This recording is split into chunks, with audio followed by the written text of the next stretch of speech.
we want to place a piece of wood down. And what should happen is it should slowly but surely extract latex out of the wood. Neat. That's pretty cool. So latex tank, fluid containers, cool. Oh, by the way, with this, you can specify which side you can insert and extract to and from. That's pretty much what that's for. So you can put multiple tree fluid extractors around a single log, and the log will eventually be destroyed. So we might want to do some automation around that. But let's see. We do have fluid ducts. I don't know if this thing will auto output, but we will probably find out. And if it does, cool. And if it doesn't, we'll just need some servos and we'll be fine. So you've got latex. So if I were to, for example, oh look, yeah, see, it's starting to break.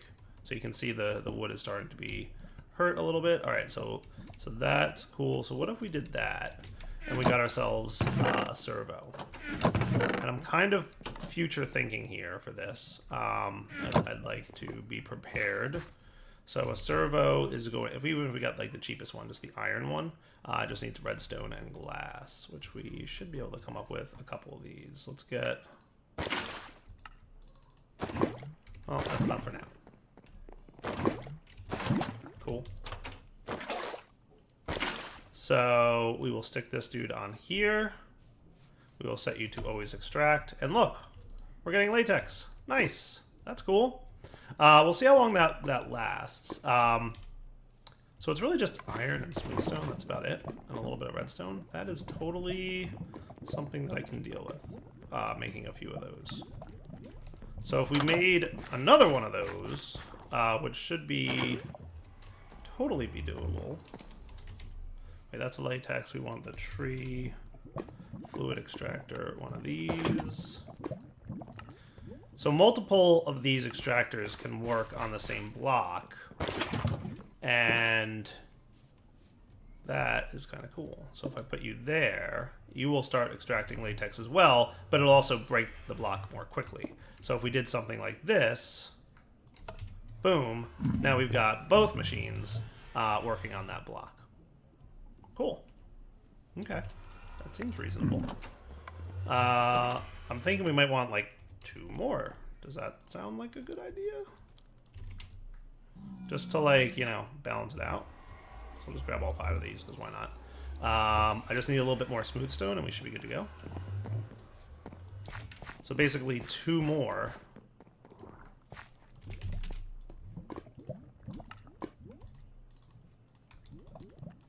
Of those.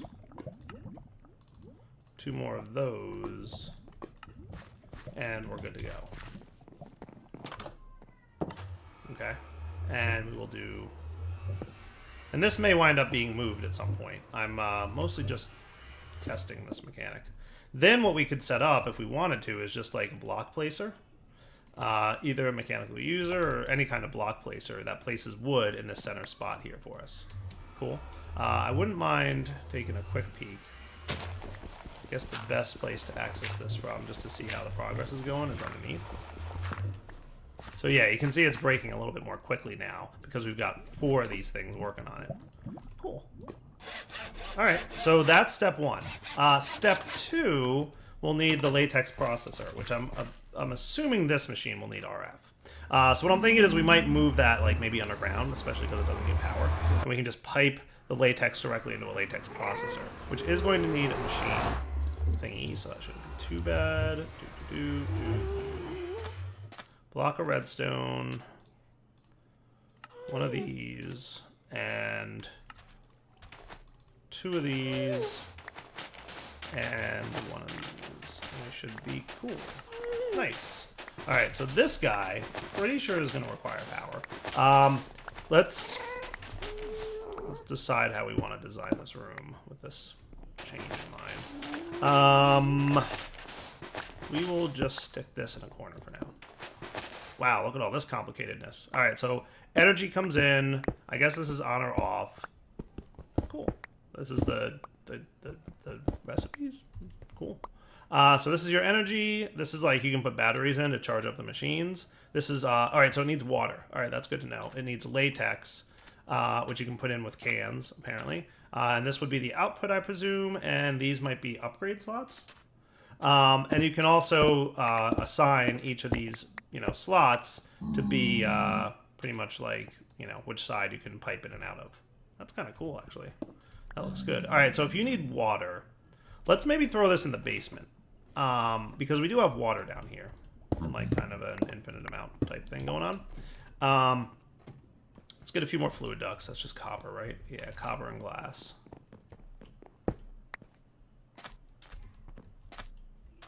Fluid ducts, good to go. We'll put the latex thing downstairs. Let's pick this up. If you finished you did. Nice. All right, so what did we get out of that log, by the way? 1,609 millibuckets. Neat. So we will collect all this good stuff that we made here and relocate this into the basement now that we have a better understanding of how the mod kind of functions. Cool. Meet you in the basement. All right, so what if we put the tree fluid extractors here and here, and you guys could extract your wood, which we will automate at some point very soon. And then we can pipe all that into a portable tank of sorts, which will go like that, that, and that with the servos. Ignored. Ignored. Ignored. And ignored. Cool. So they're all extracting. And then from there, we might want to have a latex processing unit, which is going to need power. So let's stick that guy like... It's also going to need water. So that's a good thing to know. I might want to run this like... Oh, right. I've got the water back there, don't I? Alright, so this can be where the fluid ducts connect. Let's make sure to disable this so no latex gets confused with water. Same for you. And that should look pretty decent. So that should fill up your water tank. Cool. Now the latex needs to go in here. So let's you have to get more fluid ducts. Not the end of the world. Just a little bit more copper. Technically, that tank is probably not necessary that I've got there. The one that's holding the excess latex right now. I haven't decided if I want to leave it or not. Let's see how much latex and whatnot we need, and then we'll kind of go from there. Does that sound fair? So let's do that. Disconnect those dudes, and then we can just servo this thing up to extract always. Cool. So you're going to get fluid latex. Beautiful. So now you just need power. Which will happen courtesy of under here.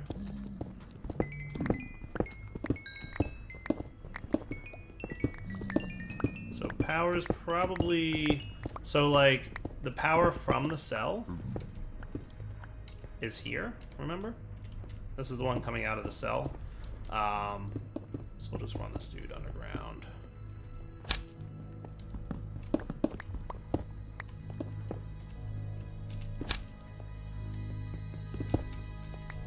So that should get power now. Cool. And that must be the processing speed? Alright. So, takes 200 ticks? No. It says 200 ticks. Well, what is that? 200 ticks is 10 seconds, right? It's not taking 10 seconds. It's taking far less. Well, it seems like it's 1 second. We'll see. Alright, so we've got tiny dry rubber that we've gotten from our fluid latex. Want to say it's 100 millibuckets to get this stuff. 75 millibuckets of latex and 1 bucket of water to produce it. Alright, so it uses a decent amount of water and 75 millibuckets. Cool. Okay, so if we want to keep this thing automated, what can we use to place blocks? Let's see, mechanical. So there's mechanical users. We have some resonating redstone crystals. We could probably get that. I don't think that costs extra utilities energy. How many of these do we have? More than enough to worry about. Cool. So mechanical user needs one of these. Needs one of these. user is good to go. Pretty sure that this thing can just place block, right click, upper left slot. So if I did that, boom, easy peasy, right? So now all we have to do is place that underneath where that latex dude is, and we should be good to go. So let me borrow you for a sec. Break this, mechanical user, put some wood in it, make sure it's in place block, and it doesn't really matter if you specify random or upper left, it doesn't matter at all. And we'll leave this on, always on, right? And then boom, look at that. How cool is that? So fully automated, place that back down, we're getting more latex, and then when this block is broken by the tree fluid extractors, another one will be placed immediately in its place. Cool? So that looks pretty good. And we're getting more and more tiny dry rubber. Now this can be combined into dry rubber, and then that is smelted into plastic. Sweet. So we should be able to do that, and we should be able to get ourselves in our smelter some plastic. Cool. So we've got the foundations of Industrial 4 going in place. That's awesome. And we just let those machines down there run for a while. By the way, I threw another stack of coal into the pulverizer just now. I'm probably getting to the point where we might need to start worrying about fuel in this thing. This guy's all doing stuff. They're all doing a great job. They're doing great, but we're going to want to do better. Like maybe slightly better augments and whatnot. So you can see it's throttling the power output, so that's cool at least. I really like how dynamos do that. Like, they self-throttle themselves to make sure that they're not wasting or overproducing power. It's really a nice mechanic. So that's all exciting and good. Cool. So I'm going to get 2 more plastic. Most machines, as I recall, require approximately 4-ish of these plastics, right? Oh, they do have... No, that's immersive engineering conveyor belts. I was going to say, oh, they do have conveyor belts. No, they don't. A wither builder, huh? That's cool. I think that builds the wither structure for you. Very nice. There's range add-ons. There's all kinds of machines. Like, all kinds of machines. That would be cool to have. So if we look at 4 range... Oh, there's also a manual. I don't know if you saw that, but yeah, there's totally a book. That gives you some infos. So now that we've got Industrial 4 going, foundations, I was also going to work towards getting a better sword. Well, not a better sword. You know what I really haven't found a lot of underground at all? Even, like, hardly any?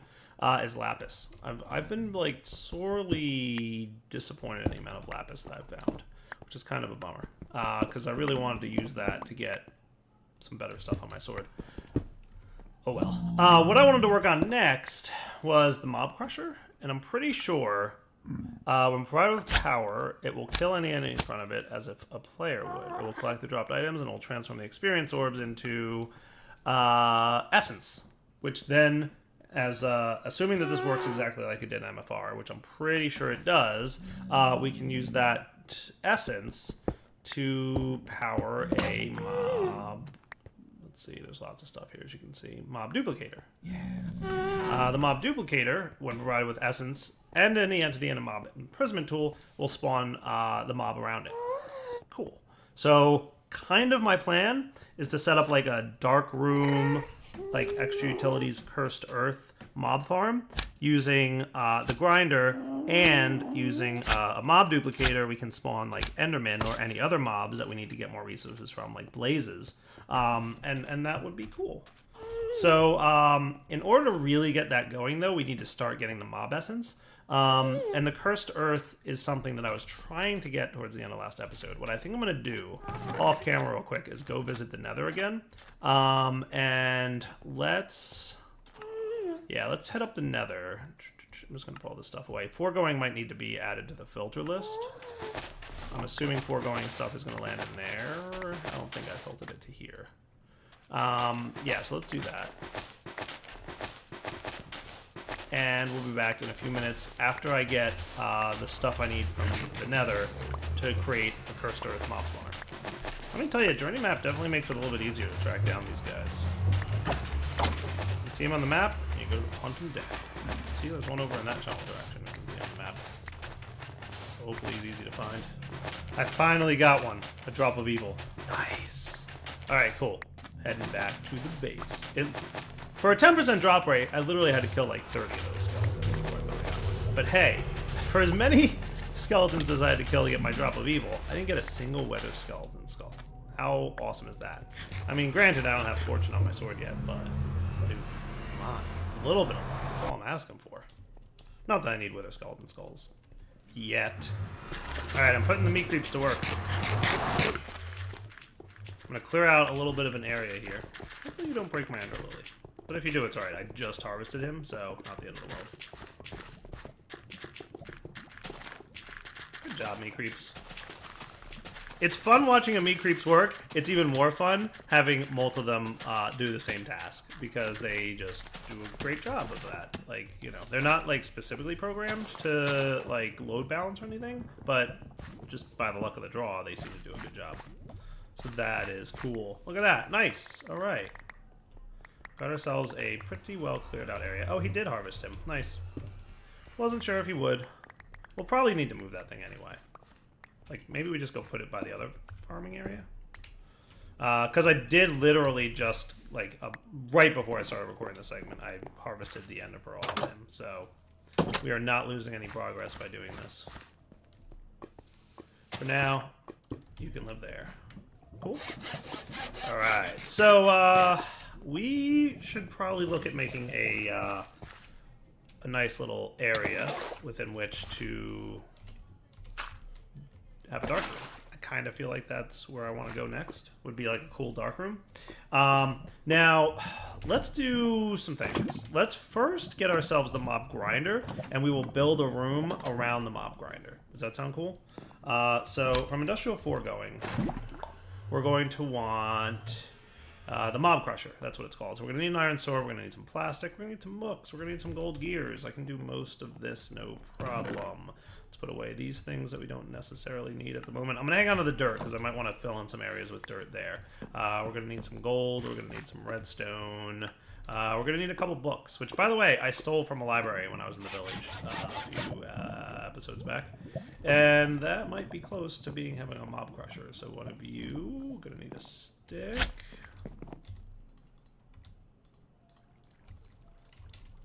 Cool, mob crusher.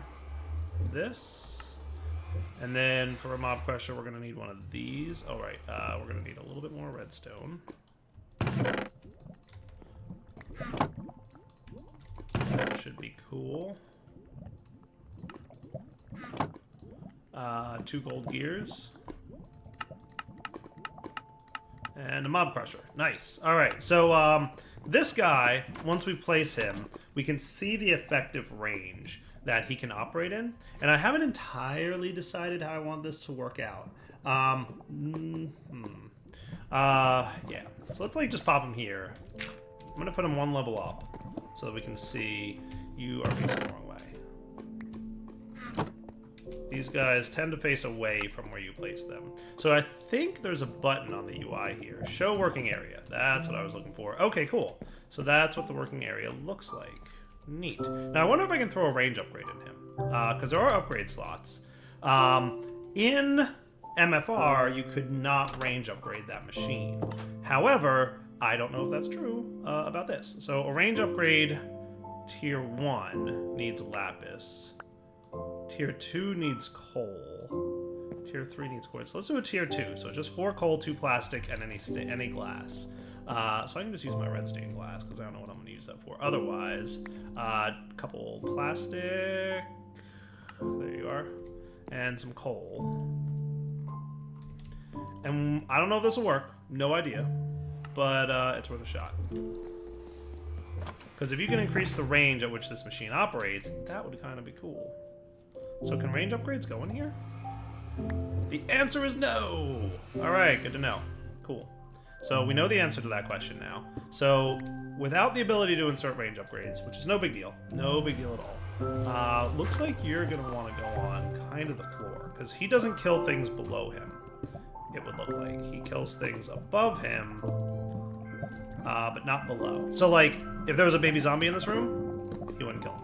Right? That's bad news. So we want him to be on the floor, which is actually kind of good news. I like that mechanic, actually. that's somewhat nifty. All right, cool. So that's the range. That's the working range for this block. Okay.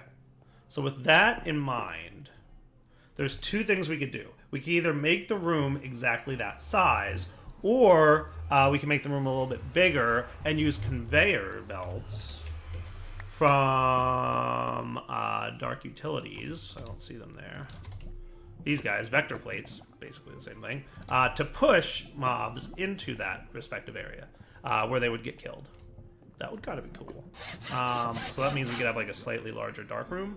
And then, yeah, I like that idea. I like that a lot, actually. I don't know that we want the room to be too large, though. So let's do this. Well, I mean, I think that should be a sufficiently sized room. And if it needs to be bigger, we'll expand it. How about that? That sound like a plan? So let's do that. Do I have my builder's wand on me? I don't.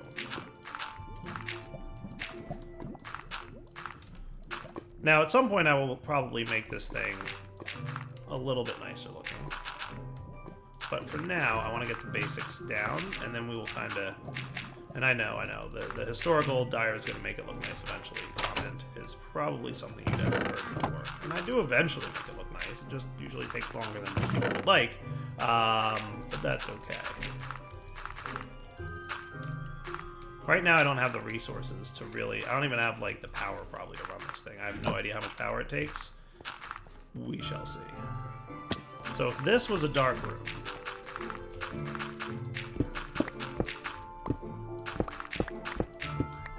Cool. Now, one thing I wouldn't mind having is a nice little peek hole.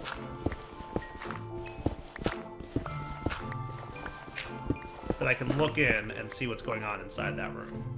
Right, so let's turn off this thing. That bothers me. When there's just like a grass block there. And we'll kind of clean this up a little bit shortly.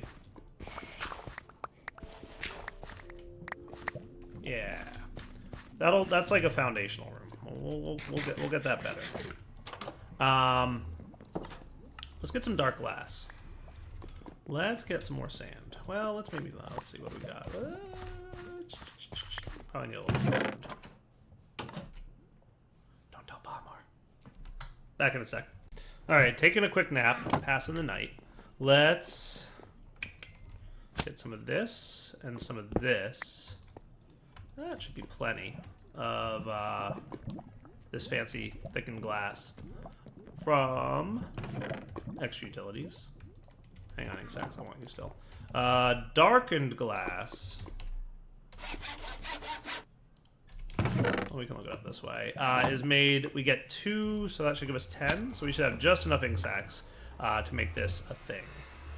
So we'll need a handful more thickened glass, and then we'll be good to go here. I really am going to have to deal with my power very soon, though, because I am using more and more power as time goes on. So this should get me darkened glass, which is glass that light can't travel through. So that means that we can put this on the side of our nifty little dark room that we've set up here. And unlike normal glass, this will prevent light from going in. So now we have a dark room that we can see into. Eventually, maybe within a very short period of time, I can upgrade this to ineffable dark glass. And the cool thing about that is you can walk through it, but only players can walk through it, not monsters. We don't have the resources to get lunar reactive dust just yet, but soon. So now, let's replace this. And I'm pretty sure what I can do is, so you are going to need to get energy, you're going to create essence, and you're also going to get mob drops. So we're going to have to deal with 3 sides of this block, which is kind of a bummer. So before we get to that, I want to look at facades. I'm pretty sure they exist in thermal. Covers, they might be called? Let me look into this. Okay, cool. So you make a structural duct, and you combine it with any block, and it'll act like a cover. So we just need some iron nuggets and a piece of lead. So that seems doable. So structural duct, check. And then let's say we wanted it to look like dirt, we would do this, and we get 6 dirt covers. Neat. Now, out of curiosity, chisel, chisel, chisel, chisel, chisel. Just to be curious, can we do this with chisel blocks? We totally can. I assumed we could. So if we wanted to, we could totally kind of cover these guys up.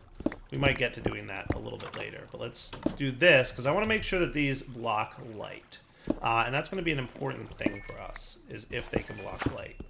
So right now, we're letting light into this room, right? So let's just demonstrate this with these bits. So if I cover you,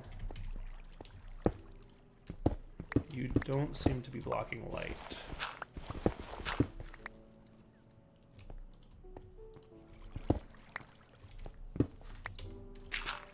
Which is kind of a bummer.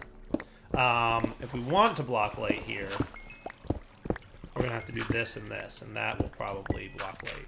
Correct. Okay. So that's good to know. So if we do want to do that,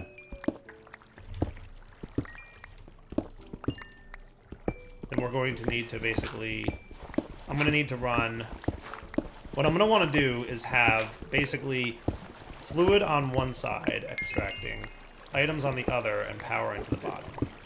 So let me go get the rest of my duct work that I'm going to need. And then we're going to have to cover that up in a way that prevents light from getting into that room so the dark rooming can work. So we're going to want you, and we're also going to want item ducts.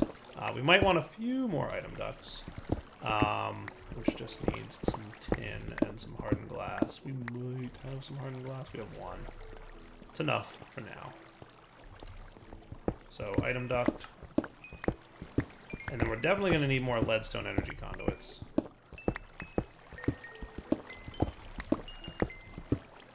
We'll do 6. And you might have more glass for me? Oh, no, that's right, I was thinking thickened glass. I don't think I can use thickened glass in the Ore Dictionary for that. Nope.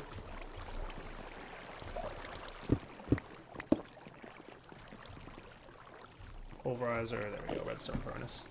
So just a couple pieces of glass and we'll be good to go. So I want to get this machine working and functional before we get to the part where we start making the dark room work. Cool. Okay. The other thing we're going to want here is probably a crate.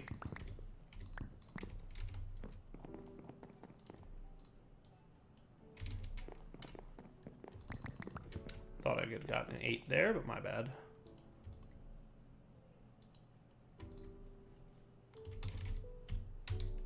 Let's get 1 or 2 more pieces of wood.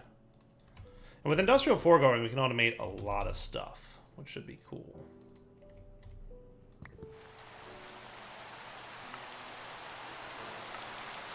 Perfect. Alright, so crate's good to go.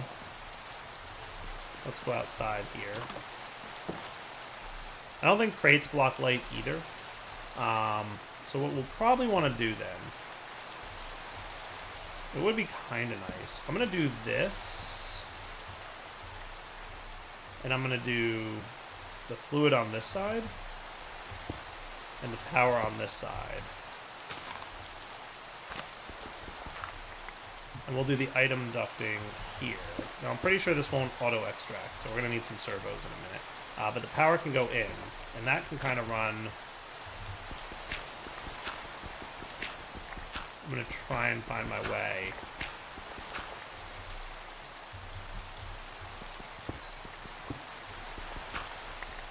There we go. Found my way. Nice. So there should be power lines somewhere around here. Totally. There we go. So I'm going to just tap into this line.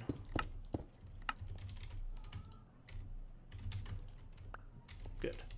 And you needed to come up where? Here?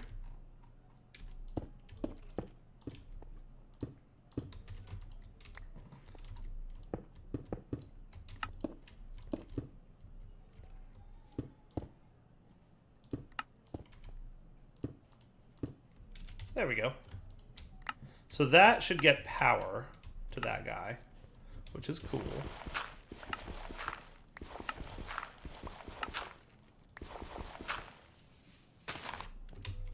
go. Good deal. So you should have power now? Perfect. Stored energy, 50,000. I guess it's just listing it in Tesla, but that's or dictionary, so it's fine. Fluid, we'll probably want a tank.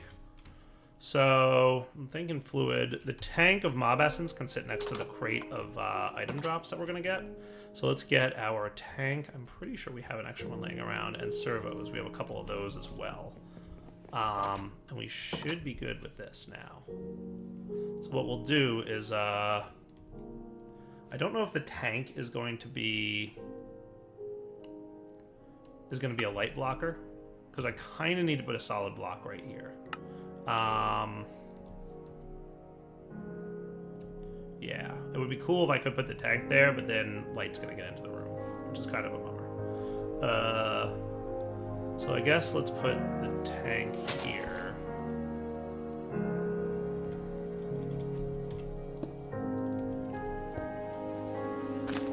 And maybe once we get a little bit higher in the technology, we can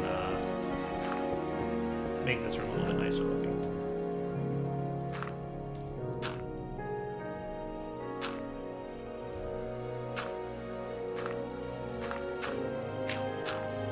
Cool. Does that work? And if we really wanted to, we could even facade this, I'm sure. Boom. And then put the tank on top of the facade. And that's kind of neat. Not bad. If we wanted to do this, we could facade this guy too. That should work, right? And then we've got that and that going on. And this room is dark. If I...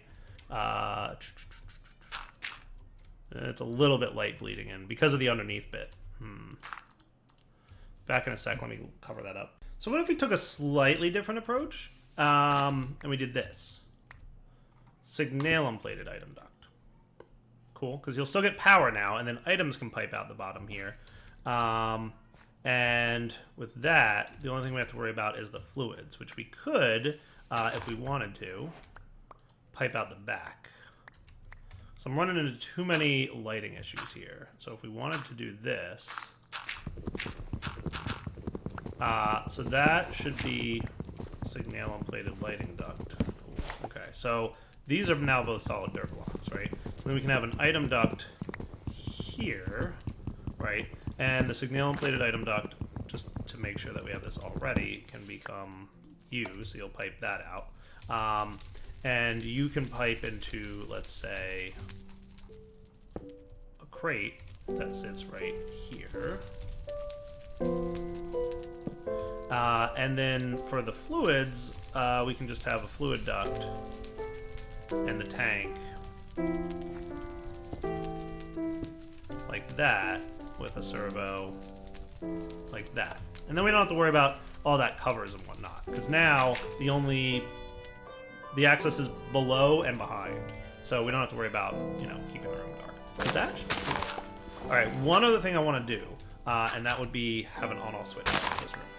So I'm just going to make a simple vanilla redstone lamp. I know, iron vanilla, right? Who'd have thought? And we will go place that in the very center ceiling of this room. And that will serve as an on-off switch that we can activate whenever we feel like it. So like right here, give me the lamp, right? So that testing, right? The switch will be outside, but dark, light. Nice. So we'll put this on the roof.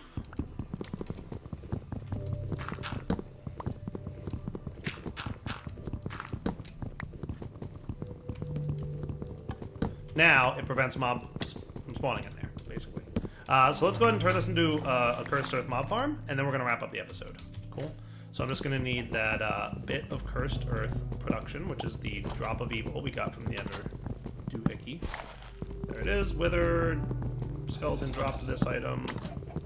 Now, the way this Cursed Earth works is, as soon as it's dark in this room, which it's not at the moment. Wow, that had a much larger radius than I would have thought. Much larger radius than I thought. Pretty sure, as long as it's daytime, we should be fine. And I thought it, like burns up in sunlight. Pretty sure it does? I didn't expect it to get out of the room that much. But that's cool that it did. Probably could have encased the room in cobblestone, and that would have stopped the spread. Oh well. Don't you, like, disappear in sunlight and whatnot? Come on, sunlight. Do your thing. Kill the cursed earth, would you? If it doesn't do that anymore, then I'm just gonna have to do it myself with, it says no tool. Pickaxe seems to do alright. How about this? Works for me. Back in a sec. You know what I could do? Ooh, nobody panic. Nobody panic. This is actually a really good idea that I just had. This. 3x3 is a small area, and I don't think I can make it any bigger, but remember,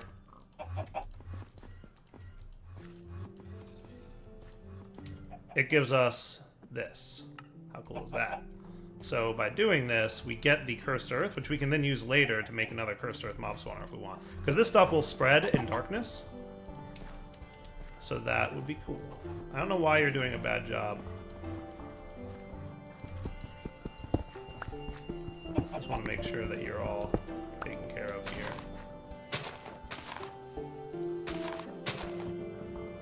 No Cursed Earth, please. It spreads in darkness. Might spread in light as well.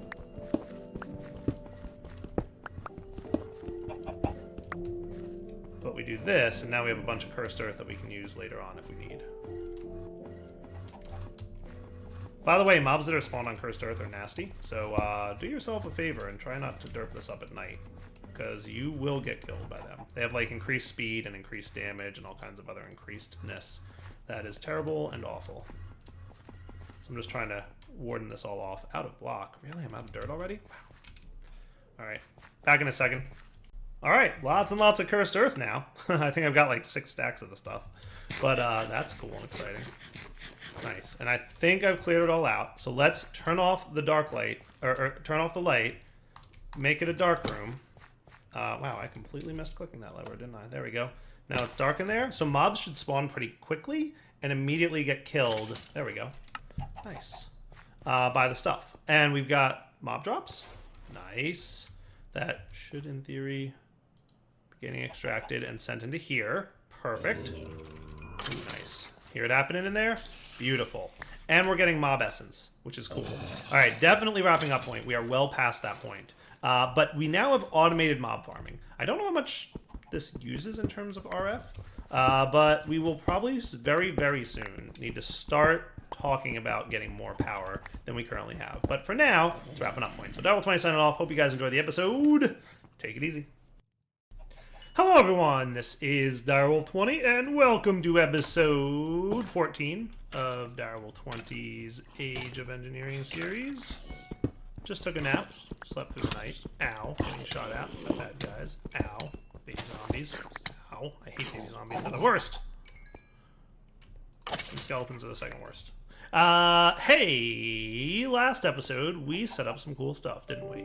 I believe that we set up, oh look at all these experience orbs that are in here. Why are there so many experience orbs in here? I thought you wouldn't drop experience. You shouldn't be dropping experience, guys. Why you drop experience in there? I thought that that would not be a thing.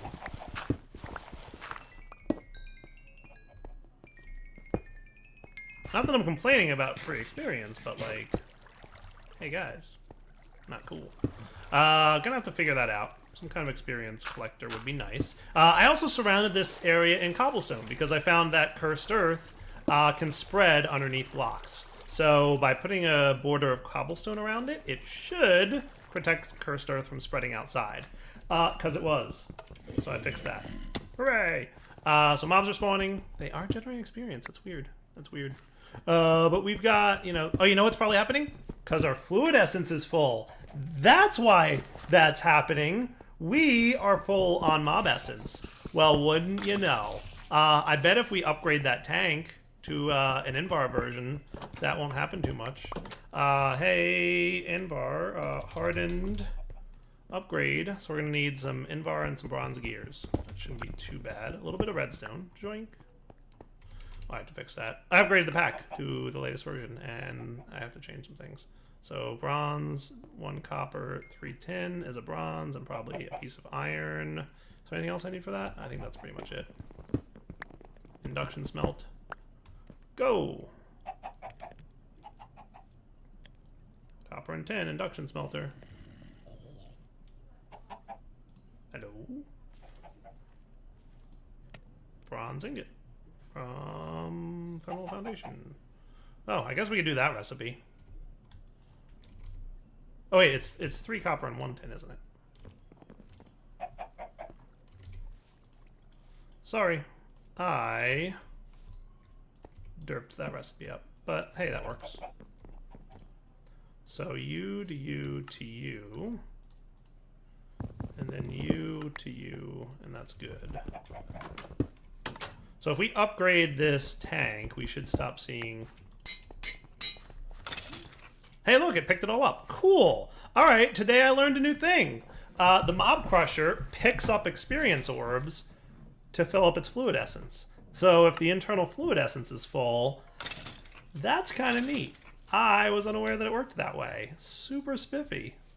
So I'm learning new things about this mod, clearly. And wow, we've got 6 Ender Pearls already? Nuts to spawning Enderman.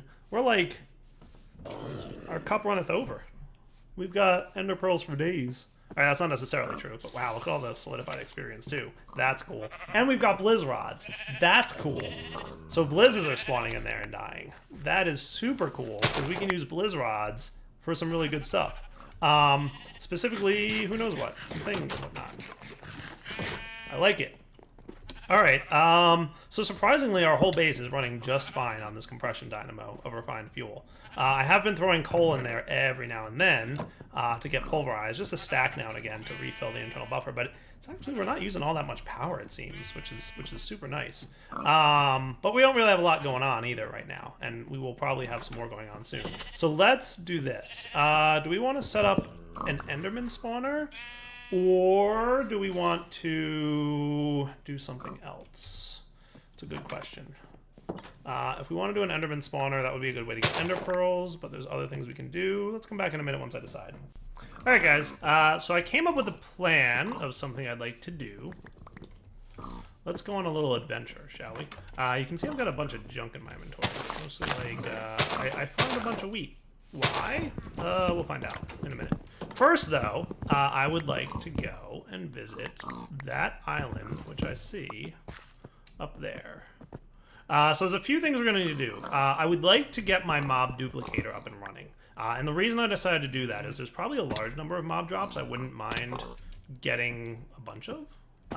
You know, Ender Pearls being one, but there's others I wouldn't mind being able to duplicate, like, I don't know, let's say Blaze Rods. I might want more of those at some point, and having the ability to on-demand spawn a bunch of stuff would be cool. One thing I'd like to have, though, is a bit of slime, for somewhat unrelated purposes. So we're gonna try and make our way up to that slime island that's way up there. So we're gonna derp pillar our way up. So that shouldn't be too bad of a process to get up there. And I do have my little wand thingy, which I could totally, you know, manage to do stuff with. But we'll see. That wand, I don't know. I will die if I fall from this height, because I don't have anything to protect my fall damage with yet. Psst, I'm going to get slime. What do you think it's for? Something that might help me with fall damage? I don't know. Oh, there's no tree. Oh, there is a tree up here. Nice. All right, cool. Did I bring my axe? I totally brought my axe. Are you cool enough? No, you're not cool enough. Yay, slime.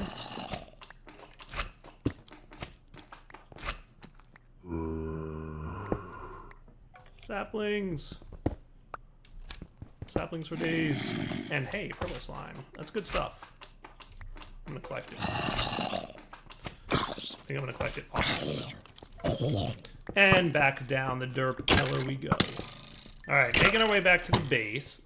One thing that I constantly deal with is a little bit of fall damage, which is no fun for anybody. Oh wait, that's gonna hurt. Oh! Fall damage for the lose. we're going to solve that right now with the slime that we just collected. Two things I want to make. And to get along with that, we're probably going to need a little bit of string as well. So there should be some in here. Let's put away you guys. I don't need you for the moment, but I'll take the string that I've got. We're definitely going to want to convert you into some number of slime balls. Probably that many. I want slime boots. Right, so 1 pair of those. I'm also going to want a slime sling. These are 2 really amazing ways to get around town. They are great, and I'm excited to be able to make them right now for you guys to see what it's up. And I'll probably even go outside and plant my blue slimy saplings somewhere in a relatively harmless area. Oh, that's right. They have to be planted on slimy dirt and grass. Slimy dirt. I knew that. Green slimy dirt. Isn't there a recipe for that? I thought there was a recipe for it.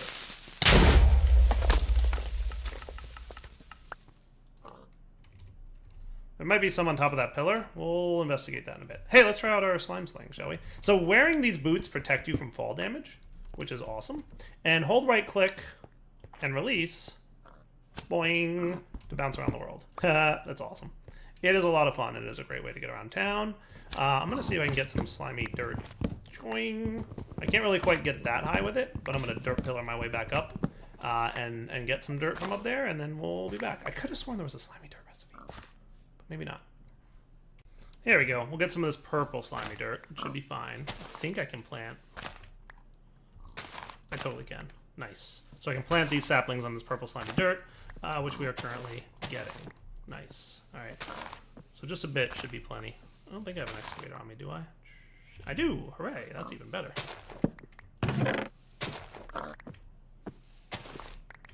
Beautiful. Now, technically, if I want, I could totally just jump off this platform and survive, which is what I'm going to do. Goodbye, cruel world. Boing. No fall damage, remember? By the way, if you want to stop bouncing, you can hit shift, and it will immediately stop your bounce, but you will take a little bit of damage for doing that. So by holding shift, ow, like I said, a little bit of damage. Great way to get around town. Loving it.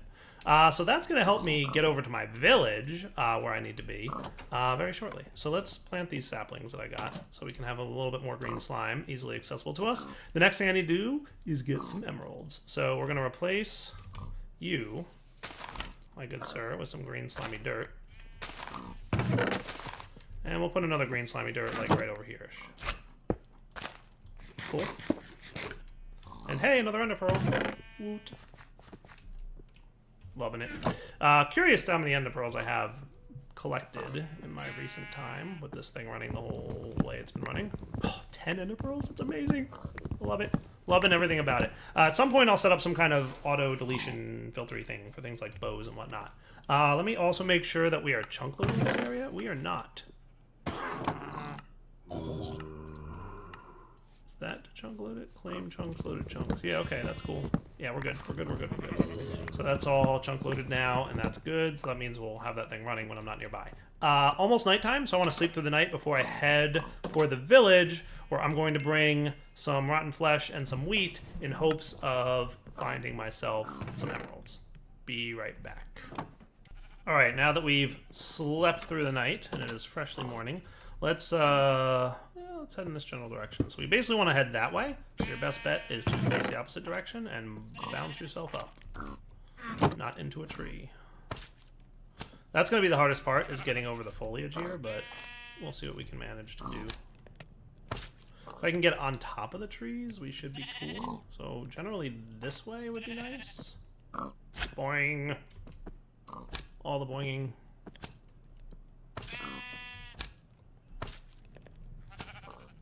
It's not the most direct and precise way to travel, but you know what? It is definitely faster than walking. That is for sure.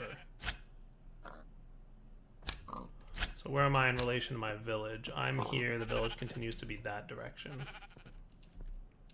So let's get to like a relatively... It's a lot easier to do in like a desert or a field type environment.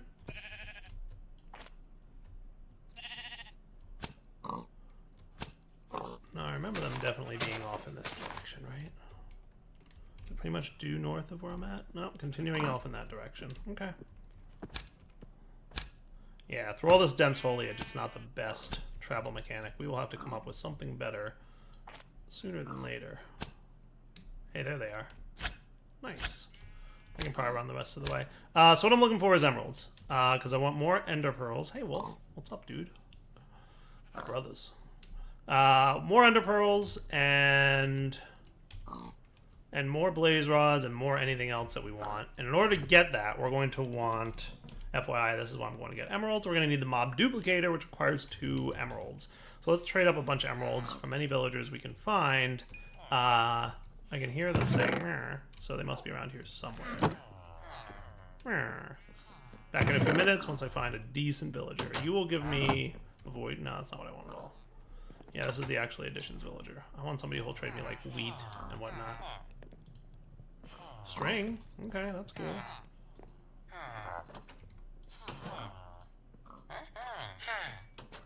Neat.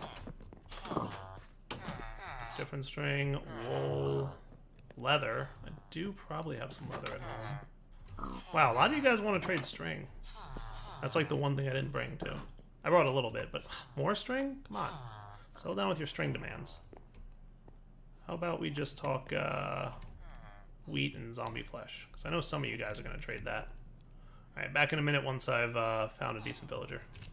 Here's one that does wheat. Nice. Okay, so we'll put... Cool.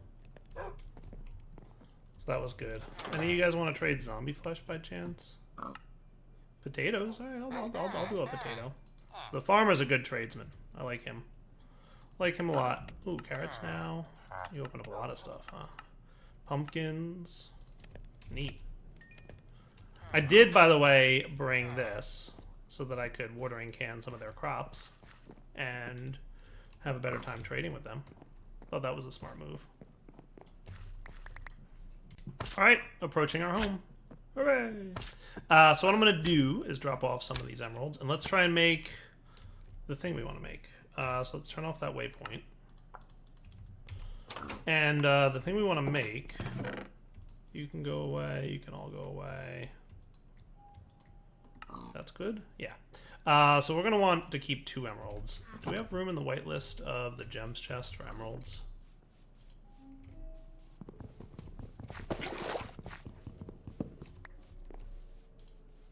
We do not. It is full.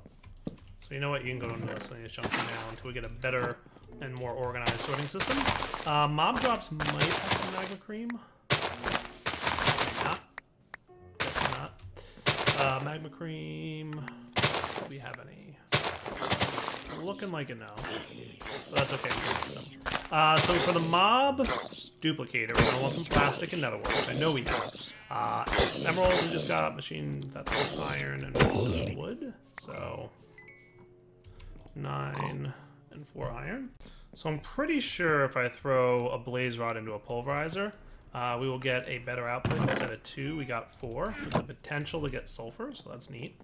And then turn you guys into the magma cream we need. So then the only other thing we need for a mob duplicator is the 2 plastic, which comes from smelting dry rubber.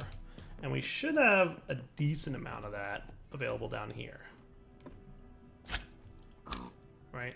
Tiny dry rubber. I'll grab 3 stacks of those and let it continue to process more. You can be converted into dry rubber. And then you can be smelted. And that should be cool. Nice. So now we should have a mob duplication factory, which will allow us to duplicate Enderman for the cost of RF power and that liquid that we're creating outside. What's it called? Mob essence, right? So that's cool. Mob essence. We also need a mob imprisonment. So for that, we're going to need some plastic and a gas tier. Hopefully, I've got 2 gas tiers, so that should be good. So then a few pieces of plastic. Mob imprisonment tool is check. We can use this to pick up any mob and place it back down. And what we'll need to do is get a mob, capture him in this thing, and then we insert him into the machine, we pipe some liquid into it, and we're good to go. So let's, luckily it's nighttime, so perfect timing. Let's get an Enderman trapped in this machine, and we should be able to start spawning them. And then maybe we'll get another one for blazes. And what my plan is to get a bunch of mob imprisonment tools for all the different types of mobs that we might want to have multiples of. So all I have to do is find an Enderman that spawns. I'll give a good look at him, and he'll be like, oh, you're looking at me, and I'm a terrible creature who doesn't like being looked at. And then they'll come over to me, and then I'll capture him, and then I will use him to spawn endless numbers of his friends to slaughter and collect lots and lots of ender pearls. All in the name of science. And they won't win. I promise. Alright, creeper, no. Liz, no. Zombies, no. I totally want Enderman. Can I change my option here, by the way? I did upgrade my map, so mini-map preset 1. Mob display, small icons. Much better. Spiders, and the nasty things. Hey, an Enderman. He's like, ah, you're looking at me, and I right-click him, and now I have one. Aha! I've got an Enderman trapped in there. Look at that. There he is. Alright, I'm gonna sleep through the night and come back in a few minutes when we're ready to set this thing up. I'm also gonna make sure I have power and fluid transfer into this machine, because that's what I'm gonna need. Cool? Back in a moment. So here's a cool thing we can make, by the way. With these guys smelted together, we can get Signalum plated fluid duct, which transfers both fluids and redstone flux. All we need to do is come over here and hit this button. I need 3 hardened fluid ducts. Isn't that what I got? Oh, I got regular fluid ducts. My bad. 3 hardened fluid ducts, which require Invar and hardened glass. So we might have some hardened glass in here. Did we use it all? We might have used it all. Let's get some obsidian. Which, did I use it all? Might have used it all. I think we're out of obsidian and hardened fluid ducts. Neither of which is a good time. So we'll be back in a minute when I get all that stuff. To-do list, more obsidian. Oh, I have such a to-do list, let me tell you guys. It's insane how much of a to-do list I have. I also want to get into extra utilities really soon, because there's like some things I'd like to do there. I don't know. All kinds of stuff that I need to get to. But that should be the obsidian I need, and then a little bit of lead. Forget how much I need, but we'll figure it out. So you can get pulverized. And then we'll want the Invar, which I might have some of, so I have just enough.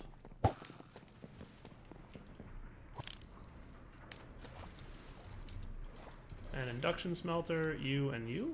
Nice.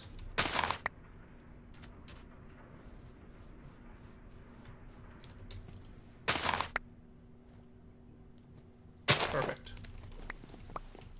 So hardened fluid duct can become a Signalum plated fluid duct for not too much of an expense. And the rest of the stuff can be sorted. You. Hardened I don't need. Signalum I do. Leadstone we're going to want to keep. And the other thing we're going to want to grab is our fluid ducts. Because that liquid isn't hot, so we can just use regular fluid ducts for it and we'll be fine. Alright, outside we go. Let's see if we can get this Enderman spawner up and running. So to get this working, first off I'm going to turn lights on in here. Hey creeper, what are you doing back here? Just chilling? Is it dark there? Not during the day.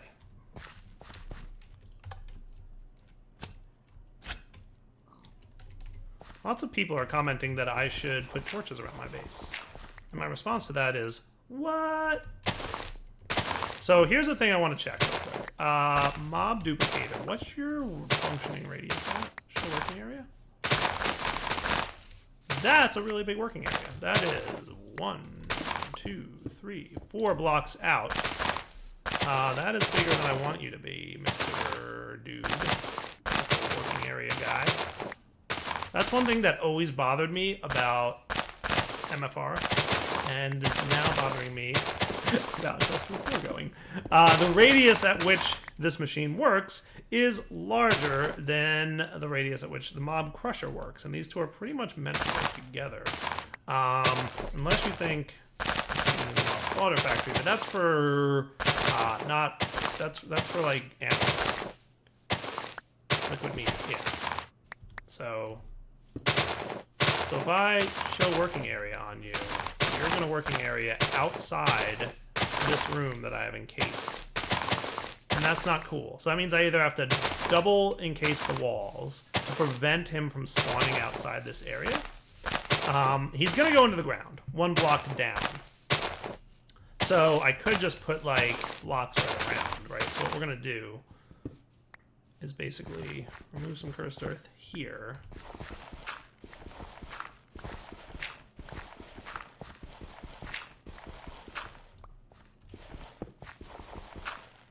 Right, and this is power, and that's a signalum plated fluid duct, and that's going into the tank, right? So we're gonna want to manage that a little bit. So how are you going in right now? The top.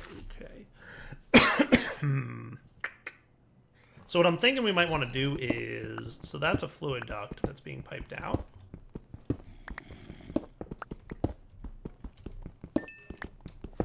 We might want to, it's a signal plated item duct. That's an item duct. We might want to move that down, but then we'd kind of be in the way of our item transfer system, which might be a nuisance. How do we want to manage that guy? Just trying to think from a logistical point of view. So I could loop him around here.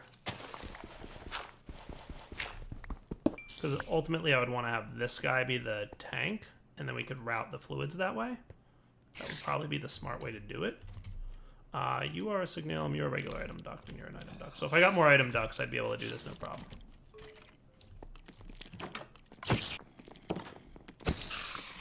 Item ducts. It requires a little bit of dire wire, but I'm sure you'll all forgive me. So ultimately, what I'd want to do is item duct it this way.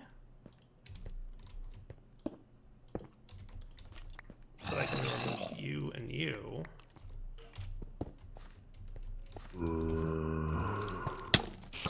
You would be picked up and placed here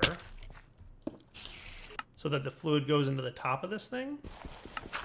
And then what I would want is regular fluid ducts. And I'm not comfortable with cursed earth being under here, so I'm gonna try and replace most of this stuff with cobble to prevent cursed earth from spreading in a nasty way. So here is where I'm gonna want my mob guy, right? And we're going to want signalum plated fluid ducts here. Now, what I could have, if this was one more signalum plated fluid duct, which I want it to be, we'd be in like super conveniently good space. So let's get another signalum.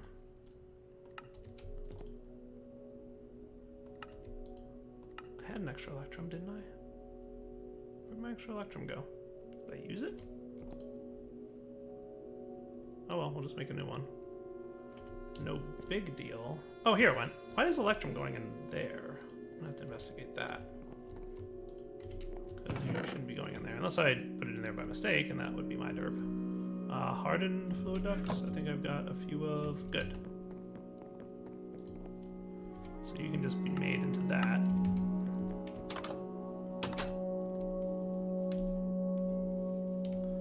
So then what we'll pipe here... I'd really like you to be... No, you're fine. So we do that, and then we break this connection, because you are a signalum plated item duct. Okay. And then an item duct will go here across that. Should be fine. So then we'll have fluids and power flowing this way as soon as I do that. Cool. So that machine should now be getting both power and mob essence. And the mob essence is coming from the tank. And the tank is getting filled up by the mob crusher. Sweet. Okay. So that's all good. I wouldn't mind maybe item ducting this in a way that's not terribly ugly, but it's going to be ugly no matter what I do, really.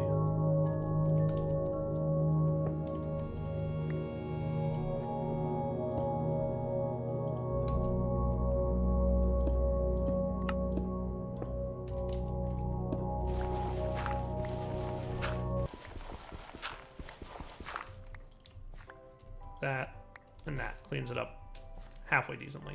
Not beautiful, but gets the job done. The old for now method of things. So that's cool. So we can see how full the tank is. We can still get our items, right? You're still routing properly. Yeah, that looks good to me. And we should be cool. So that should fully work now. The only other thing we're going to have to deal with is the fact that the working area is going to extend out around here.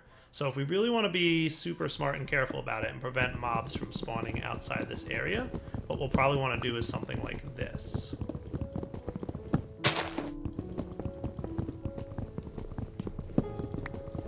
And that will prevent Endermen from spawning around this area. So they could technically spawn here. We'll stop that like that.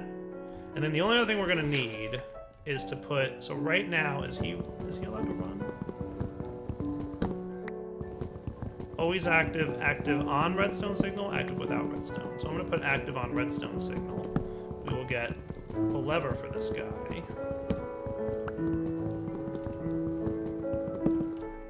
Cool. And we can turn off your working area thing. And so now he won't run unless he's got a redstone signal. So we just put this guy in here. That tells him what to spawn. And now if we give it a redstone signal... Oh, hey, it worked already. Beautiful. How cool is that? I love it. Ender pearls for days. So we've got 12 in there at the moment.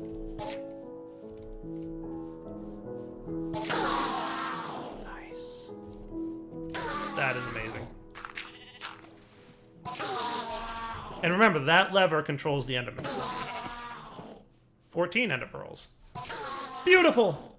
We've got Enderman farming.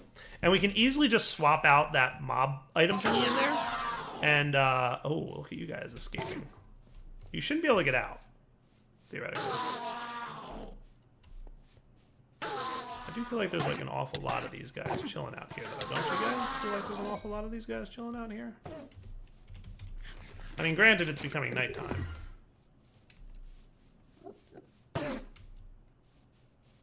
They should be able to teleport out of the room, right? I feel like this room is not perfect in terms of Enderman trappage. We may have to adjust some things. I'm going to turn you off for a minute.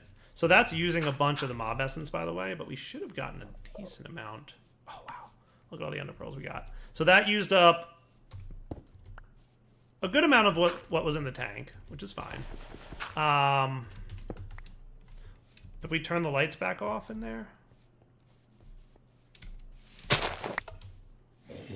we'll go back to having a regular mob spawn. That will get us more mob essence. Cool? Alright. Alright, so I'm going to go ahead and call this a good wrapping up point for the episode. Wow, there's a lot of Endermen around here. Either they're displeased with what I'm doing, which is possible, or they are spawning in a very weird way.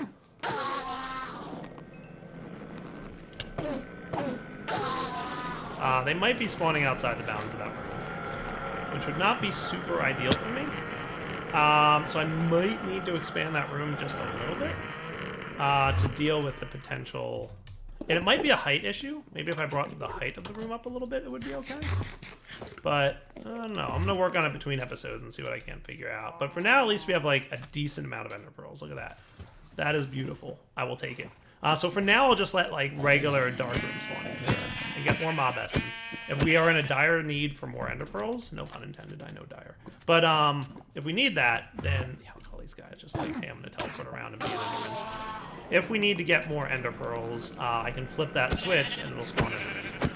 Might have to make the room a little bit more appropriately sized. That shouldn't be too big a deal. For now, put away all my stuff that I don't need. And we'll come back next episode and work on some more things. For now, Direwolf20 signing off. Hope you guys enjoyed this one. Take it easy. Hello, everyone. This is Direwolf20, and welcome to episode 15 of Direwolf20's Let's Play series. Today, I'd like to get started on a pretty important task. I'd like to get up and running with some extra utilities, too. Extra utilities has a bunch of cool gadgets and stuff, and there's a few things I'd like to work towards having. And before I can work towards having it, I have to start generating EU power. So extra utilities power is called GP, and we're going to need to start generating it. So there's a couple ways we can go about generating GP. One of the basic ways, and only way we can do it at the beginning, is solar panels. So there's either solar or lunar panels. Solar panels use lapis, and lunar panels require lunar reactive dust, which you make in a resonator, which needs power, which needs GP to run. So you're basically going to have to start with solar panels. So basically, you know, during the day, you've got power going. We're going to want about, unless anything's changed, 8 of these. So let's make 3 sets. We're going to need polished stone, which is going to require some smooth stone. So let's yoinks and zoinks. That should be cool. And that polished stone should be cool for 1, 2, 3 sets of solar panels. Nice. We're gonna go stick them in the roof. As long as it's daytime, these things will work. Now the cool thing about this mod, I love how that just fits perfectly in the house. The cool thing about extra utilities solar panels and the power from extra utilities is it's a global power source, which means any machines that require it, it's always tied to your player. So as a matter of fact, if you look at any extra utilities power generating using item, you'll see the amount of grid power. The first number is how much is being used, and the second number is how much is being generated. So we just placed down 9 solar panels, which generate 1 per solar panel, which means we're getting 9 grid power, and we're using 0. Nice. The next component that we're going to want to get into is a resonator. There's lots of furnaces, by the way, that generate power. There's also a neat little wireless battery power transmitter, which we will probably want to use really soon-ish. So the resonator requires some iron, a block of coal, some redstone, and 1 blue. So let's get some iron and some coal. And we'll see what we can do. So resonator and some redstone, right? So the resonator here is going to generate stuff from the mod for us. There's a bunch of things it can create, and I'm going to stick you in the corner, and I'm going to throw some polished stone into you. It costs 8 GP per polished stone to get produced. Now we can speed this up with upgrades. However, those upgrades will also increase the power demands, and if we don't have enough GP, it won't produce the polished stone. It'll turn it from polished stone into stone burnt, which can be used to produce some better stuff in a minute here. There's other ways to generate it. So a lava mill will generate 2 GP as long as it's adjacent to lava. So you place down a lava source, you place a lava mill next to it, boom, you've got 2 GP going on. A water mill will produce power based on flowing blocks of water, not source blocks. So if it's a source block of water, it doesn't count. Flowing blocks, the closer it is to the source block, the more power it produces. And at most, it can produce 4 GP.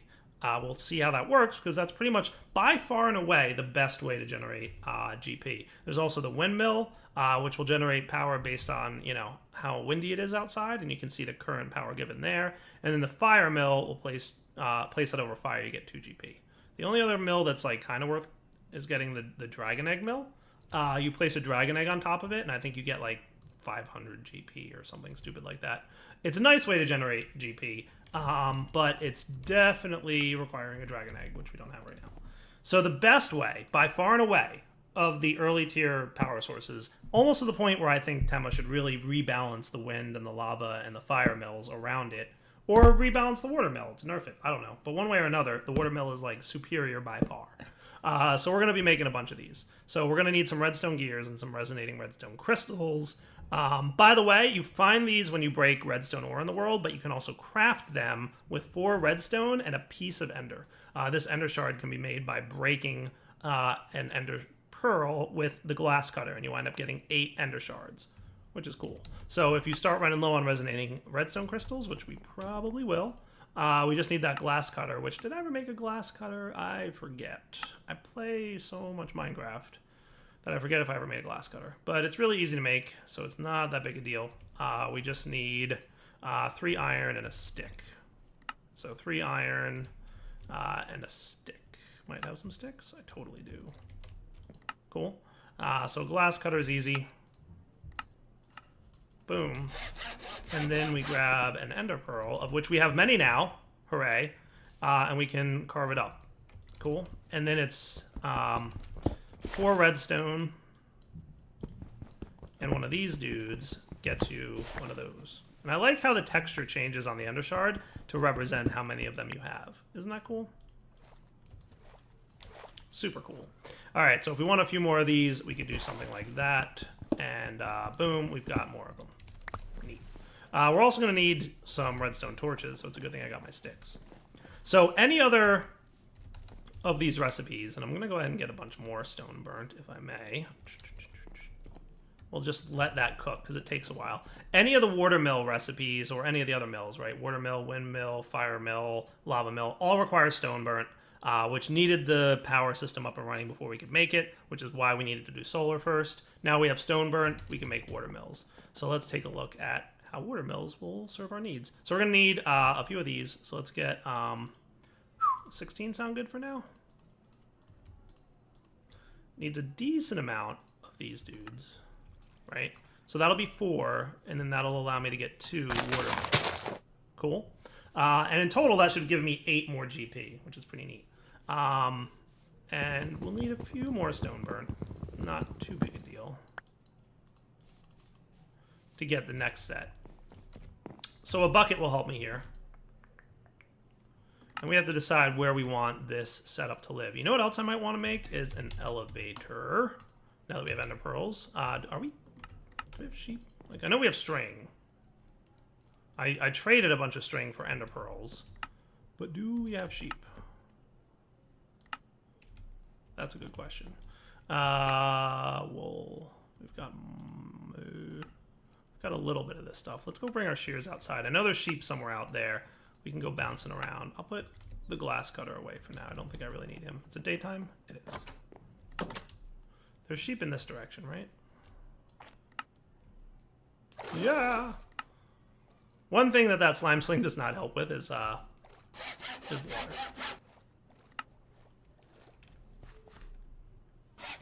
I'm gonna shear some wool, and we're gonna make some elevators, which are another one of my absolute favorite items from all of modded Minecraft. There is a handful of items that I just absolutely love, and the elevator, totally on the list. Totally on the list. Because it's a great way to get up and down. Ladders, to me, not a fan. I mean, you know, they get the job done. They allow you to get up and down. But elevators, whew, let me tell you, they are the bomb. Alright, let me get more wool, and we'll come back. Hey, did I know this temple was here? Because that's cool. There's a temple here. I don't think I knew that. Let's check for, ooh, astral stuff.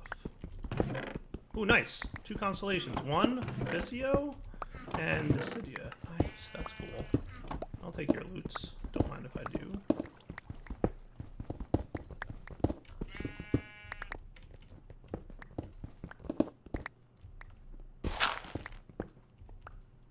Kind of nice finding this stuff.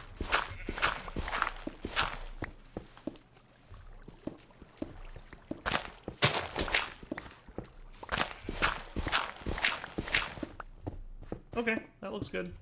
I totally have a lot of junk in my inventory. Let's get rid of smooth stone. It's basically cobble, so it's avoidable. Alright, more sheep. Nighttime soon. Back in a minute. Isn't a pink sheep like the rarest of all sheeps? I feel like it is. Isn't that like the super like weird and hard to find one? I think that's true. I don't know. Hey look, a little pool of lava. I didn't know that was there either. Neat stuff in this little purpley area. Alright, off in this direction. To home, James. Okay, all organized and cleaned up. Let's grab a couple ender pearls. We'll grab a couple white elevators. The difference in color, by the way, is elevators of the same color will only connect to each other. So, like white won't connect to orange, for example. I've never ever used more than one color, but I'm sure there's reasons to have it. Let's stick our elevator right here. Does that seem like a coolish place? So what we can do is put an elevator here and there, and then jump and shift. Oh, that's so satisfyingly cool. You know what that means? I don't need this nonsense anymore.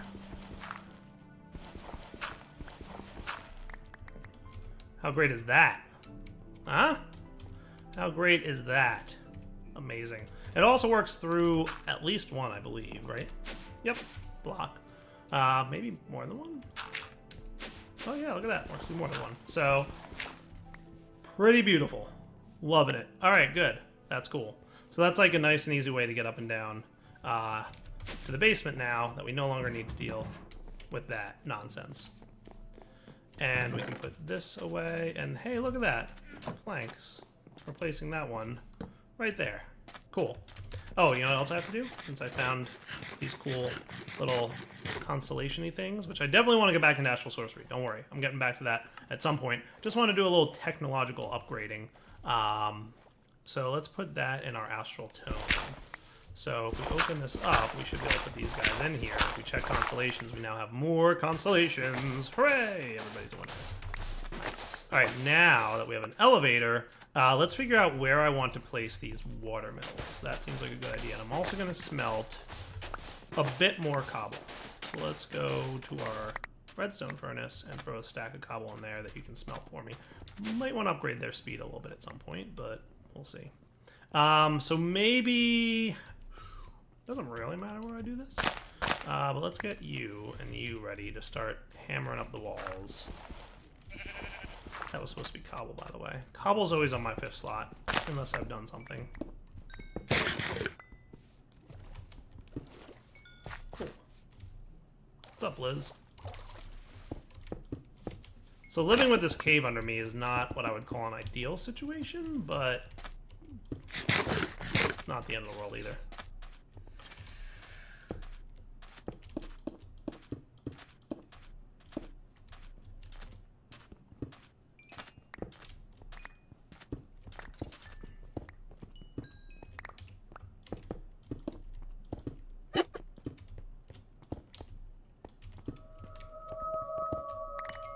That'll do.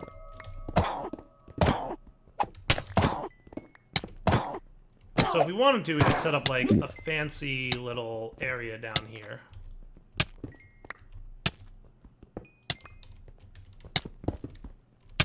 That we can put our GP production in. So like right in this area. So the way this works, first off, we're gonna want some water. So let's, can I, like, I guess not. Pop outside then. Probably the fastest and easiest way to get water. Let's get an infinite source here, because we're going to need a bunch of it.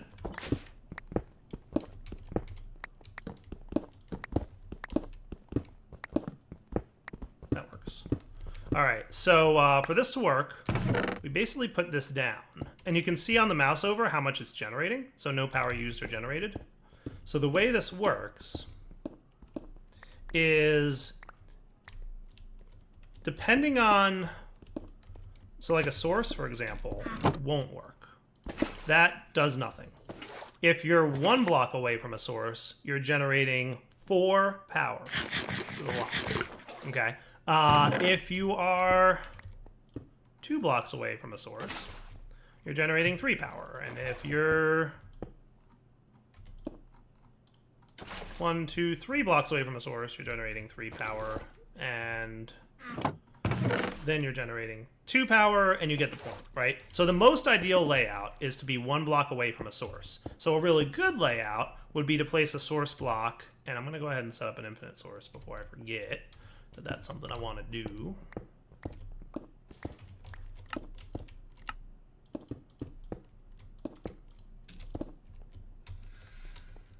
I hear that Blizz down there. So if you put 1 here, this is 1 block away from a source, and that's 1 block away from a source, and you're generating 8. But then if we put 1 here, now we've got these sides also being 1 block from a source. So you're generating a total of 16 power from 1 water mill. So it's 4 per side. It's awesome. So that's a really nice and efficient way of going about setting up water mills. So we could, in theory, set up some more cool stuff. So like if you wanted to, we could totally put 1 here. And so this is a source block, remember, right? So on this side and this side, we're generating 4 each, so that's 8. And then what we'll probably want to do is place a source here. And now we're generating 16 and 16. Nice. So now we will get that polish, boom, boom, good to go, right? Let's get a little bit more redstone. Totally gonna have to deal with the fact that we are not having a lot of luck with redstone right now. Well, that's not true. We're not having a lot of luck. We are having, we're doing okay. We're just not great. So 4 of you, and that can get me 2 more water mills, right? Now, we don't need a huge amount of power just yet, but we may need some more eventually. Now, what's cool is this spot right here is a great place to put another one of these, because you're generating 8, right? There and there. So that's, like, not a bad place at all to generate some stuff, right? So we just put this here.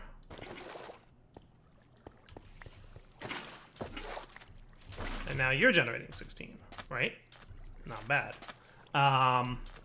So that's cool. And so you're a source. So if I did this, that's 8, right? So basically in that kind of pattern, right? Or that one could also be 8, and this one can also be 8. So it works out.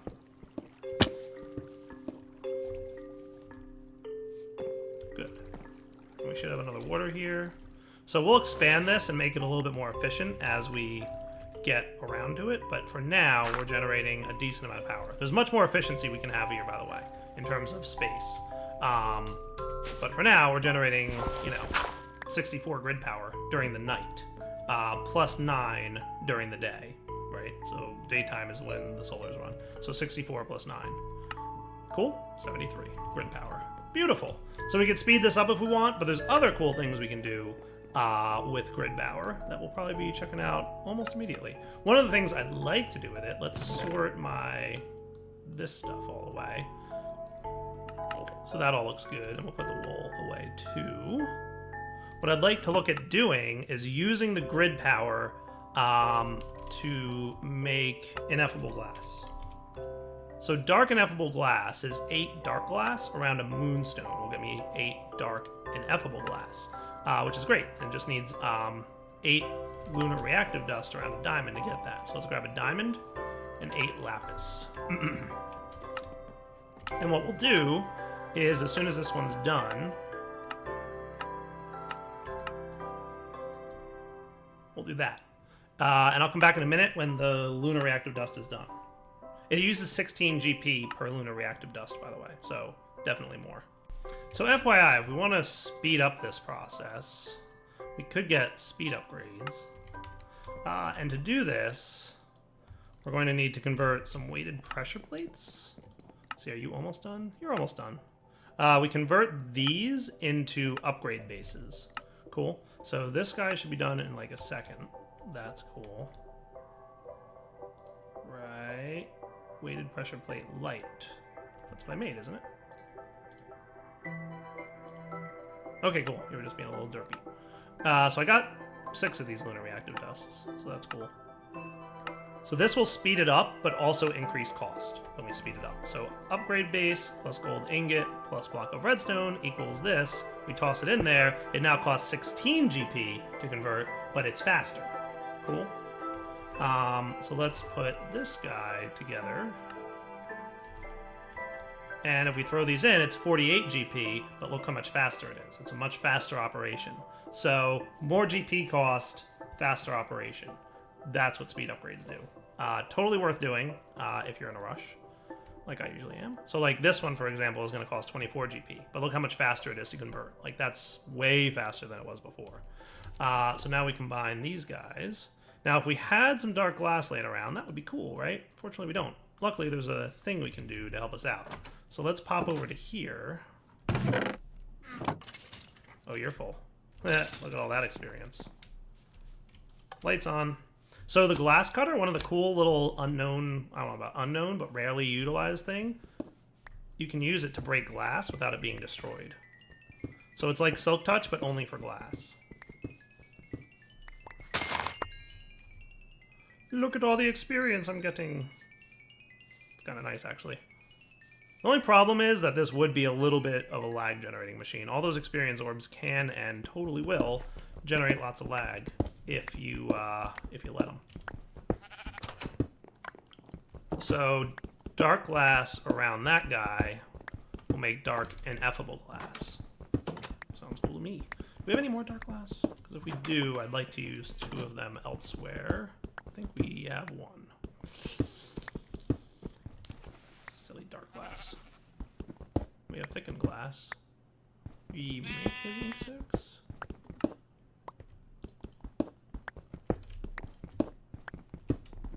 I have no more ink sacs, or am I just like not seeing them?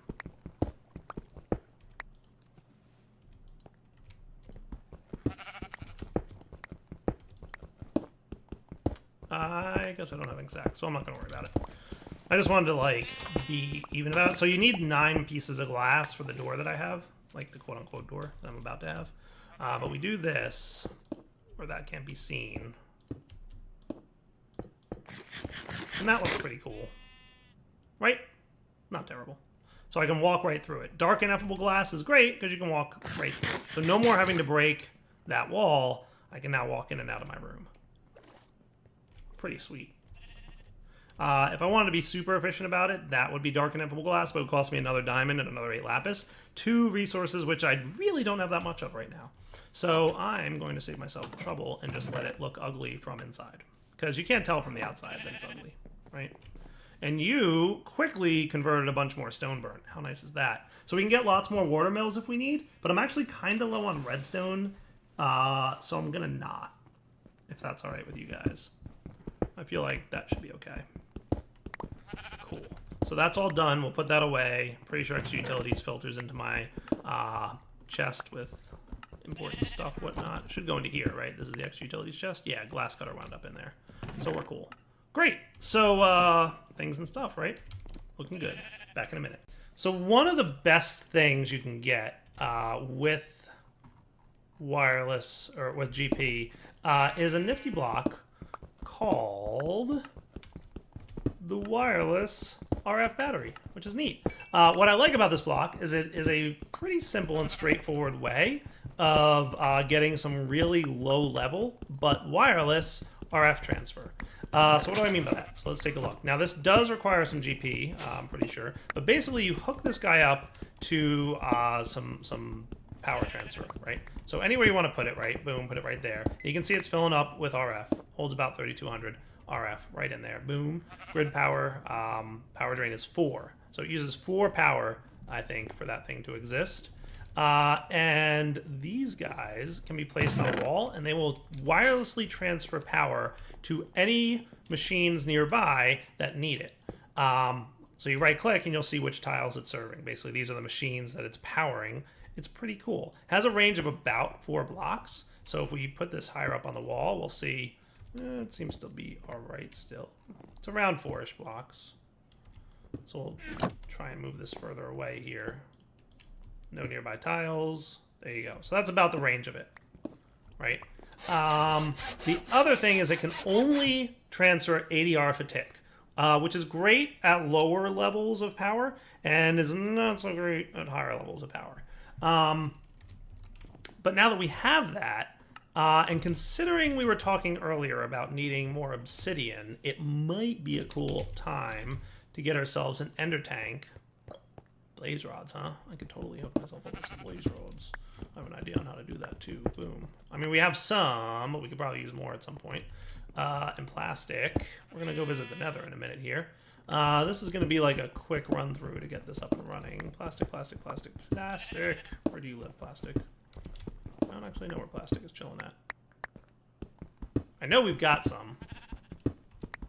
Just having trouble finding where it's living. Plastic. Oh, there you are. So I think it was 4 plastic, right? To make another safari net. So here's a point where having more blaze rods would be cool. So we're going to grab a mob imprisonment tool, and we're going to go bring that to get ourselves some blazes that we can then spawn. And then in addition to that, that might also be a good time to test the range thingy that we were having problems with. But I'd like to make a couple ender tanks, which are great things to have. It's going to require 4 obsidian, but other than that, we should have everything we need. So let's go get 4 obsidian from our smeltery, which at some point I should really consider moving closer to my base. Shift. Ah! Overshot it. That's alright, we'll live. Real quick, 4 obsidian. I should have, hopefully, 4 tanks of, or 4 buckets of lava.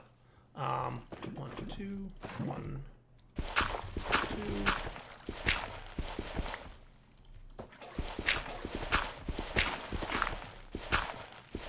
Obsidian, thank you. Go. 1, 2, 1, 2. Cool. Back in a minute when the school's. Okay, so we've got the obsidian. We're gonna need a little bit of wool. You can be sorted. How about a couple pieces of wool? Wool. A couple ender pearls. Nice. Blaze rods. And then we're gonna need about 14 iron. And that will be cool for 2 cauldrons. I'm also gonna want 6 redstone or red dye, and I'll tell you why. Those of you who are familiar with how this mod works will know why. Those of you who are not may not. So these tanks will always have the exact same liquid in them at all times. They work like ender chests, but for liquids. For those of you who may not be familiar with this mod. So, for example, if there's a bucket of water in there, there's a bucket of water in here, and vice versa. How cool is that? So what we're going to do, and they can all be color-coded, right? So if I make this red, for example, the white, red ender tank will always have the same as the white, red ender tank. So if I make that red, then they match again. If I make you red, then they no longer match. Cool? Yes. So what I'm going to do is make you red. I'm going to take the water out of you, and that should be cool. Now we've got ender tanks that will always have the same amount of liquid in them, which is neat. So we're going to use those ender tanks to pump up lava. So we're going to want a ranged pump. It might be at ranged pumps. Yeah, pump from ranged pumps. Ooh, that needs a block of diamond. Ooh, that hurts. That's going to sting. And 4 more obsidian. Ooh, that stings. I don't even know if I can... Ooh, block of diamond. It's worth it. It's worth it for infinite lava. Having infinite lava at my base will be worth it. Will be worth a block of diamond. I'm going to need 4 more obsidian. So... back in a sec when I make those 4 obsidian. Alright, obsidian's ready. I need another bucket of lava that I forgot about. So then back to the base. It is fun traveling around the slime sling, but it is in no way an accurate, let's say, form of travel. So for this, we're going to want a couple of you and 1 of you. And that should be it. Cool. Ranged pump, which does require RF. A small amount of RF. Enough such that we can do this. Cool. I think we're also going to need a lever for this guy. I'm pretty sure. And I forget if he needs a fluid duct between him or not. So I don't think I have any hardened ones, so I'll just grab 2 signalum and that should be fine. But I think putting the tank right on top should be alright. So, nether portal. See you guys in the nether. Alright, so I don't want this too far from the nether portal, and we totally want to chunk load it as well. So I think like right over this cliff face here would be cool. I wouldn't mind having a little bit better control over getting up and down, but we'll be fine. Ow. I hate the nether. So right here seems like a nice place to put him. So I'm going to put this guy down here. You notice he has no RF, insufficient energy. But if I pop this guy down, he will serve that tile, who will start getting RF. Oh, and look, he doesn't require a redstone signal anymore, so he's got lava in his internal tank. Beautiful. Put an ender tank on top of it, and awesome, it's filling up. Look at that. And notice the ender tank in my inventory, even though it's not showing, it is totally filling up with lava as well. Nice. It used to show in your inventory. I guess that's something that don't work no more. No biggie. Let's just get up here. So by the way, we also want to make sure to F3G. Did I put you guys in different chunks? I don't. Put you in the same chunk. I have to load 1 chunk. So, claim chunks, the one I'm in. It's claimed, it's chunk loaded, I presume it's gonna work. We'll find out if I'm wrong. F3G to close chunk borders. And we are cool now.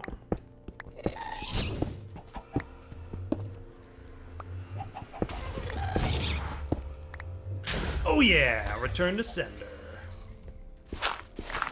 I'm going to get that gas tier because that is a gas tier, and they are not common. But you know what else I want to do while I was here? I want to get the Safari Net with a blaze in it, didn't I? So let's do that real quick. I'll be right back once I make it to the fortress. Okay, fortress in sight. Blazes, please. Where are you? Where art thou, Blaze? This will also come in handy at some point when I want to start farming Wither Skeletons. There's a Blaze spawner, so I should be able to tap into this dude. Blaze spawn, please. Come on. You can spawn one. I only need one. Thank you. Meet you back at the base. So in theory now, we should have an infinite lava source, relatively infinite. It'll run forever. So when we pick up a bucket's worth, look at that. Beautiful. Pretty much unlimited lava, which is cool. It's really cool. And we're gonna go ahead and stick with that. So for now, I think I'm gonna wrap up the episode. We will come back next episode and probably consider some more things to do. But for now, we've got wireless power transfer and infinite lava on the same episode. How cool is that? And if we wanted to, we could swap this out for blazes and flip a lever, and then boom, we're spawning blazes. Look at that. Cool. I'll let this run for a little bit, and I'll see if any blazes spawn outside. What I'm suspecting is the ceiling is too low, and the Endermen are spawning in such a way that their heads are in the ceiling and they're teleporting away. So if I'm right about that, raising the ceiling 1 Y level height should be sufficient. I'll just have to see if my light source is sufficient. It looks like it will because it's 10s and 11s around that. So raising that 1 Y level shouldn't be a problem.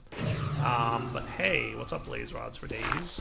Blaze Rods and Ender Pearls for days. That's what's up. Now, Direwolf20 signing off. Hope you guys enjoyed the episode. Wow, look at all this cool stuff. Take it easy. Hello everyone, this is Direwolf20 and welcome to episode 16 of Direwolf20's Let's Play series. Today, want to work on using the lava that we got last episode to make an igneous extruder, which is a nifty little gadget. And then I might want to get into actually additions a little bit. I'd really like to get into actually additions just a lot. So obsidian first, then actually additions. Does that sound like a cool plan? So for this, it's really simple. Just need a couple Invar gears, some tin, some iron, boom, some nickel, some tin, maybe some copper. I don't know. Should be cool. Oh, and some redstone. And oh wow, we are really low on redstone. Maybe I want to do a little bit of mining this episode at some point as well. We will see. So induction smelter, 1, 2, 3. 1, 2, 3. That should be cool. We might also want to boost our power production because we have been limping along with a small amount of power, but we haven't been doing... We did a lot of early game tech stuff for a lot of different mods, but we've yet to be at the point where it's like, we have a lot of power needs. So that's kind of both good and bad, I guess. So we will see what happens when we get to the point that we feel like we're choking a little bit. But for now, we'll get one of these. Get one of these. Oh, piece of gold. I knew I was going to forget something. I always do. I'm like, let's grab all the metals. No, I don't need gold. Yeah, I need gold. So piston. And I need another set of Invar, because it looks like we need 2 Invar gears. Look at that. Should really upgrade this machine to hardened tier as well. It's still basic. But we'll get there. As I upgrade the machines, remember, I have to upgrade, like, the power production. So I've been kind of holding off, because, you know, patience is virtue and all that good stuff. Hey, igneous extruder. Sweet. I like it. So we've got an igneous extruder, which is good. And that's cool. So I think what I'm going to do is pop that downstairs. And I've got my ender storage tank, right? This thing can go anywhere. It doesn't have to stay here. I just placed it as like an example. What we could do is stick our igneous extruder like anywhere. Here would be fine, I think. And we can configure it so the back is a blue. And we can configure it so that the top is a blue, and if we hit this guy with a... If we hit this guy, he should start dumping lava into the tank. Nice. Now he just needs a little bit of power, which shouldn't be too much of a request. I don't remember them needing power, but I guess they do now. Things change with modded Minecraft all the time. Leadstone energy conduits, thank you. Not 100% sure when this started needing power, but it's all good. I guess it doesn't hurt to do this. Boom. So this will make obsidian, cobblestone, or smooth stone. In order to make cobblestone, it doesn't use the lava, I think. Or it uses like a super small amount. In order to make stone, I think it uses water, but not lava. So like if I put it on smooth stone mode, watch what happens after the obsidian's gone. I think it'll use the water, but not the lava. See? Yeah. It might use a trickle of lava, but I'm not sure. Cobblestone uses nothing, I'm pretty sure. So nothing disappears. And obsidian uses one source block of each, right?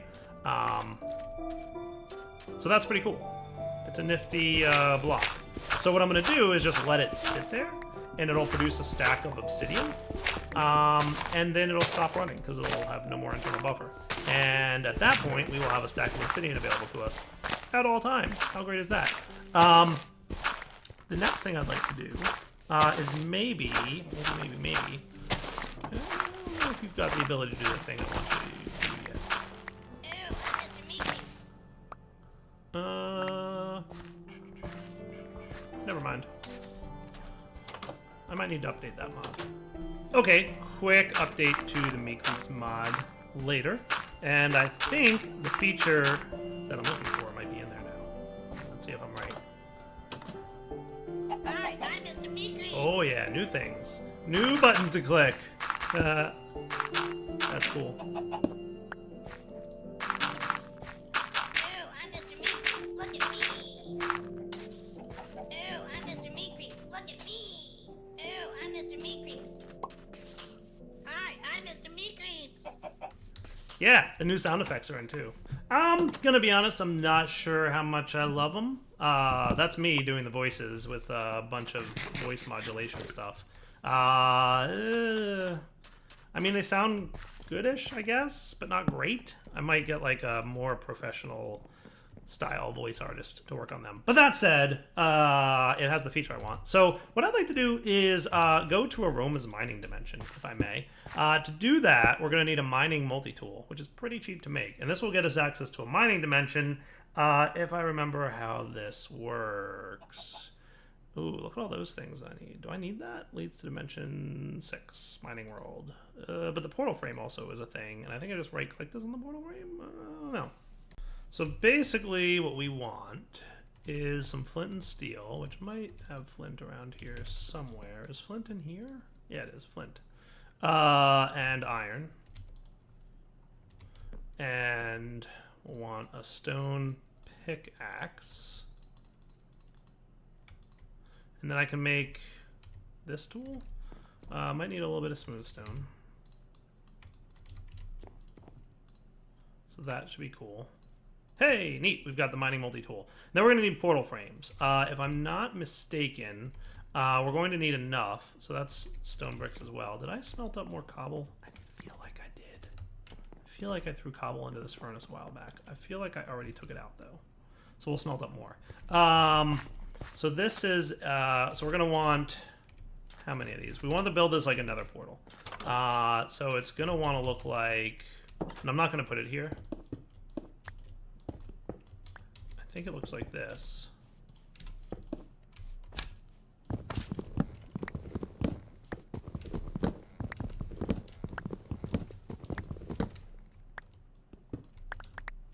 One, two, three, 1, 2, 3, 4. 1, 2, 3, 4. 1, 2, 3. So I think it needs to look like the old vanilla nether portal. Just like that, right? So 1, 2, 3, 4, 5, 6. 1, 2, 3, 4. That should be cool. Or it might be one lower. I think it's actually one lower than that.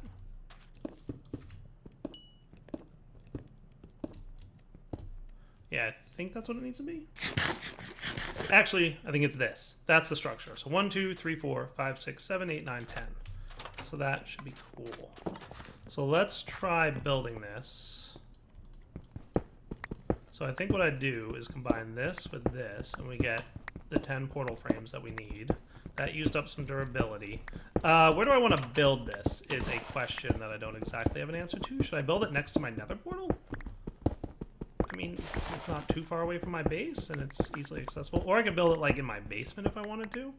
But I feel like... I mean, it's quiet. It's not like the nether portal, so it doesn't make all that much noise. But I think I'm going to build it right next to the nether portal. I think that might be cool. So it'll look just like it, right? So, like, 1, 2, 3...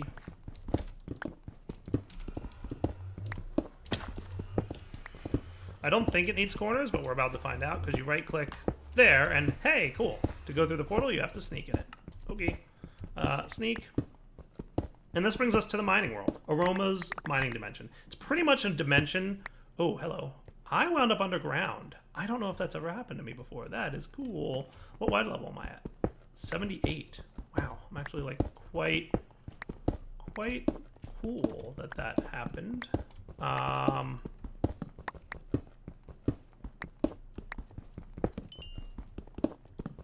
Nifty. I wouldn't mind if there's this much dirt here. I'm gonna hope. Now there's probably world gen going on, so my world's gonna be a little bit laggy for a minute. I can hear animals, so that's kind of a good sign. I just want to find out where bedrock is, or where the outside is.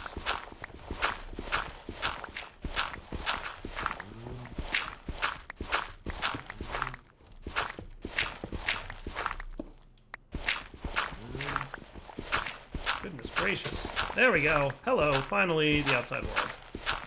Let's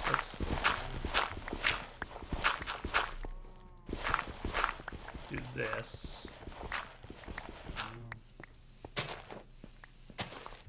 That should be sufficient. Hey, cool. All right. Weird that it decided to be underground with the portal, but I guess it was just like coincidence. But it's pretty much a flat world. It shouldn't be eternal day. That's an option for the world, but it's not, because I felt that would be a little bit overpowered in the pack, like an eternal day age. That's powerful.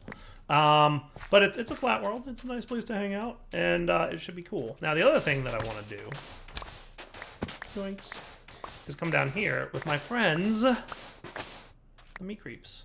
Let's build down to bedrock, if you would. I'm trying to debate where I want to put it. What I think I'll do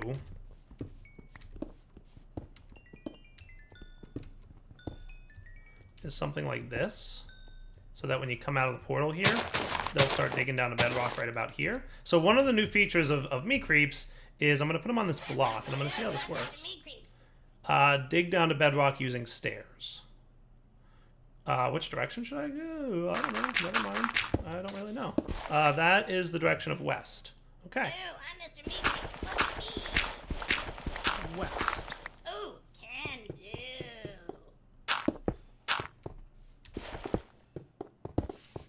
Neat. Good job, buddy. That's okay. You can just keep digging, right? If I give you cobblestone, will you like get back to work? Yeah, you will. So he'll mine out cobblestone, and then he'll use the cobblestone he mines to craft stairs, and he'll basically run to bedrock. That is cool. Now I think if I place one here, if I gave him the same instruction, Oh, I'm Mr. Meat Creeps.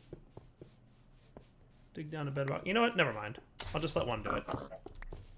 Now if I wanted to, I could have another meat creeps doing torches for me, but it's all good.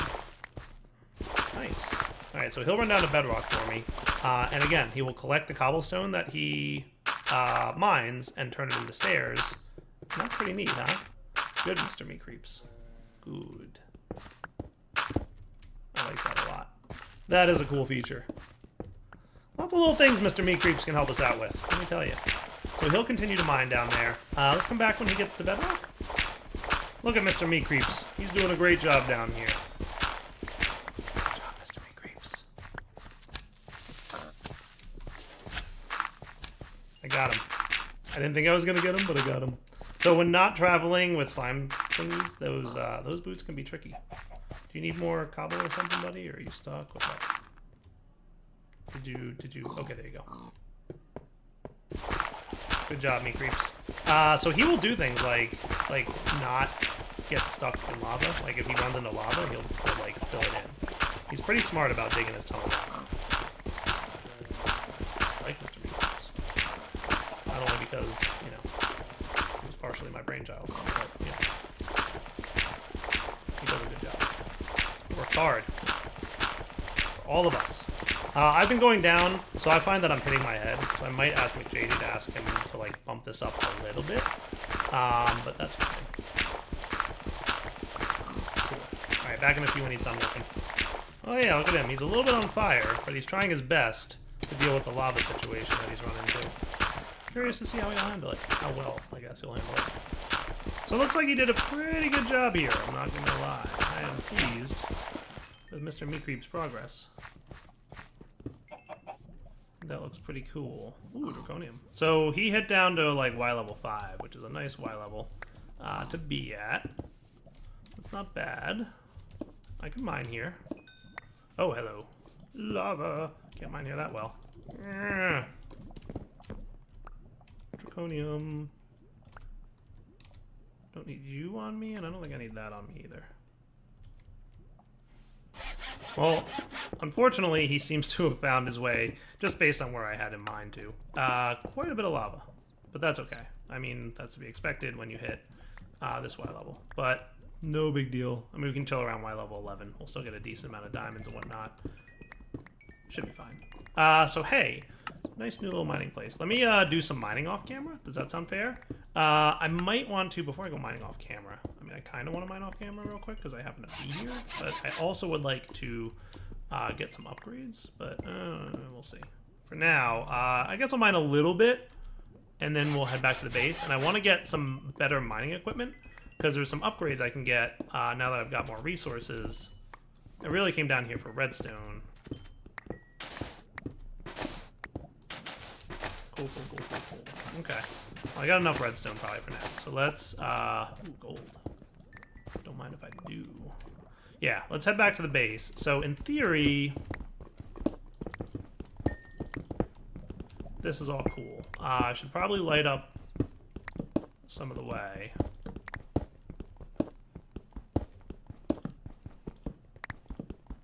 Nothing too aggressive, just make sure it's well lit enough. Cool. And then we can shift to go through the portal.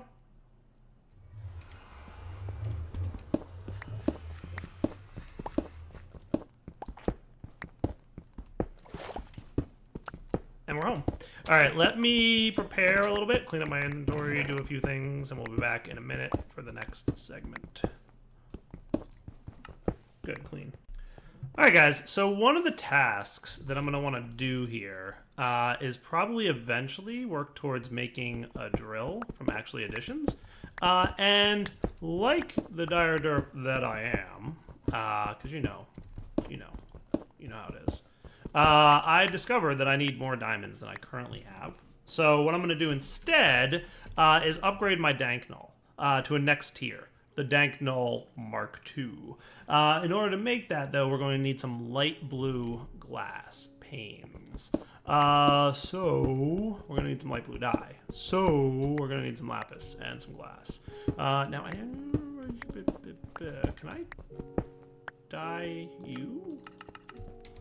Or do I have to get this? So light blue glass. That's it, right? So light blue glass is just light blue around 8 glass. It should be doable.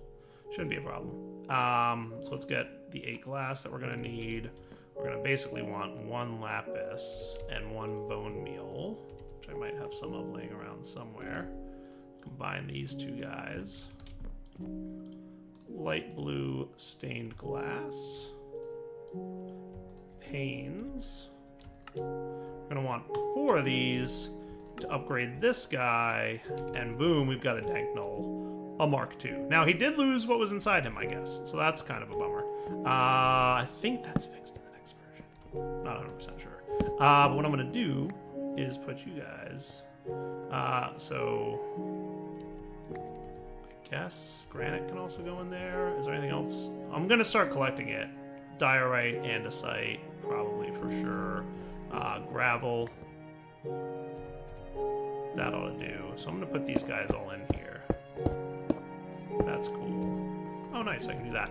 By the way, I can shift mouse wheel to switch between the different stuff, so that's kind of a neat trick. I think this can hold significantly more.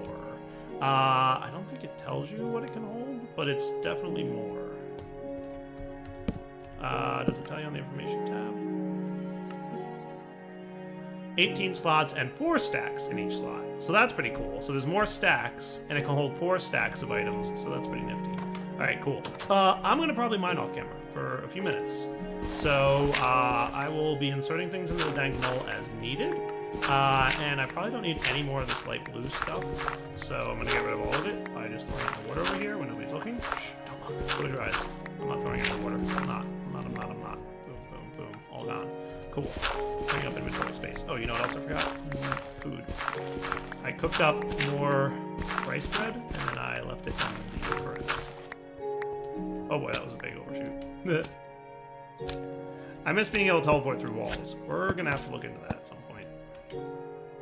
Teleporting through walls is great. I might... So, comments about the base. I've definitely gotten some of those, by the way. And, yes, I actually have come up with a base plan. It's going to be similar-ish to a base I've made in the past, but never in a YouTube series. Only in a streaming series did I make this base. So I'm thinking it would be new to a lot of you. And I'm also thinking you guys will enjoy it. I think it's going to actually look really cool. But before I can make it, I want to progress a little further. So the plan is to progress a little further, and then we will do the thing. Cool? Does that sound like a plan? So we'll be back in a few minutes when I'm ready with this stuff. I need to mine for a bit. Well, guys, it was a long and grueling mining trek, but I'm pretty sure that I've found enough diamonds to at least make what I want to make, which is a drill. And maybe enough to make it cool. Whoa, look at that bounce past. That was shenanigans. A little bit too far there.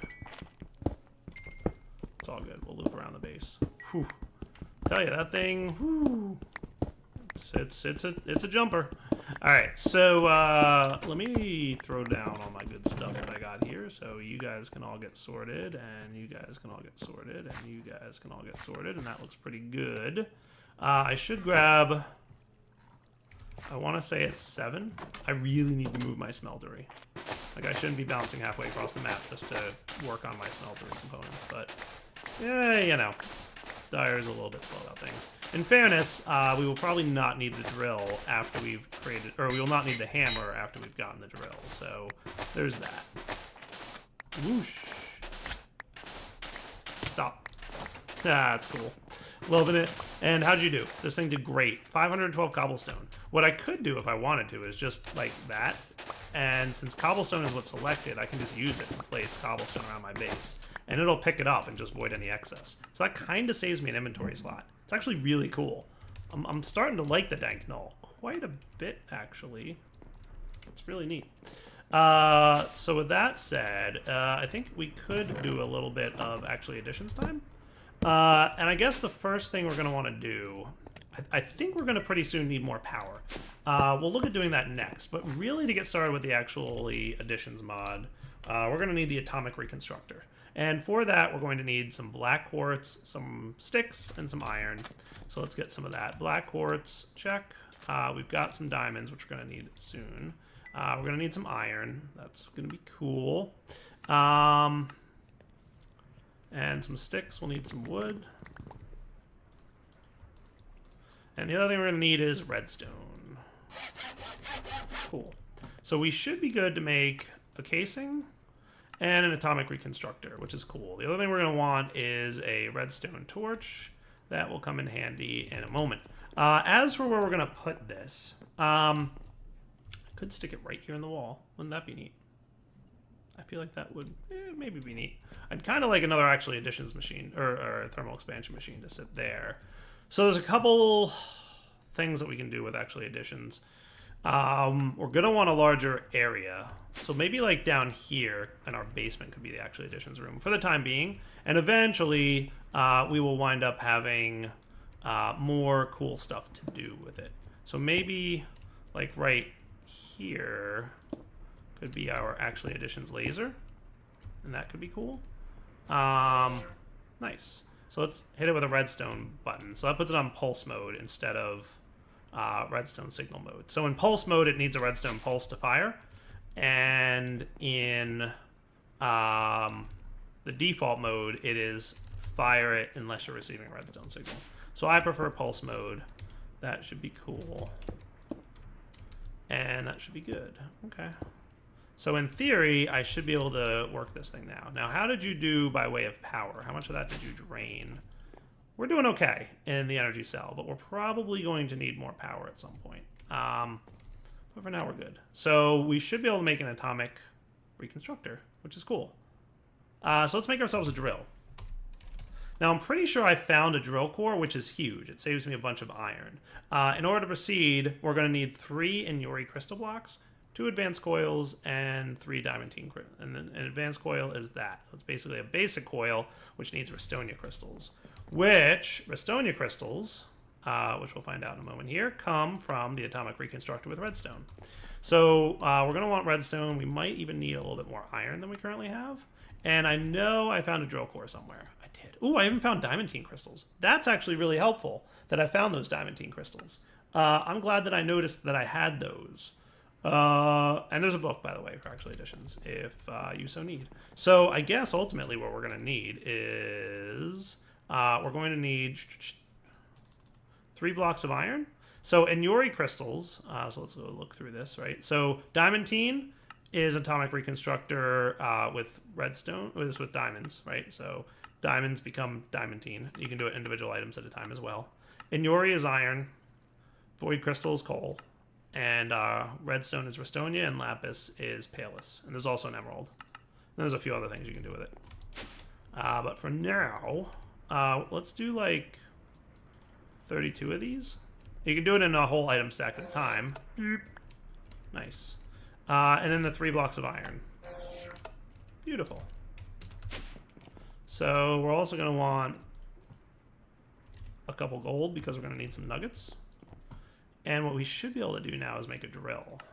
So we're going to want 1, 2 of these, 2 of these, and we're good to go with the drill. Nice. That is fancy. Drills are great. Drills are definitely one of my favorite mining tools. They do need power, which it can charge up here. And I totally want this energetic infuser to be faster because you, sir, are kind of slow. Also, you're really slow. So you are able to, I guess, 50 RF a tick. Can I get a hardened upgrade on this guy? A couple bronze. See if that manual craft recipe is in. Is that aluminum? I want tin.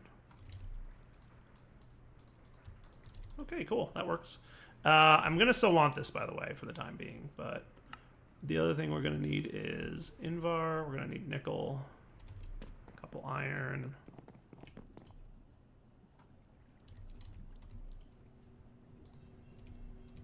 So that should be cool. So you're pretty slow about transferring. I want to see what happens if I boost you into a hardened upgrade. Bronze gear. Hardened upgrade this dude. So now you're capable of transferring 75 RF a tick. Okay, cool. What augments can I put into the energetic? Okay. Maybe...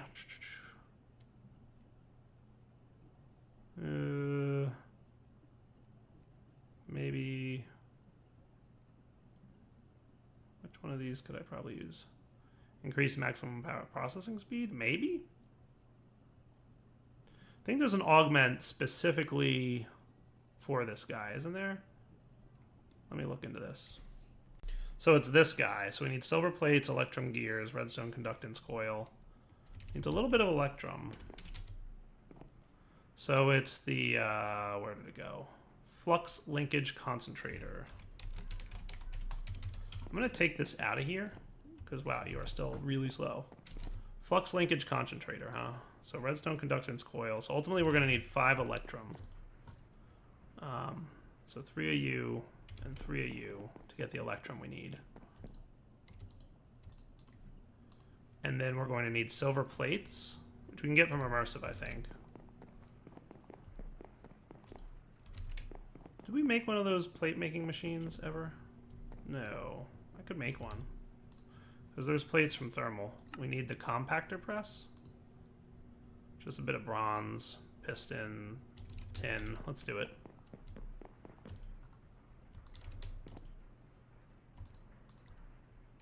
I think I've got everything I need. So I guess here's one downside is I can't craft pistons automatically, but that's alright, we'll live.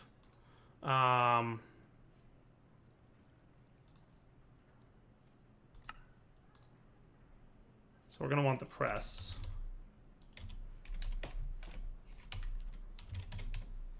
Compactor press. Okay, cool.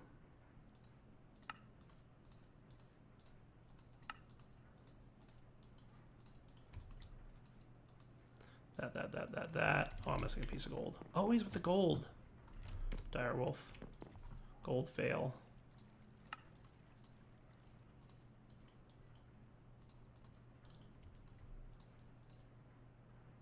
Ah, those are copper gears. Okay.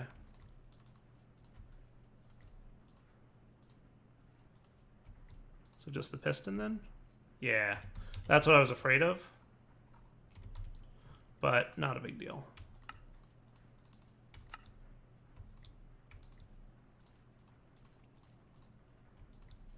Cool. Compactor press. So that'll let me make... I mean, I could make it with the other things, but it's fine.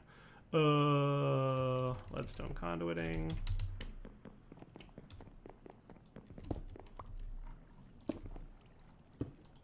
Cool. And then we want a couple silver, I believe it was. Flux linkage. So we're gonna, 2 silver plates. So this should compress my silver into 2 silver plates. Neat. Mode press. I don't know what the modes are. We'll look at it in a minute when it's done processing. So we're gonna want electrum gear. You should be done with your electrum by now.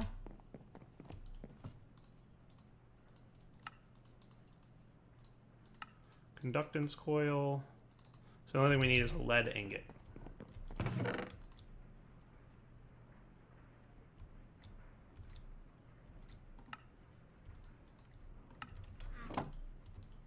I didn't mean to put that redstone away. But lead ingot, and then the 2 plates.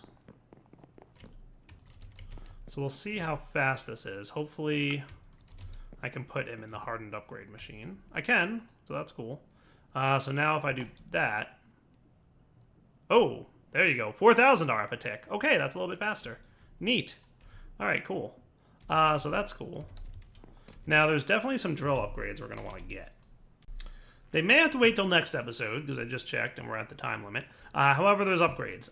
So by default, your drill works, you know, pretty decently. The nice thing about the drill that I like the most is that the drill works equally well on both cobblestone and dirt. So no more of this, I'm not carrying a hammer thing around. That's the best part of the drill.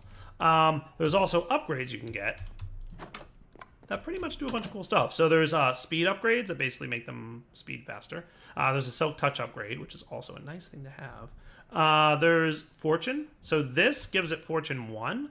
You need a block of diamond, though, so that's a little expensive. And this will give it Fortune 3. However, we need, for both of these, we need the empowering system, which we don't have access to yet. So we're not going to get Fortune on this guy. We can get a drill mining augment. Let's do it right now real quick. Because it's only... Yeah, I can totally do that. So let's get 4 diamonds. And 4 iron. What's that? What are you doing in my basement? Get out of here. Explaining drill augments.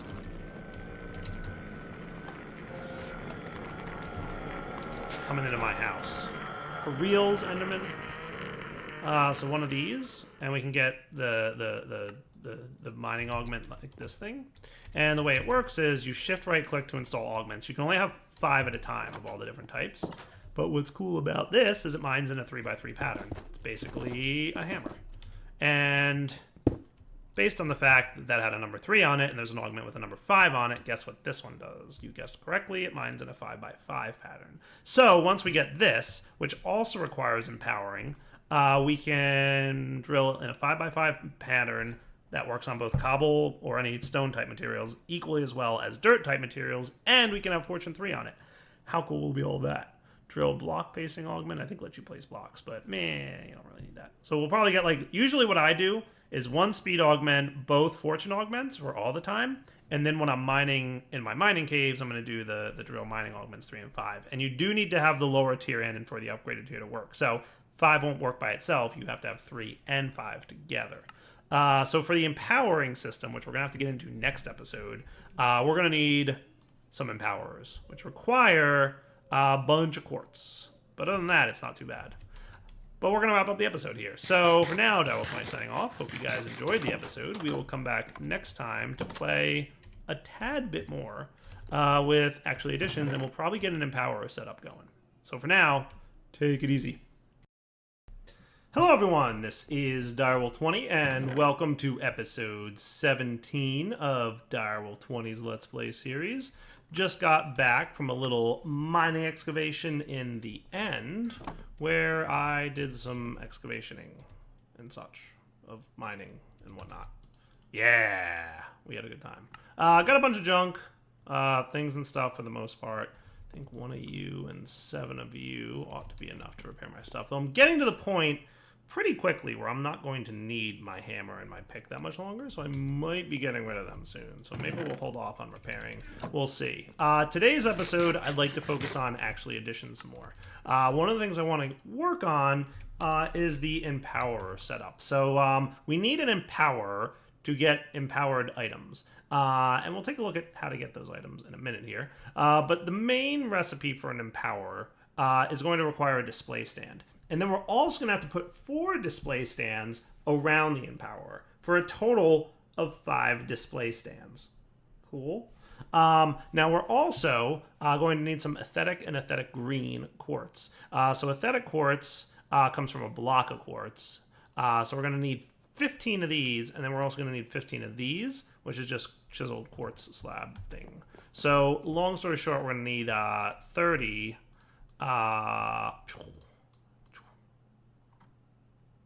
boom, blocks of quartz. We're going to have to take 15 of them, do that, and then combine them again into chiseled quartz. Cool? And that should be all she wrote. Then we're also going to need some advanced coils. So we're going to need some more of this stuff, and we're going to need some more of this stuff, and we might wind up needing more of that in the long run, and we're totally going to need a bunch of this stuff. And we'll see how it goes, right? So we're going to need 5 of these-ish. Hey, perfect. That's exactly what I got. And then we're also going to need some gold, turn it into nuggets. That we'll need 5 of those guys. Not too shabby. We've also got a few extra nuggets hanging around here. Cool. So we'll pop down here. We'll drop our 2 sets of blocks. Poof with the laser. And ta-da, we've got aesthetic quartz and aesthetic green quartz. We're also probably going to want to look at getting more power today's episode. You have a built-in power bit in there, but you don't seem to be doing a good job of transferring it up here. And I haven't figured out exactly why, because you have an internal buffer. Why are you not transferring the power that's in your buffer? I'm not sure. Seems weird. Don't know. I think that's just being funny. Yeah, you still say you have 120,000 RF.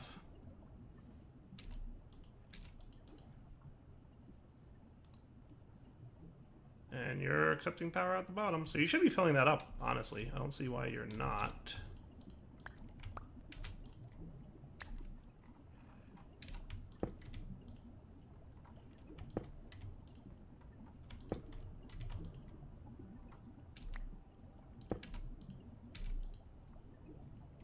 Huh. Just being weird, huh? Maybe it's because you don't have any fuel in you? I don't know. Figure it out later. Hey, you know what I need more of? This stuff. I'll play with that in a minute, once I decide to get my Empower set up. Empowering. So we've got the 5 of these dudes that we're going to need, right? Totally. 5 display stands. One of them is going to get upgraded, so we're going to need some steel casings. Boom. 2. And we're also going to need a Restonia crystal and a double battery.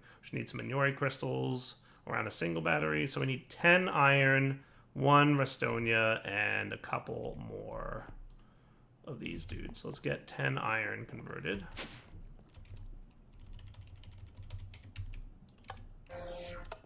That might be 9.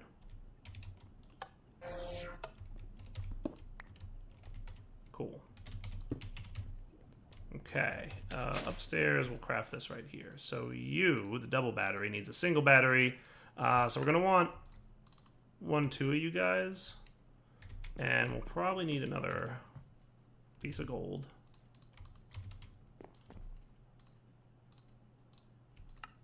Cool, 2 of them. We want 1 of these dudes, and we'll upgrade that to a double. And then that will be used to make our Empower. Sweet. All right, next thing we're going to need. We're going to need some more leadstone energy conduits, probably for sure. So let's get some more lead. And maybe some more glass cooked up. Ooh, you don't feel like being glassy. Let's gravel you. Gravel in a pulverizer. We'll turn into glass, right? I think.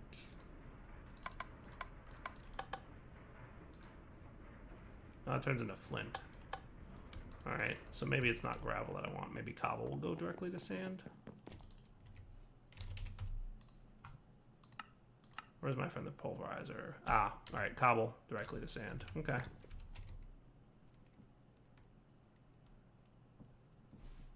Alright, so that works for now. A little bit of extra glass. Let's get a leadstone energy conduit. That should be enough for now. And if not, well, we'll find out pretty soon. I'm thinking this thing could chill kind of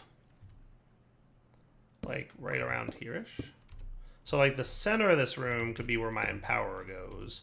And, ooh, it's been a while since I've set these up. Is it 1 or 2 blocks away? Is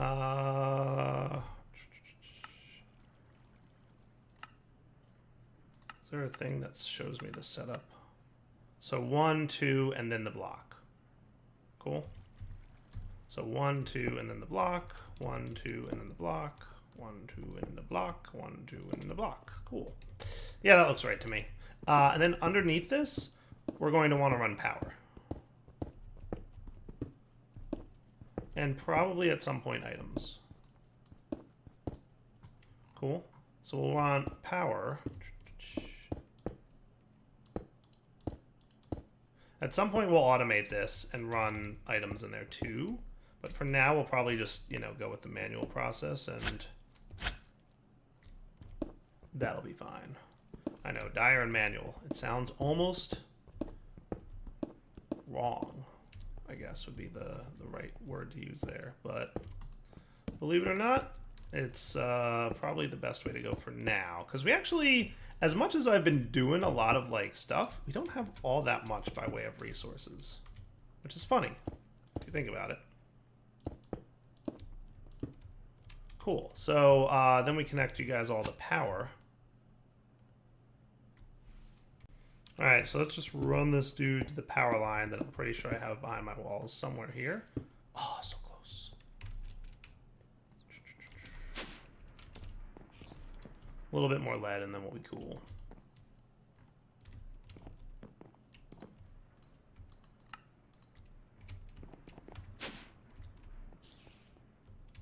And like I said, I will be moving my base sooner than later, believe it or not, to someplace that's a little bit nicer looking than this. But a lot of this is just getting up and running. All right, cool. So each of these guys hold about 80,000 RF or crystal flux, depending on, you know, they're pretty much the same thing. They're different things, but they are equivalent. So 1 RF equals 1 crystal flux. FYI. So we're probably getting to the point where we could probably have a little bit more power flowing into this thing. So let's get some coal. And what I'd like to do now, because we're going to start using a lot of RF, is probably look to getting the augment that will help with our fuel efficiency. So there's an augment, not that one, something advanced throttle. That's nice. Prevents RF loss. I might want that at some point. But we're gonna want ignition plugs, right? That's the one I want. Compression dynamo especially greatly increases power generation and efficiency. Only refined fuel can be used. That's what we're using. So we're gonna want ignition plugs, which requires pyrotheum dust, copper plates, redstone conductance coil, signalum gear, hardened glass. We might have some hardened glass. Didn't I make some hardened glass? If I didn't, thought I did. Oh, we did. Cool. All right, so I've got that. We're going to need 2 copper plates. Boom. We're going to need some signalum. If we don't have that, we can make more of it. How much do I get per induction smelt here? 2 at a time, I suspect. That is true. Oh, we get 4. Okay, so 3 copper and a silver and 10 redstone. So 3 copper and a silver and 10 redstone in a bucket. So we'll get the signalum cooking, right? So magma crucible, get your 10 redstone. You're done. That's fine. Compactor, you're gonna want your 2 copper to start hammering that dude up. And by the way, you can close all your sides. You're gonna want a bucket. That looks cool. Nice. Let's put away this marble and this nether quartz. Just cleaning up inventory, don't mind me. Okay, cool. So that's the signalum pieces that we're gonna need. Redstone conductance coil needs electrum. I can get one of those pretty easily. All right, pulverizer, your work is done here. Close these guys off because I need silver and 3 copper dust. Meanwhile, you're smelting up the last of that. And blazing pyrotheum. That does not look like it would be hard to get. So that should be no problemo. A little bit more there. So let's get the stuff we need for blazing pyrotheum. That will be sulfur, coal dust, redstone, and blaze powder. And how many do I get for that? It's 2. And that's what I need, right? So 1 blaze powder. If I don't already have that, I can get a blaze rod. No, I have a blaze powder. A coal dust. A redstone. And a sulfur. Which may, I would think, be in here. Oh, nope, it's in here. Cool. So you pulverize that dude. You're there.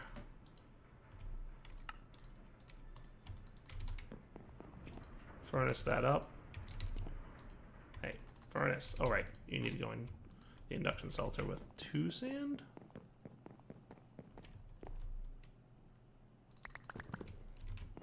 I should do something about sand at some point. So I might have everything I need for this. That's cool.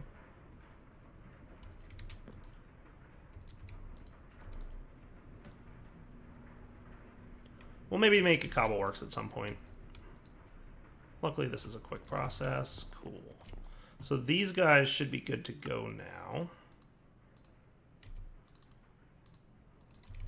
Missing my redstone. This is why we have multiple crafters. Cool. Copper plates. Aha, forgot that. I made it, I just didn't take them. So I don't know how much better you're going to get this, but in theory, I take this augment out, I put this augment in. Cool. 240 RF a tick. Not bad. And it should be more efficient. So that went from 120 to 240. That's kind of nice.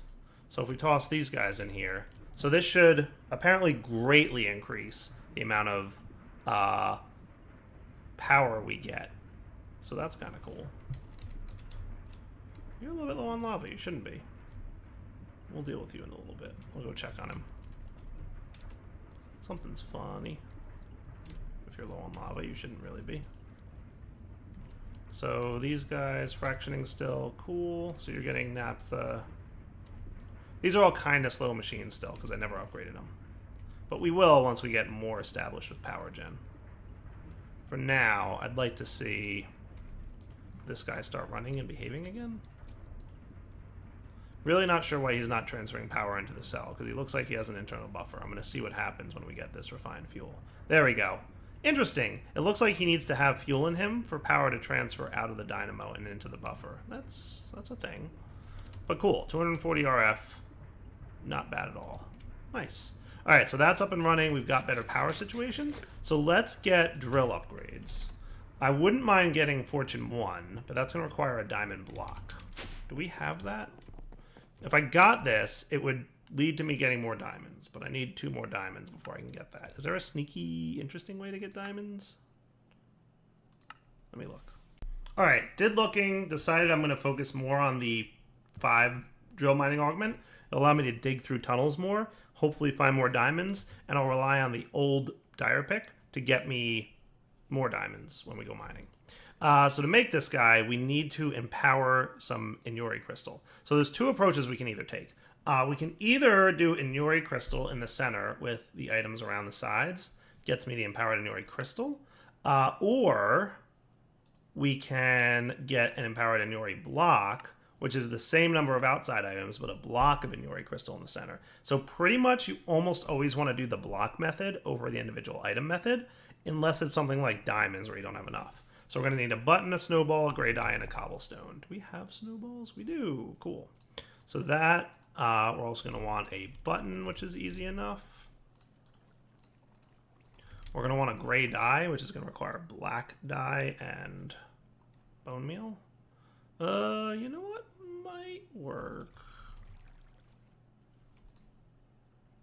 Real quick, out of curiosity.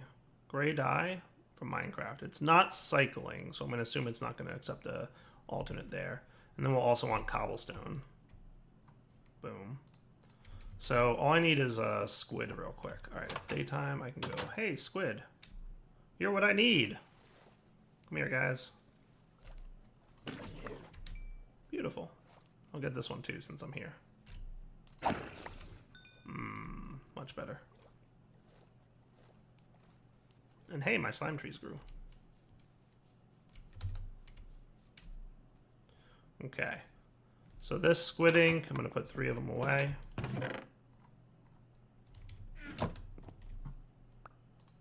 You... thought I grabbed bone meal. Must not have. So there's your gray dye, and I'm going to put one of those away into the filter. And then we want to make a block of iron. We will drop it here. Press button, get this guy, and then basically these go around the outer edges of this thing. And we should get infusion. Nice. All right, so that's empowering the Inuri. While that's going, let's get ourselves 4 diamonds, which we'll need, and then an advanced coil, which is basically going to be another piece of gold, which I really need to get more of. I know I found gold underground, but maybe I've been using it more than I thought.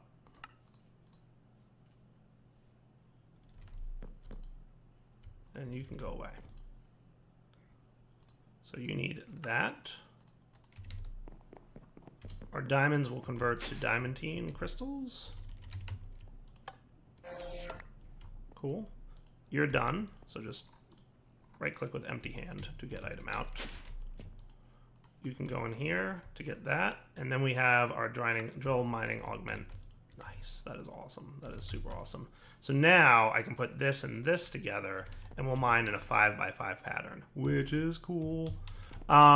Speaking of something we already made a little bit ago. I would like to also...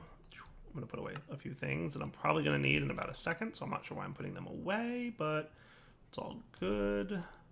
I probably don't need excavator and hammer anymore, because you're going to replace that. I probably don't need the exchanger on me at the moment. The rest I'll hold on to, because it's all good, cool stuff. Just put away you guys when realistically I need them. I would like a battery. Let's get... Could I get a triple? That requires 5 empowered Inuri, which literally is exactly what I have chilling right here. So I could get a triple, right? Yeah. Requires a little bit more gold. So basically, you know what I'm going to need?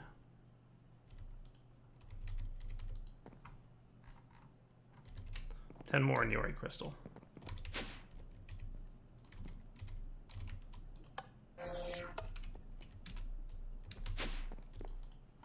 Cool. So you... I'm going to want 3 of these.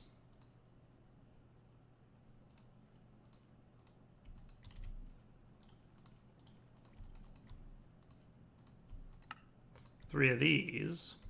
And then we'll basically do 1 of these.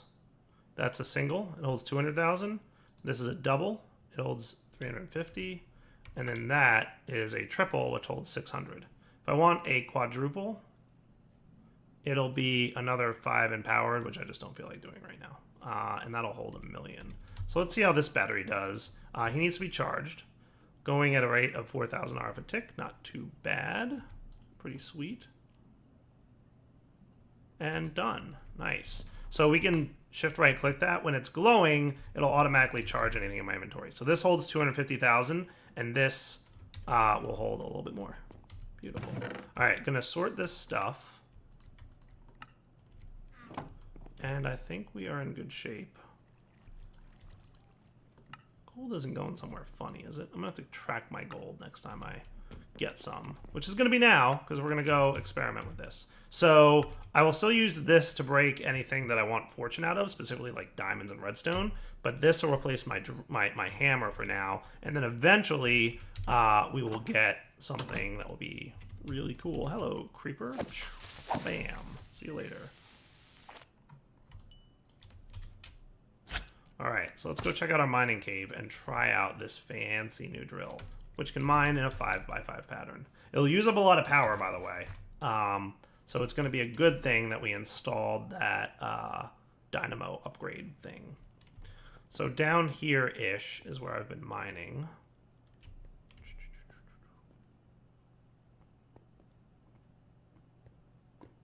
Cool.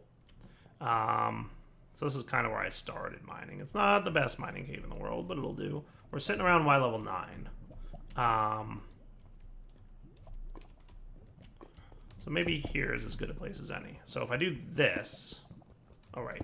Here's one little thing that I found. If there's not a block above the one you're breaking, it won't do the 3x3 or 5x5. Hey, look at that. Boom. The best part about this is it breaks dirt, no problem. Oh, it's so beautiful. It's actually working quite well. Alright, so 2 things we're going to want to do to make our lives a little bit better here.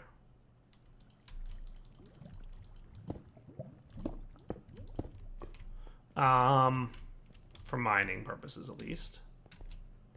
So I'd like a magnet. A magnet I think would be really nice to have. And I also want to do a speed upgrade if I can. Just 1. It'll make the mining operation just a little bit faster. So back home. Nice, I made the land that time. Cool. So a magnet would be good. I think a magnet ring is usually the one I like to have. It just requires 4 mana steel, iron, gold, 4 more mana steel, and a glass pane, right? So glass pane, gold and iron, and then 9 mana steel, basically. I don't know why I don't have a back door to my house. It feels like something that would be really smart to have right now. But I don't, because derp. Can I get ADU? Nice. That's what's up. Right? So I should now be able to get a lens, which can make one of these, which can be turned into a magnet, and magnets are the bomb. I like the magnet from Botania for a lot of reasons. A lot of reasons I like the magnet from Botania. It's a really good magnet all around. It's pretty smart about a lot of mechanics, and there's a flower that we can make called the Solagnolia, and what'll happen is anytime you're near that flower, it disables the magnet. So if there's areas of your world where you're constantly having items drop, and you don't want your magnet to suck them up, specifically like this thing, the Atomic Reconstructor, where you throw items, you put a Solagnolia nearby, and your magnet will never affect the items that drop in that area. It's pretty awesome. So a magnet is good. The other thing I want to get is a drill speed augment. So for that, we're going to need Restonia Crystal, 4 sugar, and 4 Inuri crystals. I think I've got 3 Inuri crystals right in here. So that's cool. And we're going to need one of those Restonia crystals. We're going to need 1 more iron, and then 4 sugar.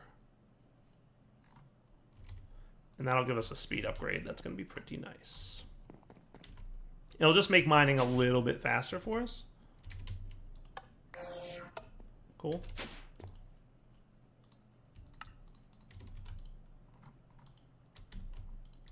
Oh, right. Go back to cobblestone.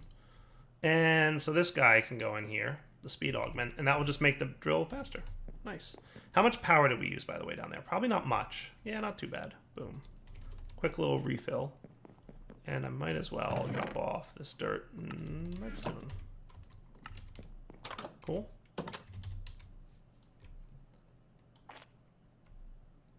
Nice. Look at that bounce. Boom. Okay. Back down into the mining caves, and we'll see how much faster we mine with this. Plus having the magnet to automatically suck all the items to me. Plus the dank null to void any items that we don't need to keep. This is going to be a really nice mining experience for pretty much everybody involved.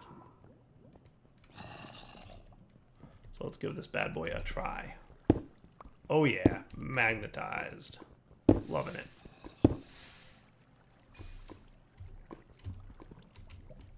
it. Not hurting me.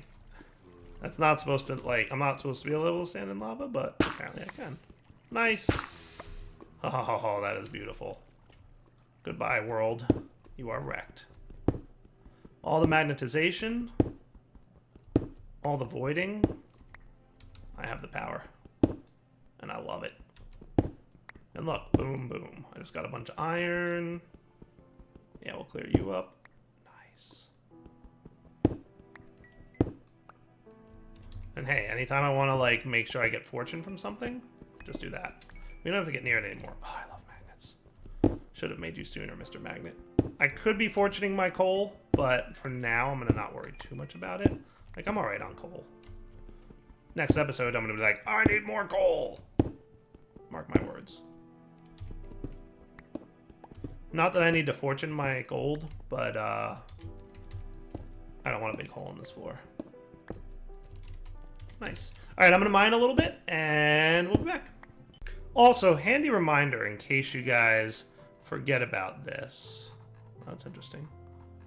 You can do this to get stone rods, and then you can do this to get torches. If you just, you know, happen to forget to bring wood with you, right? So I don't actually want you guys. See what a nice job it did of turning off my magnet when I dropped that tiny coal on the ground? Such a good magnet. Alright, back in a few, a little bit more mining. I'm going to be honest with you guys. Upgrades like this, literally, like, it makes mining an enjoyable experience. It is fun breaking things as quickly as I can here. Plus, I'm finding diamonds, and I'm, you know, getting them with my fortune pick. It's a low-level fortune I have on there. It's fortune 1, but it's better than nothing, right? And I do have enough diamonds now to get a fortune upgrade on my drill. Should we go do that, maybe?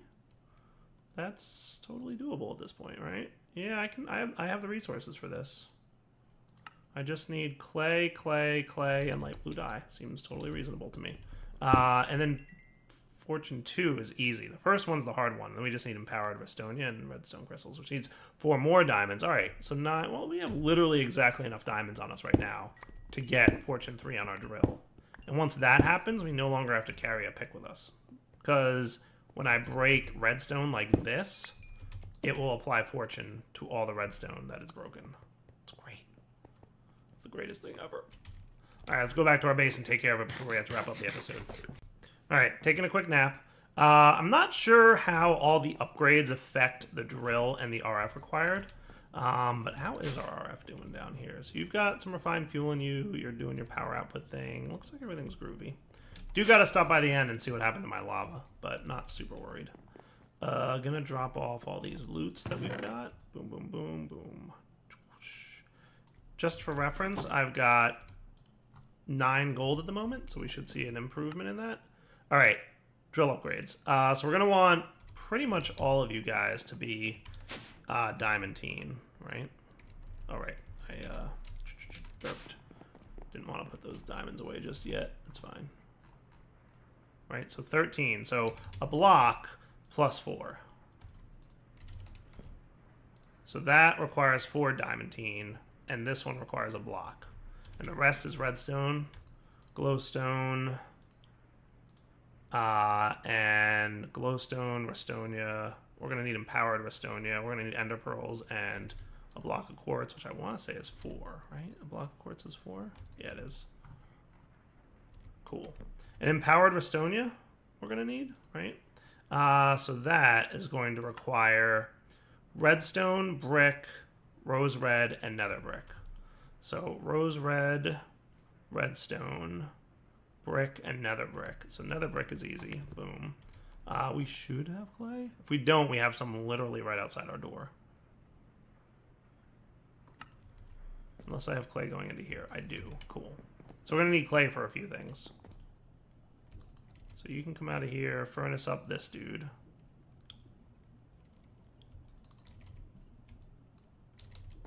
What I'm going to do is get a block of redstone. Because remember I said this is the best way to do it. It just saves on a lot of resources. So you, and redstone, I believe it was. But this has to be smelted first. So if I'm not mistaken, you, and you. Nice. Cool. In the meantime, let's get ready to take care of you. So the empowered diamantine will be clay, clay, clay, and light blue dye. Easy. If I don't already have a light blue dye, which it looks like I don't, I'll just get one of you. And you. Put one away. And then the clay, clay, and clay. So you're done.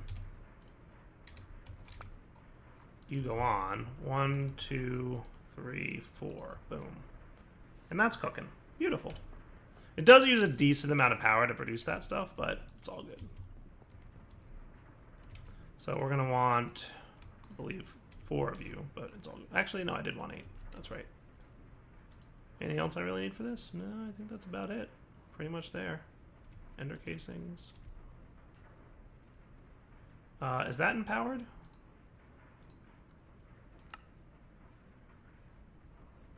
This dude, this dude. So they are empowered diamantine on this end. That's going to be annoying. So because I don't have diamonds, that was like the one time. This is like one example of where it might not necessarily be worthwhile, especially because it's like all clay that you're using. So let's just get 2 of you and 2 of you, because I need 4 anyway. And I'm going to do this one real quick off camera. Be right back. By the way, just as an FYI, it's a lot faster when it's the individual item instead of the block form, obviously. And it requires more power. So long story short, block form, more power. Individual item is more items, right? But that should be it. So now we should be able to get this dude. Boom. Nice.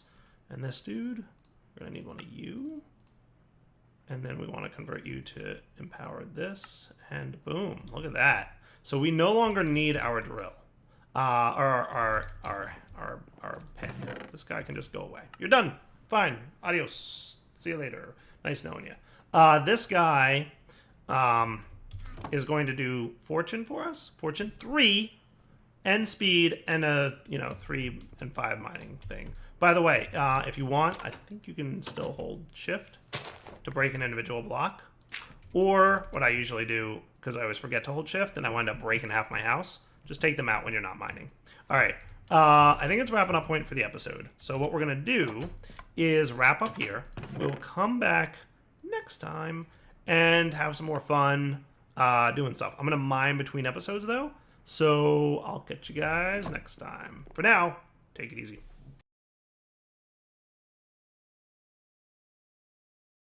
Hello everyone, this is Direwolf20 and welcome to episode 18 of Direwolf 20's Let's Play series. Today, I want to do a bunch of things. So we started with Actually Editions last episode, and that was a good time. I'd like to look into making one of the items from Actually Editions, the Traveler's Sack, which is really a good item, and hopefully will serve me well. So I'm going to need a little bit of leather, which I should have a bunch of, and some string, which honestly, string, really? Like none? None on the string? Did I really use it all when I... Oh, no, wait, there we go. Do totally have some. Just derping. Don't mind me. Does it have to be black wool? Oh, it's a void crystal block. That's not wool. That's a void crystal block. Okay, cool. We can totally make one of those. We just need some coal. And we'll turn it into a block form. There we go. And coal, remember we said, is void crystals. Boom. Nice. So now we can get a Traveler's Sack. This thing is cool, and it's going to be really useful for mining. So check this out. You can set it up with all kinds of good stuff. So you can set up... So this is the internal storage of the sack. So this is like where the items go. It's basically something you can use to carry items around. We'll talk about this in a minute. You can set it up to auto insert items. So what this means is if auto insert is on, any item you pick up will go, hey, where'd it go? Into the sack. Neat. But you can also set it up with a whitelist. Currently it's on blacklist and it's empty, so an empty blacklist means we'll pick up anything. But if we set to a whitelist, we can totally adjust what gets picked up in there. And what we'll probably want to do is get a filter from Actually Editions to start setting up what we want. So an item filter is just a bunch of iron bars around a black quartz. So this thing is going to... So you could, if you wanted to, like, just filter, like, right here. But you'd only have 4 slots for filters. So by using the item filter option, it's totally better. So let's grab that stuff. And this is all in the name of what we started working on last episode, which is a better approach to mining. So the item filter here has lots of slots. So for example, we could put like rice bread in the slot, right? And then in the filter, we could put this guy. You can see on the tooltip, rice bread is one of the filtered items. Now, if we drop some stuff on the ground and we go walk over to it, we'll notice that the slime sling went into my inventory and the rice bread, because it was on the whitelist, went into there. Sweet. I'm actually going to take that filter out though. And the reason I'm going to do that is because I don't want to actually pick up rice bread. I want to pick up ores. So what I'm going to do is show you guys how awesome mining is now that I've got this amazing drill, which is nice and fully upgraded. I did do some mining between episodes, but I want to do a little bit more, so I'm going to go do it. Boom. And I want to collect a bunch of stuff and add it to the filter. The other thing I want to talk about is I got a flux capacitor. Remember last episode, we made a battery from Actually Editions? Well, guess what? I remembered that flux capacitors are a thing. It's been so long since I've played with this mod. Hello, spiders. Speaking of string, how's it going? It's been so long since I've played with thermal, right? Like, so long, that I forgot about the existence of flux capacitors. And they hold a lot more RF than batteries do. Like your standard leadstone one, which is super cheap, holds 1,000,000 RF, which is like better than like the 3rd level battery that we went and made, right? And all it is a little bit of lead, copper, and sulfur dust. And the hardened one, which I upgraded to, just needs a little bit of Invar and redstone and tin. So I could, and that one holds 4 million. I could bump up to a 9, a 16, and a 25 million RF capacitor, but I'm probably not going to do that. The one downside is, according to the tooltip, it has to be in your hotbar. Now you can right-click it to turn it off. Shift right-click. Cool. And you can hit your hotkey to change it between charging held items, armor, or armor and held items. So right now I just have it on held items, which is fine. But I like how, like, look at the icon on the thing. Like, it changes. Like, left is held items, right is armor, and both. Like, that's just like a neat little touch that I thought was cool. So what I'm going to do now, oh, right, I should probably install my drill upgrades here so that this thing actually works. Hooray! And mine a bit. So what I'm going to do is real quick, do a little bit of mining in this area and get a bunch of ores, like black quartz ore, and like redstone ore. And as a reminder, I just got 23 redstone from all that because fortune is automatically a thing. I just got, like, 8 redstone from that one guy. One thing that I learned about this this guy right here, the dank null, you can't shift right click to place blocks, which is something I usually do when I'm standing over a void or something. So that is one downside that I've thus far discovered on that. But otherwise, it's not terrible.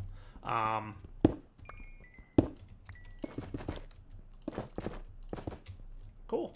Hey, look, gold. I'm totally gonna want that. The other thing I love is that I can, like, mine something from a distance and it'll, like, magnet right into me. Magnets for the win.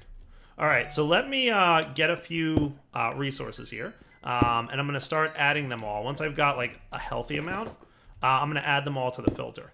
And then ideally what'll happen is I will be able to mine, and everything that I want to bring home and process will wind up in the filter. And I'm, like, getting lots of ores right here. I'm gonna want to get copper too, because, like, that one's not gonna be down here, but that's fine.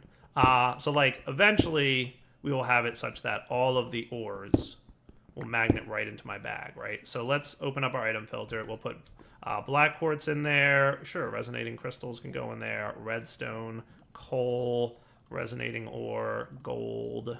Coal's already in there. Iron, lead, and silver, right? So, like, that's a good starting point to our filter. So I'll install that in the whitelist section, and then now going forward, any of those ores that I collect, right? So I'm gonna just drop all these bad boys. When they all get picked up, ta-da! They all went into the bag. One thing, it was in previous versions, I don't know if it's still a limitation, but if you're actually holding the sack in your hand, I don't think they go into the sack. Like, it has to be somewhere in your inventory, and it'll be fine, but just not literally in your hand, and then you're okay, right? So look, all that redstone right into the sack. Beautiful. That will make mining a lot easier. So we've gotten to the point in our mining adventures where we are no longer limited by how long we can mine. We're more limited by our inventory space being able to carry back all the stuff that we get, which is a cool place to be, frankly. I like being in that location. Ooh, look, diamonds. Get to add them. So we got 5 diamonds. We got 11 diamonds from 6. So that's pretty good. Not bad. Not bad at all. So I'm just going to keep mining here for a minute. And then what I'll do is I will take my satchel. I'll take out my item filter. We will add nickel and diamonds, right? And then we put this back in. And we've now got a pretty good way of picking up stuff. Cool. And they're in the satchel now. Beautiful. All right. Back in a few minutes after I've mined. FYI, they weren't kidding about needing to have your flux capacitor in your hotbar. I took it out of my hotbar earlier, as you may or may not have noticed, and all of a sudden my drill ran out of power after mining for a few minutes. So that guy absolutely does need to be in your hotbar. That was no joke. Ooh, are those diamonds right there? I'm going to run into those in a sec. But that's cool. Mining is great. I enjoy mining when I get to this stage of the game, like where I'm able to legitimately, like, mine huge swaths of land. Like, at some point I'm gonna, like, be like, all right, I'm done mining forever, and we're gonna set up the old quarry system. There's a couple different ways we can go about it in this pack. I haven't decided exactly how I want to quarry in large quantities yet. I haven't decided if I want to. So we do have frames by a funky locomotion. And in the next version of the pack, we're going to have a new version of frames, which looks really cool and powerful. So we'll see. We'll see what happens there. Anyway, back to mining and back in a minute. All right, so been adding stuff to the filters. A couple new things to add to the filters. I came up to a higher Y level so I could mine up here. And by the way, copper ore, the world gen list of just enough resources is populated now, so that's cool. So that's pretty good. So we should be able to add copper, aluminum, and tin to this list. And actually, the dank knoll, I'd like to add limestone to it. So we start doing that, and maybe dirt even as well. My goal, ultimately, is to come downstairs, mine, and literally my inventory doesn't get filled up at all. Like, I want to come down here and mine, and just my inventory doesn't change. That's my goal. Now, obviously, what'll happen eventually is the satchel that I'm carrying will fill up, and then my inventory will also start filling with resources, but it's all good. It's all good. Delicious copper. We're actually kind of, I don't want to say like low, but we're not in a great place with copper. So I'm happy to go mining for some down here. Aluminum I haven't had like any need for. I don't really know that there's much of a need for aluminum outside of like aluminum brass from Tinkers. I don't know, there might be, but you know, we'll see. So continuing to mine, and we'll head back home in a minute. I wonder if Mr. Me creeps. Oh, can do. Whoops, hold on. Wait, wrong thing. Please stop. Mr. Me creeps. Mr. Me creeps. Would you light up the area for Oh, me? can do. So if I give you those torches, will it know that? It might only know it with these torches. Yeah. So he's looking for just that torch type. Okay, that's cool. I was just curious. Alright, buddy, you can go home. Love the Me Creeps mod. Sorry, I just do. Alright, I've filled up my satchel. Boop, ready to go home. There's only one thing I kind of wish. Well, I mean, it's not that big a deal because I'm already near the portal. But I really wish I had a way to get home without having to walk there through, you know, creeper-infested darkness. Especially like when I go hunting around the Nether or somewhere else. I think now's a good time to look at an RF Tools teleporter. By the way, pretty sure I can shift right-click this. Nice! I can. That's a beautiful thing. And all the resources, boom, will go right into the chest. Looks like this guy has one more inventory slot than the chest does, but that's all good. And we can put these things away. Not my bread.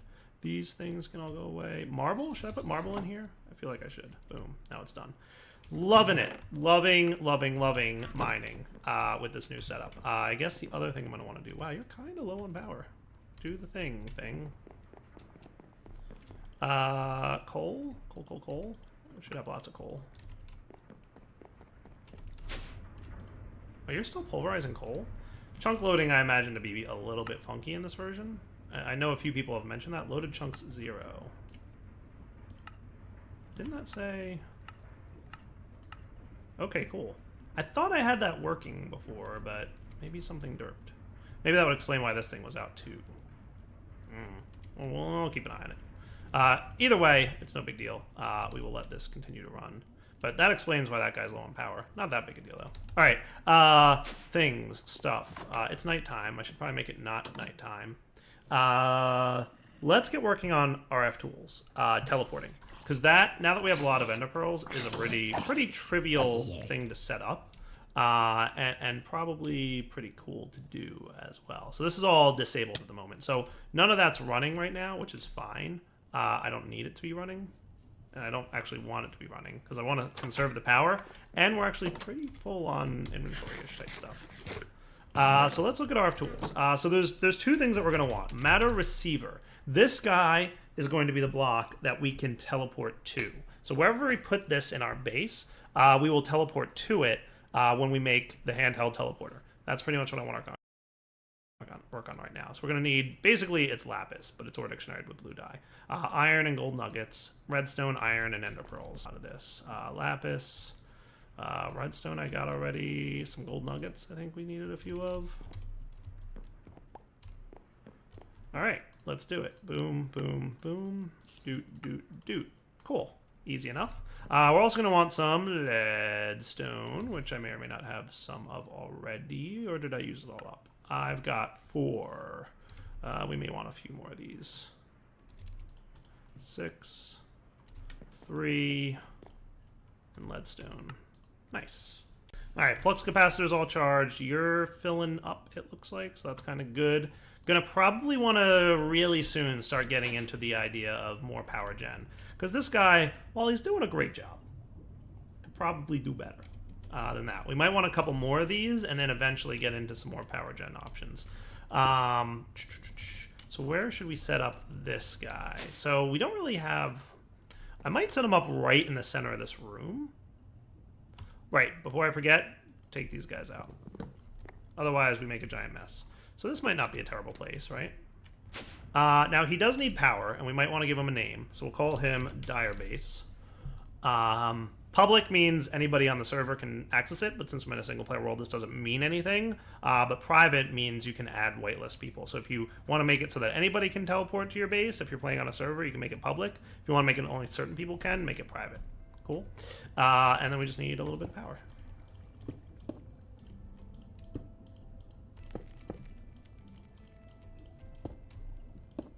There we go. Nice. So you're good to go for power now. By the way, if you teleport to a receiver that doesn't have power, it's a bad time. Don't do it. Now we're going to want... handheld? Is that what it's called?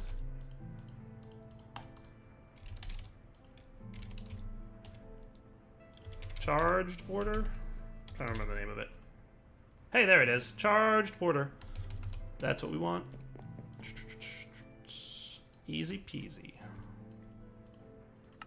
Nice.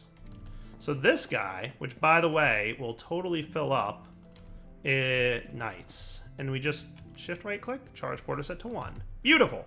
Anywhere in the world that I live or happen to be, boom, teleports me home. Oh, that's great. That's another one of those points when you get to in Minecraft, modded Minecraft of course, where it just opens the game up. Like, so cool. Now I can go wherever I want, right? I can go visit the village, I can go visit the astral sorcery stuff, I can go exploring the nether, and not worry about getting home. Wherever I am in the world, right? So like I'm in the nether, I'm collecting more nether quartz, or I'm mining in my mining dimension. Doesn't matter. It's, you know, I'm down mining, I've collected a bunch of stuff, I'm ready to go home, boom. Teleporting across dimensions takes more power, by the way, so just keep that in mind. But it's all good. Nice. So, we've been doing lots of upgrades around this, that, and the other thing, right? One of the upgrades I'd like to look into getting... Wow, I have to do something with this at some point. We'll have to organize that. What I'm thinking is trash can drawer system. We've got a lot of resources in there, so having drawers would probably be... You know what I'm going to do, so I don't forget about it, because I will forget about it if I don't do this? I'm going to leave one blaze rod in there, just to note that, like, there's a blaze rod in there. The next thing I like to usually upgrade for mining purposes is maybe switch this guy to an ender chest. And you notice I have ender chests ready to roll right here. So blaze rods, chest, obsidian, white wool. Pretty straightforward. So ender chests work just like the ender tanks in that you can set up an ender chest. Oh, right, I need a chest as well. Boom. And every ender chest with the same color code links to every other ender chest with the same color code. So ideally what you would normally do is have multiple ender chests set up. But one other thing you can make is an ender pouch, which is a bag you can carry around that is pretty awesome and links to the ender chest of the same color. So what I'm going to do is set up an ender pouch that will link to the ender chest and then be able to sort stuff on the go. So we're going to need a few of you, and we're going to need an ender pearl and another piece of wool, which I may or may not do. Good. Boom, boom, boom, boom. So now I'm going to leave white, white, white, because that's kind of always what I use for my sorting chest. So basically right now, anything I put in here will go into the ender chest here and then get pulled out and sorted. How cool is that? So we can pop downstairs and even see that happening real time, so you can see items are sorting as we speak. So open your ender chest, put things in it, like a chest and some sulfur and some blaze rods and some iron and some oak planks and some leadstone flux, and boom, all these items will get routed out, and you can see they're routing throughout the system and getting auto-sorted. So now we have so many cool things that are going to be useful for us.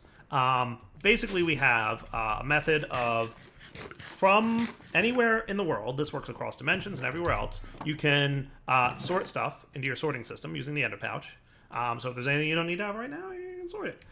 We also have a great way to go mining. We also have a great way to teleport home. It's pretty much the bee's knees. We are super, super duper awesomely, really efficient with the way we can get around and do stuff. So, we'll be back in a minute. So one of the benefits of this new teleportation technology is it allows me to more easily explore and navigate my surroundings, which, coincidentally, I already found something that I was looking for. Now, you're called sand, but you look more like quicksand to me. Yeah, I don't think you're quicksand. Oh, you know what? You're a liquid, aren't you? Oh, you are a liquid. You sneaky devils. So that's the way you want to play it, huh? Dank Knoll's going to get sand and sandstone as well, by the way. Interesting. So this kind of leads into... I'm not ready to move yet, but I will state that my concept for what my base is going to look like, it involves a desert. It definitely involves a desert. And I like the nasty water and everything. Nice. All right, so remembering that this is here, because this is something I'm gonna use later. But it looks like the sun's getting low. I don't want to travel all the way back home, so I just right-click this little gadget, and boom, I'm back at my house. All right, back in a few minutes, guys. Doing a little bit of nicening up of my house. Ooh, you know what? Might be a neat idea. And we've got enough diamonds for the time being. Could I get more ineffable glass? I feel like that's doable, right? I might want 2 sets. Idea. Well, kind of an idea. Well, not sure if I want that idea. Maybe I want that idea? I actually don't know. I'm planning on how I want to do some things and stuff. So I want to check out another mod. I want to get started checking out another mod. I need a little bit of space for it, but not a huge amount. Maybe I bump out this wall, because that's kind of like the most logical wall to bump out, or this one, and extend another 9x9 in the general direction of over there-ishness. That might not be terrible. I'm going to definitely need more smooth stone, though. Let's start smelting. What I might want to do, you know what I could probably do, is augment my pulverizer more. Could I bump you up? You're currently hardened tier. Upgrade kit, please. So the next tier would be reinforced, which means electrum, silver gear, and hardened glass.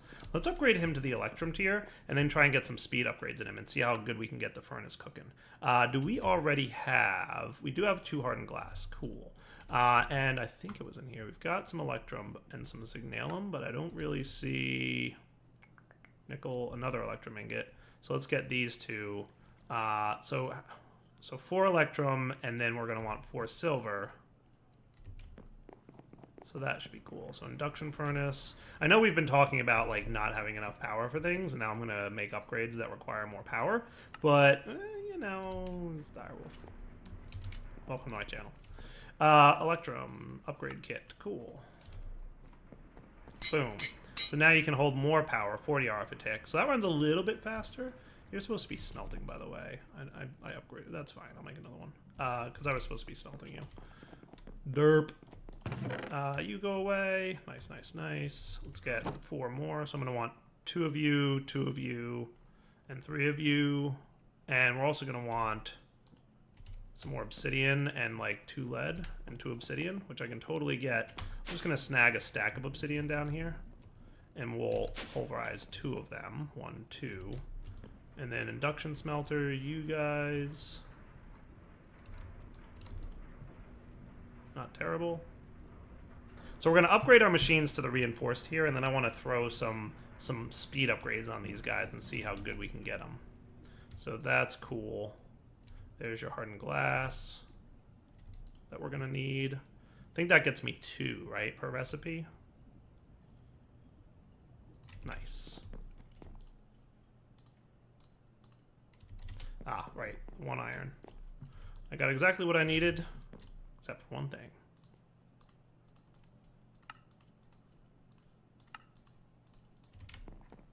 Alright, so we'll upgrade this machine as well then. So that's going to boost the power and the speed a little bit, but we can speed it up even more with some augments. So the main one to think about would be this one. Machine processing speed at the cost of power. Right, so that's just gold and redstone. Like, that's all it is. So that's actually, like, really cheap and easy. So we'll get 2 of these for now. 1, 2, boom, boom. Nice. So if I dropped these, now the only problem might be that this is, so right now it's using 40, boom, now it's using 80, boom, now it's using 120. That's fine, because leadstone can transfer 1,000 RF a tick. So that's actually not a problem for us. And wow, you're doing great. So hey, that's pretty neat. That's nice and fast. I like that quite a bit, actually. I can make it faster, too. Upgrade kit. What would require a signalum speed? So I need cryothium dust for that, and 4 signalum and electrum gear. So that shouldn't also be a problem. I'm going to need a better approach to getting signalum, I think. But it is 3 copper and a silver and 10 redstone, right? The main slowdown on this is usually the magma crucible. So maybe we should look at upgrading the magma crucible as well. My buckets. Because this thing's always the slow part, right? With the 10 of those dudes. But you're doing great, actually. So that's cool. Hardened glass is done. And now cryothium, though, that is going to require blizz power, niter, snowball, and redstone. Blizz powder I can get from blizz rods.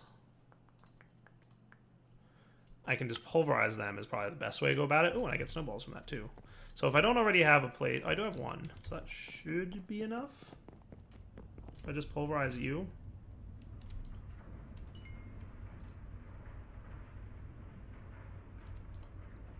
Nice. And you. And then we're also going to need to drop this in here. Let's put these things away for the time being. Cool. And blizz powder also needed nitrate dust or niter or something like that. That niter, I'm pretty sure I can pulverize sandstone and get that as a low chance, 40-ish, if I don't already have it. So we might have some in our dusts. I don't think so, though. So if I got some sand, turned it into sandstone, and pulverized it, we might have a better chance. Let's see what happens. Okay, so I got my cryothium dust. I've got my bucket of destabilized redstone. Let's pulverize 1 silver. I should get speed augments in these too.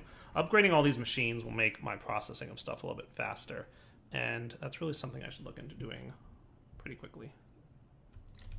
It's kind of what I'm doing right now, for the most part. Nice. Okay. And then sand. Don't I need sand for signalum? That is actually not that easy to come across. Well, I mean, not that sand's hard, but like, boom and boom. That should be cool. I should really upgrade all these machines, to be totally fair. Okay, so you need that, and then you need an electrum gear, which needs gold and silver. 2 gold, 2 silver.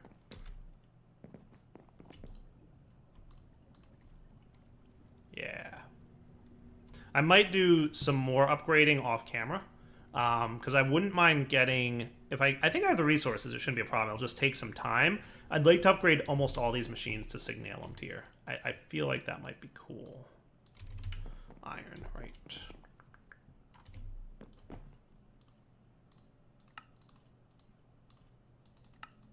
There we go. And then if I wanted to grab some gold, I could totally get another augment for speed. So these are cheap. There's a bunch of augments you can get, obviously. But let's try this out now. So I throw this guy on here. So that bumps it up to 150 RF a tick. Now we're at 200 RF a tick. And the processing of cobblestone should be that much faster. Let's give it a shot. Boom. Oh, that's beautiful. That's what I'm talking about. Very nice. All right, so definitely feel like now's a good time to start upgrading all of our good stuff we've got going on here. And look at that. I can sort it wirelessly. I love it. So maybe I'll make, let's get an accounting of where we're at. We need one more. This guy has nothing. This guy has nothing, nothing, and nothing. They're all basics. I wouldn't mind doing this one and this one. This guy's usually pretty fast, so I don't think we need to upgrade the fluid transposer at any point. But upgrading these two all the way to signalum would be cool. So we want one more signalum and 2 all the way to signalum. Off camera, maybe? Yeah. All right, so good news is I've got the 3 Signalum upgrade kits, and one of them can go directly onto the pulverizer. Now, the other 2 I need to make the previous tiers for, so we're going to totally want some... Did I have some ferrous? I did get some nickel. Cool. All right, so how about do 10 and 5? Does that sound like a good number? I don't know, I'm making up numbers. So the Electrum ones shouldn't be too bad. We can do 3. I only need 2 of these, so I'll do the 2 that I need. Right, so that's for you and you. And then we just need hardened, which is going to be some bronze gears. So let's go like this. Can you do that? I guess not. Cool. Oh, that's silver. Well, there's your problem. You can. Neat. Okay, cool. Well, that's good to know that that works. So you need bronze gears times 2. You are done enough with your Invar that you can get 2 sets of these, right? Cool. Weird derpiness with the shift clicking. All right, cool. So here's a neat trick. Check this out. This plus this makes a Signalum conversion kit. What that does is it, in one click, immediately applies. So you and you are immediately boosted up to the Signalum tier. Nice. So they're all upgraded. That's amazing. I like it. All right, cool. You can see I've moved a few of my reception coil augments into these things, but they're all augmented now, and that's really good. You know what else I might want to augment? You're at what, the hardened tier? I could bump you up to Signalum tier. That shouldn't be a problem. Let me do that real quick, too. I'm just going to need another... let's see how much faster this runs. It's probably going to burn through power a lot quicker. Oh, nice. It applies like that. 250 RF a tick. But it should be a lot faster now. Oh yeah, that's beautiful. Because this was kind of the slowest part of this process. That's a lot of power, but that's okay. It's all good. So with that, then you can crush up 1, 2, 3. And a silver, please. Boom, boom. Nice. You're used to make that. You induction smelt these guys with 2 of you. You know what else I need is more Blizz. More Blizz powder. Do we have another Blizz rod in here? I think no. But I think outside I've got one. It's the one thing I didn't account for, was upgrading that thing in the basement. Good, I do have some Blizz rods down there. Do I have Niter by chance? I've got Sulfur. I don't think I will have Niter though. Oh, I've got Snowballs though. That's kind of nice. I'm totally going to want one of them. Because the chances of getting a Snowball from a Blizz rod pulverizer is not high. Not low, just not high. Put away some junk we don't need. Oh good, we got one. Neat. And you know what else I'm gonna need? That niter stuff. There's augments that give you a higher chance of getting that secondary effect, but it's all good. Nice. So Signalum upgrade tier, beautiful. Electrum, beautiful. And then these guys, I don't think I can do that because it's already hardened, so I can't one-click it, but it's fine. I can do that and that. Sweet. Now, you know what else I would like to do is avoid wasting power, because we are kind of wasting power a bit sometimes. This guy will slow down and throttle himself, but not all the way. So to deal with that, there's one augment that I'd like to get before we wrap up the episode, and that is increased efficiency... Auxiliary transmission, SOX, advanced throttle, excitation field limiter. I'm pretty sure that's what that does. Prevents RF loss due to flux coil saturation. So right now when the flux coil is full, meaning the internal buffer of the dynamo is full, it will slow down its fuel use, but not completely stop it. With this augment, it will completely stop it. Cool? So that is just some lead, electrum, and glass. So that is like stupidly cheap. To the point where I don't know why we don't already have one in there, aside from the fact that it wasn't augmented yet. So that's cool. I like this. So we do that, and it's a lead nugget that we need. Excitation field limiter, check. So this will, it'll use up an augment slot, which is kind of the downside. Let me let this fill up all the way so you guys can see. And I wonder if I can throw... Didn't we have another dynamo upgrade in here? It's probably chilling over here somewhere. Yeah, auxiliary transmission coil. I can throw that in there. You can't have more than one specialization in there, but I can totally do that. Now it's making 500 RF a tick. Ha! That's pretty good for one $500 for tick. That ain't bad, guys. That's good. So watch what happens when this fills up all the way. So you can see as this thing fills up, it reduces its power out to about 10%. But it'll still burn fuel at a rate of 10% low of what it would normally do. So we're still, at this point, technically wasting fuel. We throw this augment in there, boom, now it's at 0 R for tick, and it's not going to use any fuel. That's what we want to see. And that's what we are seeing, and therefore we are happy about that. So with this in here, it absolutely cuts out the waste of power that you would have otherwise. Nice. All right, so that's a really nicely upgraded base, and I'm going to call that wrapping up point for the episode. So we will come back next time, and we will do more fun things with this. So for now, Daryl20 signing off. Hope you guys enjoyed the episode. Next episode, not 100% sure what we'll work on, but we will figure it out when we get there. For now, take it easy. Hello everyone, this is Direwolf20, and welcome to episode 19 of Direwolf20's Let's Play series. I'm gonna flatten an area. Let's see, flatten an area, 13 by 13, please. Thank you, sir. That's very kind of you. You guys help him out. Make sure it's nice and flat, would you? Perfect. And we'll even throw one here to do some flattening, maybe someone here. Just want to make sure we have a nice flat area, because today I want to work on a few things. One of the projects I'd like to kind of focus on today would maybe be, I'm going to chop down this tree. See you later, tree. Thank you. Beautiful. Dude, I love meat creeps. They are the greatest. They do a good job flattening things out.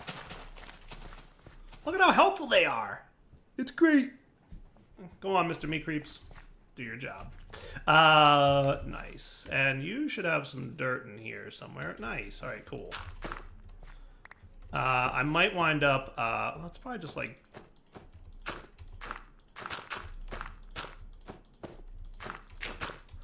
I want to work on, I think, a tree farm today. And I'd like to do it with, oh, that's right, I don't have to do that anymore because I have this awesome drill. I forgot that I upgraded this dude. I'd like to focus on checking it out with the Mine Factory Reloaded mod, or the spiritual successor to Mine Factory Reloaded, I should say, Industrial Foregoing. That's kind of the plan. Should have brought my builder's wand with me for this.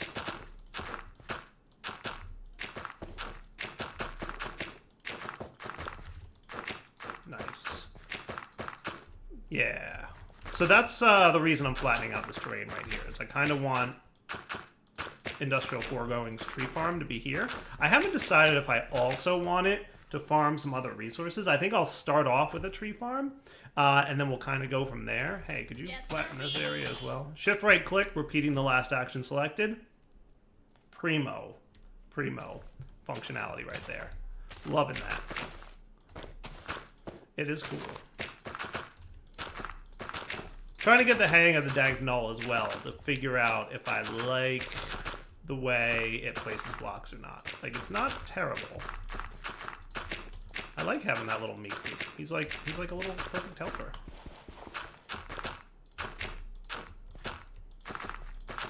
It's not bad, that's for sure. The whole functionality of the meat creep doing its thing. Alright, that looks pretty good. Nice, kind of openish space. And I'll go collect all this stuff over here as well. I should maybe consider making a scoop. Yeah, let's do that. If I have the wool for it, I will totally make a scoop.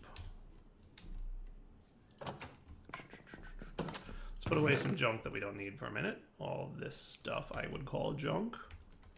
And how are we for wool mob drops? I think a scoop needs one wool, or is it? Yeah, just one, so that's cool. And then a bunch of sticks, which, hey, why are you guys going in here? Are you full? You're not. Sorting system misbehaving. We'll figure it out. The scoop is what's needed to break beehives in such a way that you both A, get bees, and B, don't have bees attacking you for breaking their hive. So scoop, at least not attacking you as much as if you were to break it with the wrong tool. Yay, I survived. Wow, they actually do hurt quite a bit. I was unprepared for that level of pain. Okay, good to know. Put this stuff away, and beautiful. All right, so we've got a nice area here. Now what I'm thinking I will do, we have to investigate how Industrial 4 going. I'm assuming that it's working in much the same way as the MFR farms did. So there will probably be something for planting and something for picking stuff up. Fertilizer, water condenser resources, Fisher, neat.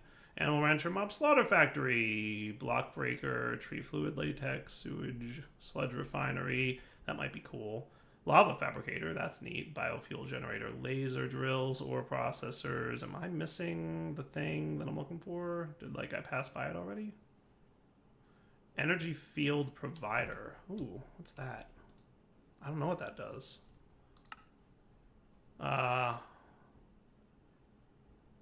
Cool.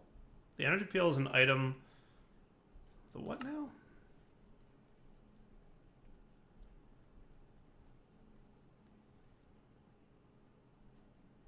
Okay, cool. I don't really get what that does, but we're gonna have to play with that at some point. Yeah, there's a lot of stuff here. Wither builder, that sounds cool. But where's the thing I want? Oh, I totally passed over it. There we go. So that's what we want. Plant sower and plant gatherer. Cool. Now, mob duplicator does not accept range upgrades. Okay, that's good to know. I'm noticing that there's like a little tooltip about whether or not it accepts range upgrades. I don't know if that's new or if I just missed it before. So basically we want a plant sower, which doesn't look all that bad. A bit of iron and, you know, some standard stuff. And we'll also want a plant gatherer. So if I searched for plant, that's a pretty good approach to take. All right, let's get some stuff and some things ready to go there. So I'd like it to be a tree farm at first, but we may expand it later to be other types of farming. So like maybe eventually we'll get into actually Additions oil, and we would use it for oil production, right? And it looks like there's a plant fertilizer as well that I assume you give it fertilizer and it'll bone meal crops for you. That sounds cool. So that's pretty good. All right. So bone mealing crops, and we're probably not going to need that guy. Plant gatherer and plant sower are the two things. So refresh my memory on what goes into this thing. A tin gear, some glass, and some iron. Neat. All right, so we're going to totally want some redstone, some tin, some iron. And we did get a bunch of sand just now, didn't we? Can I go smelt some of that? In our fancy new redstone smelter, that's really good at smelting things quickly, thanks to its 3 speed augmentations. Super fancy.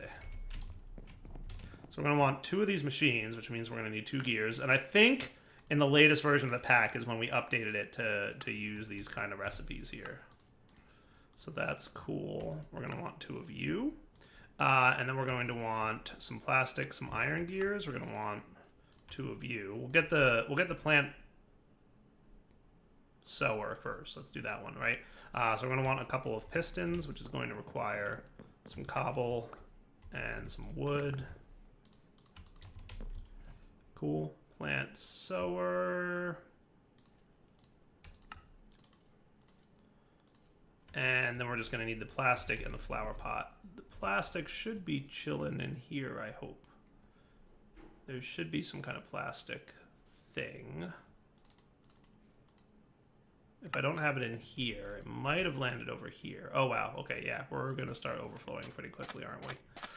I'm going to have to do something about this mess that I call a miscellaneous junk chest. You know what? I could upgrade it.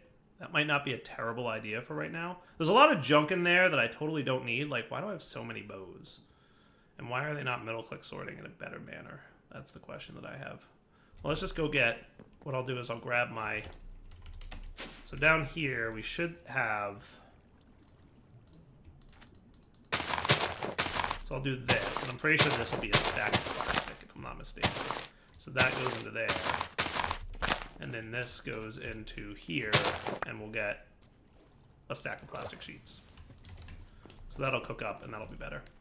So that we should give us like a lot of stuff for a while. All right, so plant sower. So now we just need this flower pot, which is a couple clay.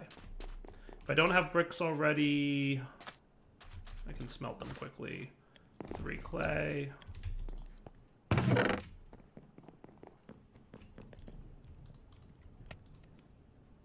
1, 2, 3. And then we're gonna also have to figure out how to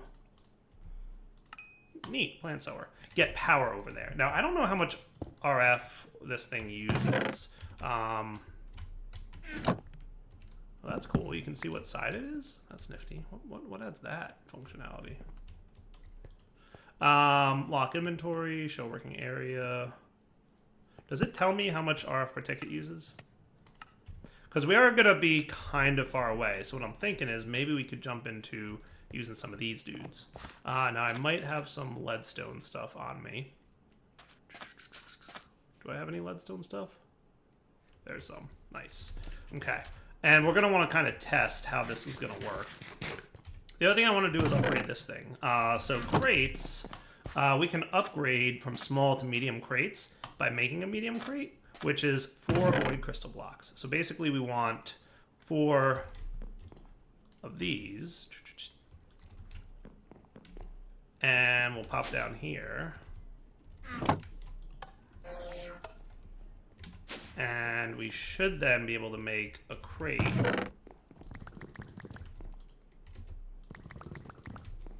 Let's see if I'm right about this. This makes a small storage crate. We're going to totally want some of this, that. And then we can do a medium one. Nice. And then we can get small to medium.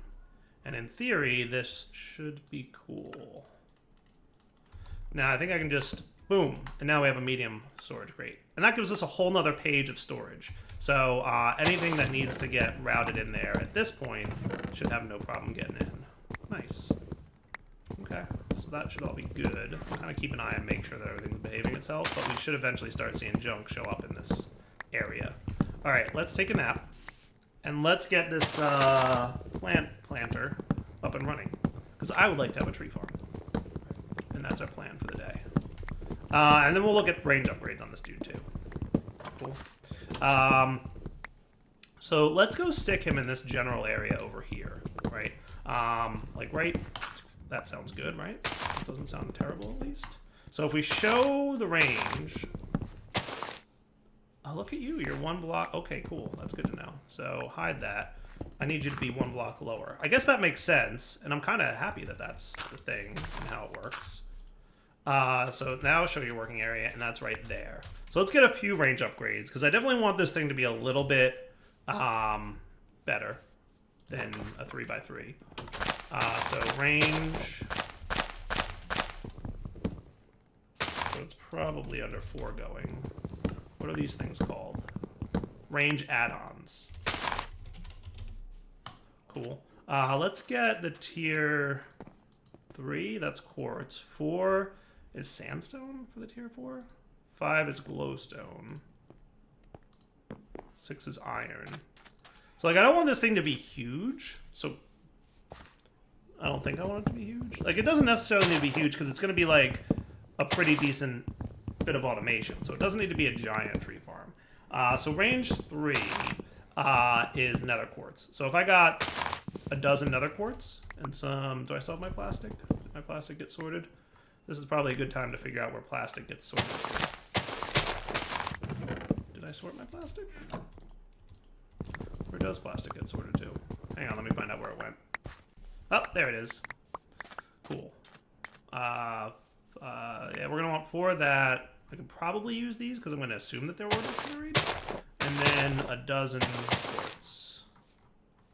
And that'll get me, because I'm going to need 2 of them anyway eventually. Nice, they are order carried. So if I drop this range upgrade, which is tier 3, directly into this machine, it should boost up the working area. And we'll see if I'm right about that. Can I right-click it in there? Nope, but I should do that, and boom, look at that. All right, so that's cool. So that will be my tree farm, right? And it'll be centered on this block, and that should be pretty neat. And it'll also plant on top of that block. So let's go underground here, because we're probably, definitely, almost 100% going to want to have some kind of routing system going on under here. Because we're going to need to transfer items as well as power to this thing.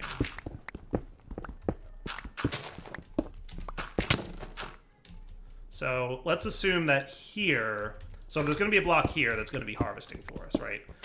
And that's where we're going to tap into. Okay. So that'll be our harvester. Cool. All right. Because what's going to happen is we're going to we need 2 different blocks, one for harvesting and one for planting. When this harvests the saplings, we want to route the saplings back into this block so that it has the saplings it needs to plant. Does that make sense? Hopefully. So let's get some item conduits because we're totally going to want those. And I'm thinking... I don't think I want to get the plated ones yet, but we'll see. So how am I for item conduits? We have not many. So we're going to want some hardened glass and some tin. We should have... Oh, good. We have a lot of hardened glass and a lot of tin. So I should be able to make... That should be cool. Route home. So we'll stick with items for now, and then we'll also get the RF transmitter stuff going in a minute for power. So ultimately, we're basically going to want this guy to be getting his power. And he should zip right to that thing, and he'll start filling up. Nice. So he is filling his internal buffer. Now what if I... Now I want to lock these so that it... Oh, that's cool. Look at you. When I lock him, it locks him with a ghost. That's neat. That is super cool. And it should be planting them out there. Look at it. Beautiful. And it seems to be... So it looks like it's... Is it using 40 RF a tick? Is that what it is? And since we're getting 80, we should be fine. And it's using 40 while it's planting. Okay.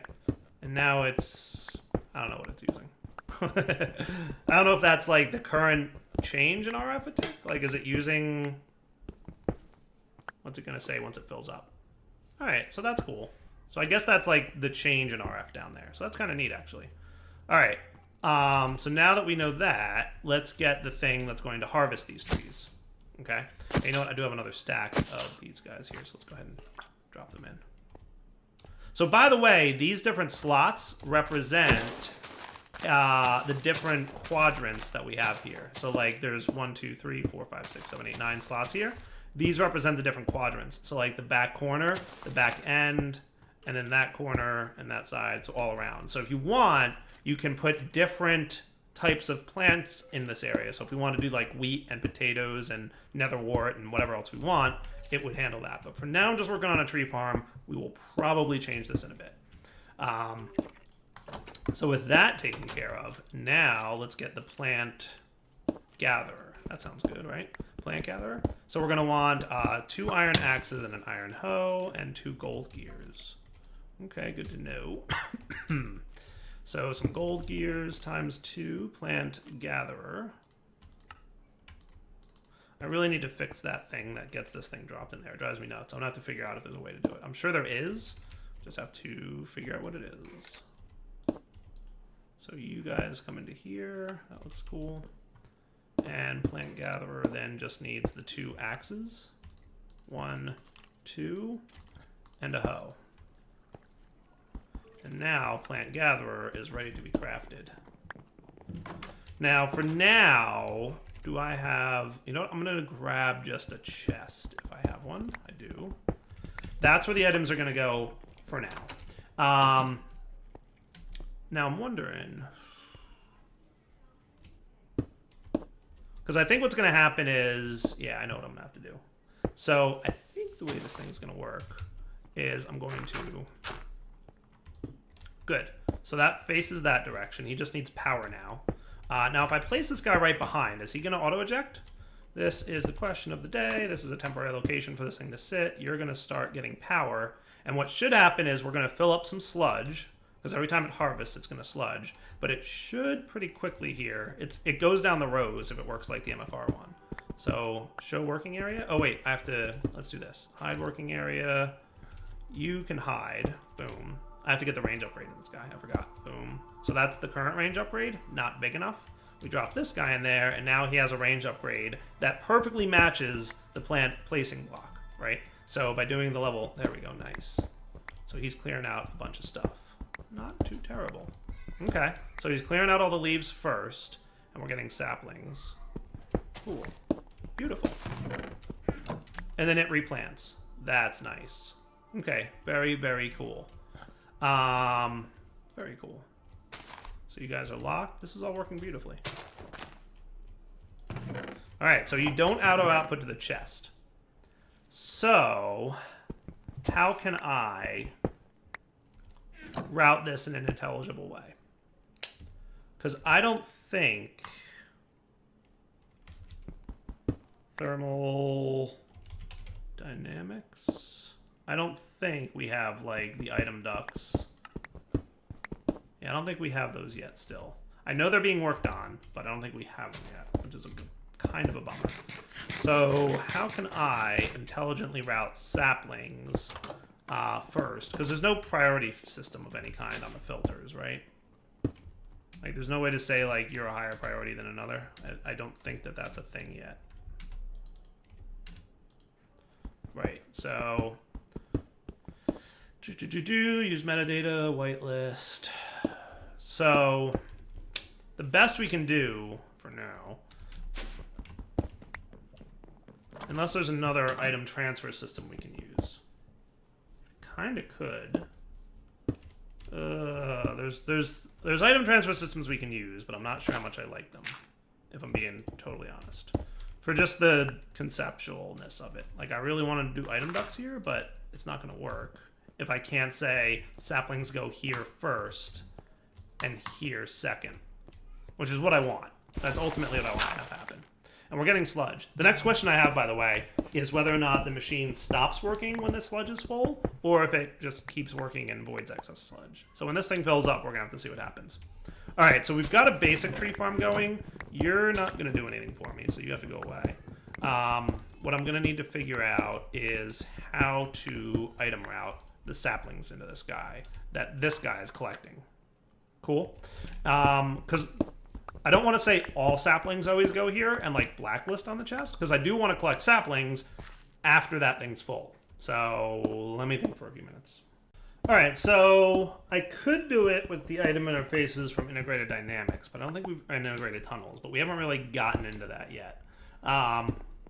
So what I've come up with is a solution that I don't love, but it'll work.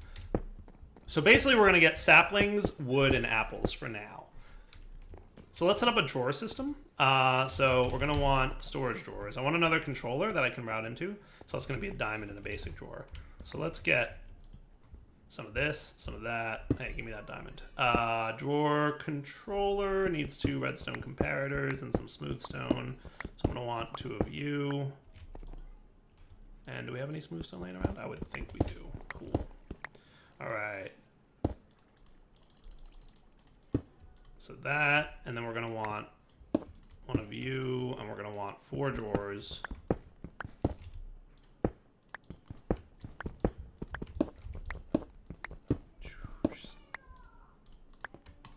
Cool.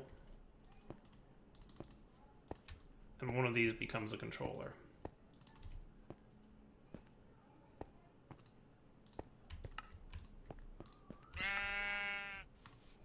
Cool. All right, so that will be that. Then we'll have our item conduit here, and then I'm going to want a filter. We don't need, like, a fancy filter of any kind, so if I don't already have a filter, which it doesn't look like I have one of, then I'm just going to make a cheap one. That will be an iron one. So we might have iron nuggets laying around here somewhere. Iron nuggets, maybe? Have you started putting things in here yet? No. At some point, I'd like to just verify that it actually starts doing that. And then we need paper, don't we? That's one other thing we need. Paper. I should have some. I'm going to need a better storage system of items at some point, sooner than later. All right, so you're going to filter this dude. That should all be cool. Let's get you and you, and that'll be good. So basically what I'm going to do, it's not the way I would love to do it, but it'll work for now until we have a better system, right? So what if I put in the ground here my controller? 1, 2, 3, and then we got our apples. And what we could say is wood, apples, and saplings, right? And I should get my key to lock that. I should have a key around there somewhere, right? I've had one of those things before. It would probably be in this drawer. Yeah. Because I do want to lock them down. So what we'll do is we will route past the whole thing. And just to verify that this is working properly, good, you locked all three. So what I'm going to do is I'm going to extract out the bottom of this dude. Let's move this guy underground as well. So you can kind of chill right here, and you'll connect to that. And then item conduits will come down here.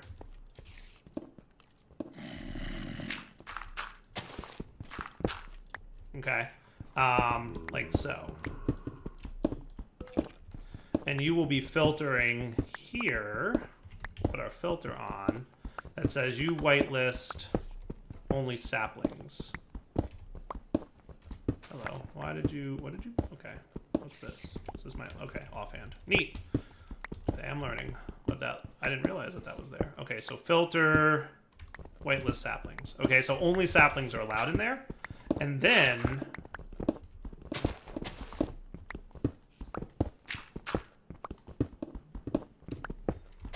From here, so it tries to put into the saplings first, and anything else goes into there, right? So now we just need a servo, and we should be good to go. So let's make sure we have a servo ready. It doesn't have to be a particularly fast one, but we don't want it to be a slow one either. So do we have any servos handy, or have I used up all of those that I've made as well? So let's get a hardened one if we can, or reinforced. Reinforced might be good if I have Electrum laying around. Kinda don't. We'll make one real quick, just because it's so not hard to make anymore. You and you, induction smelt. Right, so for a hardened, or for a reinforced servo, all I need on me is 2 more of these iron nuggets. Cool. So this will extract out the wood, the saplings, and the apples and drop them into the drawers. And then we'll be able to hide everything on underground wiring-wise. So if we pop over here, so you can turn off your range mode. We don't need that anymore. And then you get the servo, which is just going to be set in always active mode, right? And he should... Good, he's pulling out the items. That's beautiful. And they'll route this way, and we'll see that the saplings will go into this first until this is full.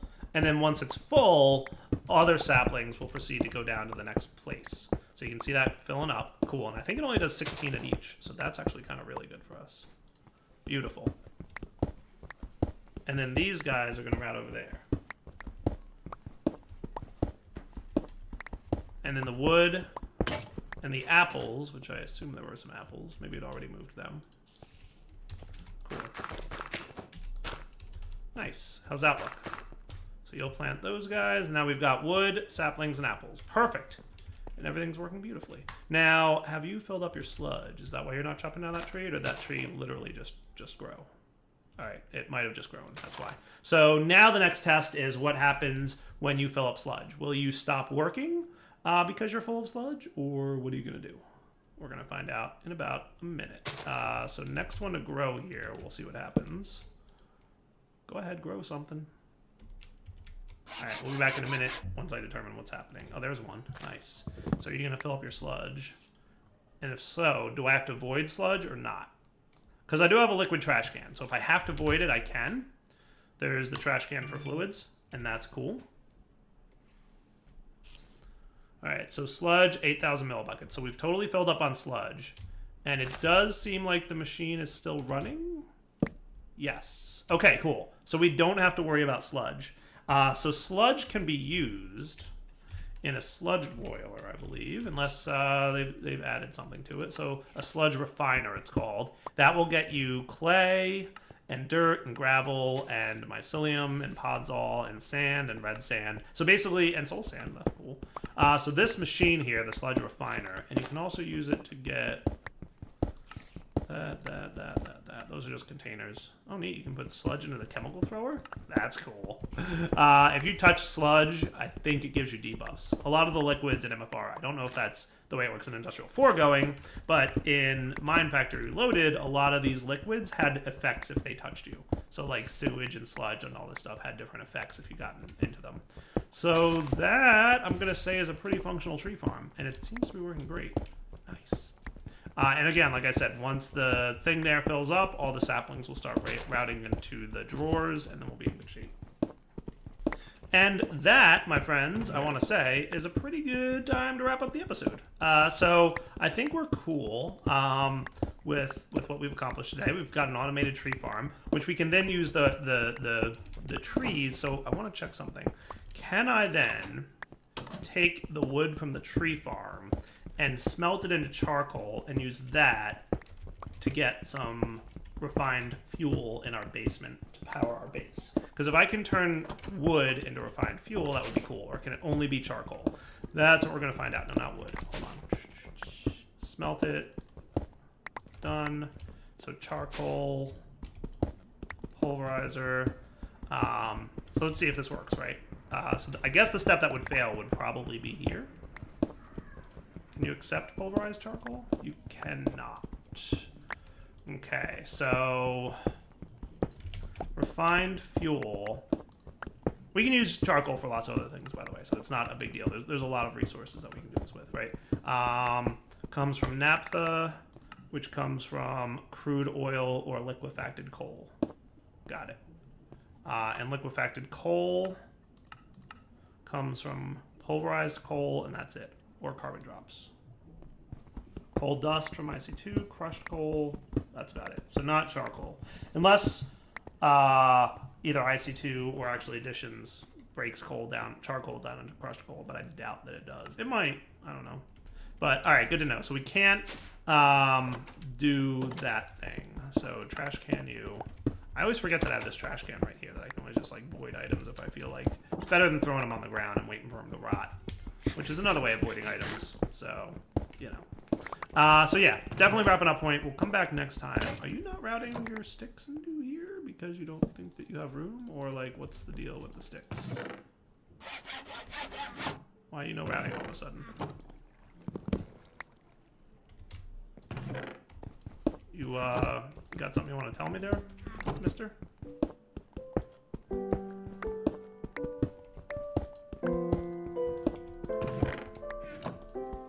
I'm confused. What if I did this?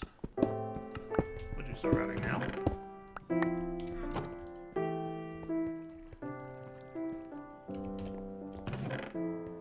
Super confused why this is all of a sudden not working.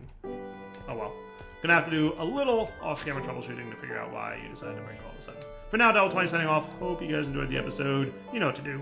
Take it easy. Small, medium, large. I'll just leave it like that. That sounds pretty good to me.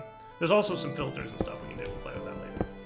So let's try Chisel and Bits to try and cover this up, because I wouldn't mind having a little bit of a cover here. So for this to work, we're going to need some kind of chisel, be it iron, gold, or diamond. I guess I'll just do iron. It doesn't hurt. Iron chisel. Boom. Easy peasy. And then Chisel and Bits is cool. It lets you basically, using this mod, you can remove individual bits from a block. So you notice how this is a piece of cobblestone? I can just left click and boom. We just did that. Cool. Mod options, no options, controls. Chisel and Bits. Do you have a section in here? I would think that you do. There we go. There should be an option for undo. I want to bind that to you. Does that sound cool? Okay. And redo. Can you be Y? Does that sound cool? Right. So if I want to undo it, I can hit U and it undoes everything I did. Neat. That is fancy stuff. You can also hold Alt to bring up this thing. So instead of breaking a single bit at a time, you could break a whole line, a whole plane, a connected plane, and there's lots of other crazy stuff that you can do. If I want to break a plane and left click, that'll remove a whole bunch of bits, right? It basically, a pane is 4 stacks, or 256. Yeah. little bits. Nifty. If that becomes, I'm going to undo that, a hassle, there's a bit bag that just needs wool, which I don't really have that much of. How about string? Not as much as I might need. Do I have string out here? I've got some string. I've got some more string. Thank you, buddy. The bit bag can hold. So what we're gonna need is to left-click that pane. Cool. And then the bit bag requires 1 bit. And then this thing can hold all your bits in large quantities. So now if I want to chisel this whole thing up, boom, we ate up that entire block. We filled up maybe a little bit of the bag, and we have 4,031 bits of cobblestone. Good times. So bit bags are neat. Definitely would recommend getting one if you're going to be, playing with this mod at all. And then placing them, you can place individual bits, so you can like build stuff with them, and you can place them in certain orientations as well. That's cool. Place, undo, redo. So if you wanted to place like a large cube, you would do that, and then right-click, and it would use a bunch of bits, and it uses them out of the bag immediately, right? And then we can undo to undo it, or if we wanted to, we could obviously use the chisel to break the bits. But what I want to do is a plane, and if I did that and put this here, yeah, that didn't seem to work out so well, did it? Undo, undo, block has changed. So there's totally a plane there. Okay, so maybe it just, yeah, that's not working as well as I would have hoped. So you're supposed to be able to do chisel and bits on these cables. I wasn't sure if it was gonna work, and it doesn't super duper look like it's working. Left click to place, sneak to ignore block grid, mouse wheel to cycle placement rotation. Cool.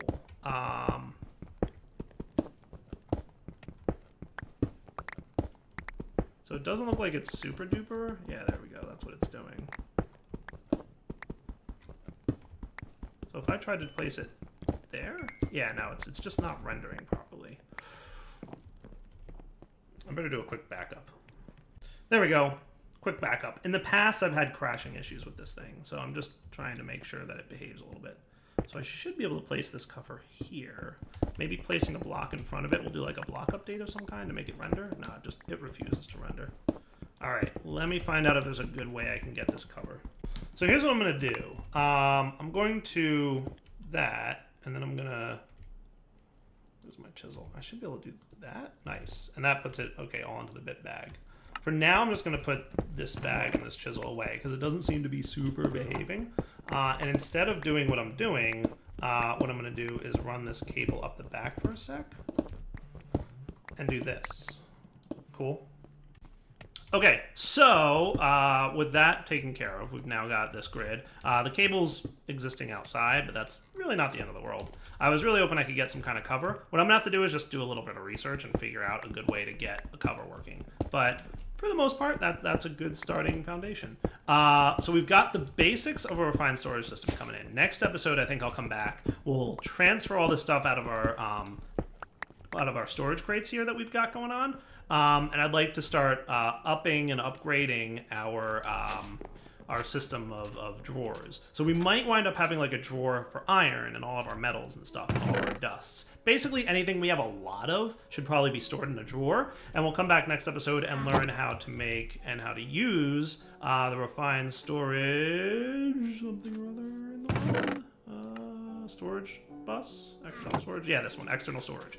This block you can hook up to a chest or crate or drawer system in your world, and basically the refined storage can access the items that are inside of it. So we'll play with that next episode. For now, Darwell20 signing off. Hope you guys enjoyed the episode. Oh right, it's episode 20, so what does that mean? You get a world download, so you'll have a world download that has a refined storage system. I'm gonna go back up my world right now and get it ready for you guys. Basically the way I do this is boom, boom, boom, boom, boom, boom. Get a chest, throw it right in the center of my house, put my junk in it, and now you guys have all my junk. Cool? So enjoy the world download for now. Oh, you know what else I could do? I'll just make sure that, yeah, that's fine. Take it easy.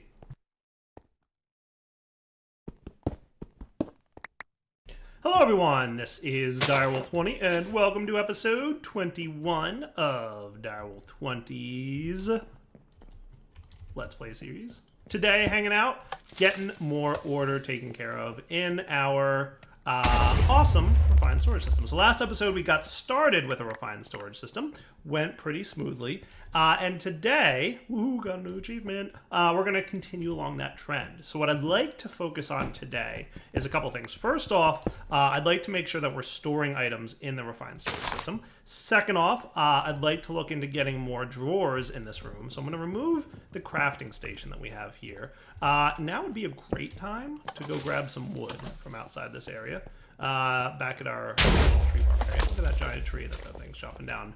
Getting close to needing some kind of upgrade in these drawers so that it either voids or stores more wood than current. I think at this point it can hold 32 stacks. So we're probably getting close on wood to being full. So we're going to want to keep an eye on that. Right? So let's get about a dozen. Does that sound fair? Drawers.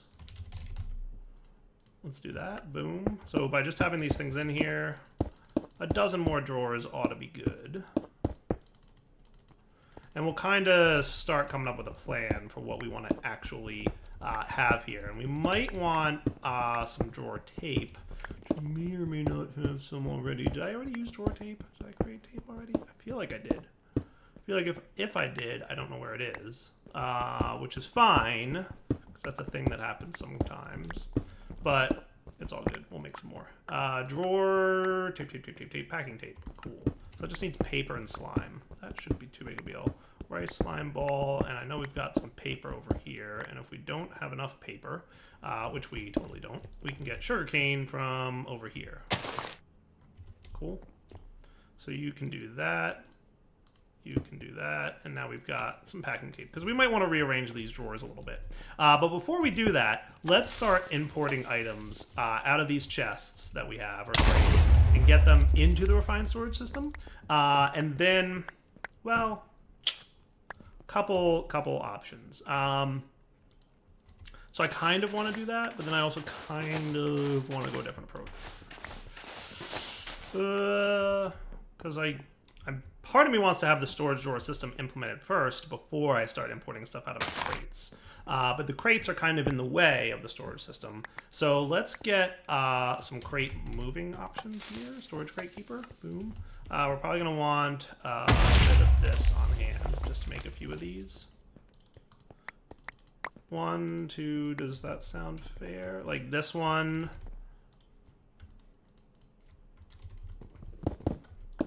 And this one.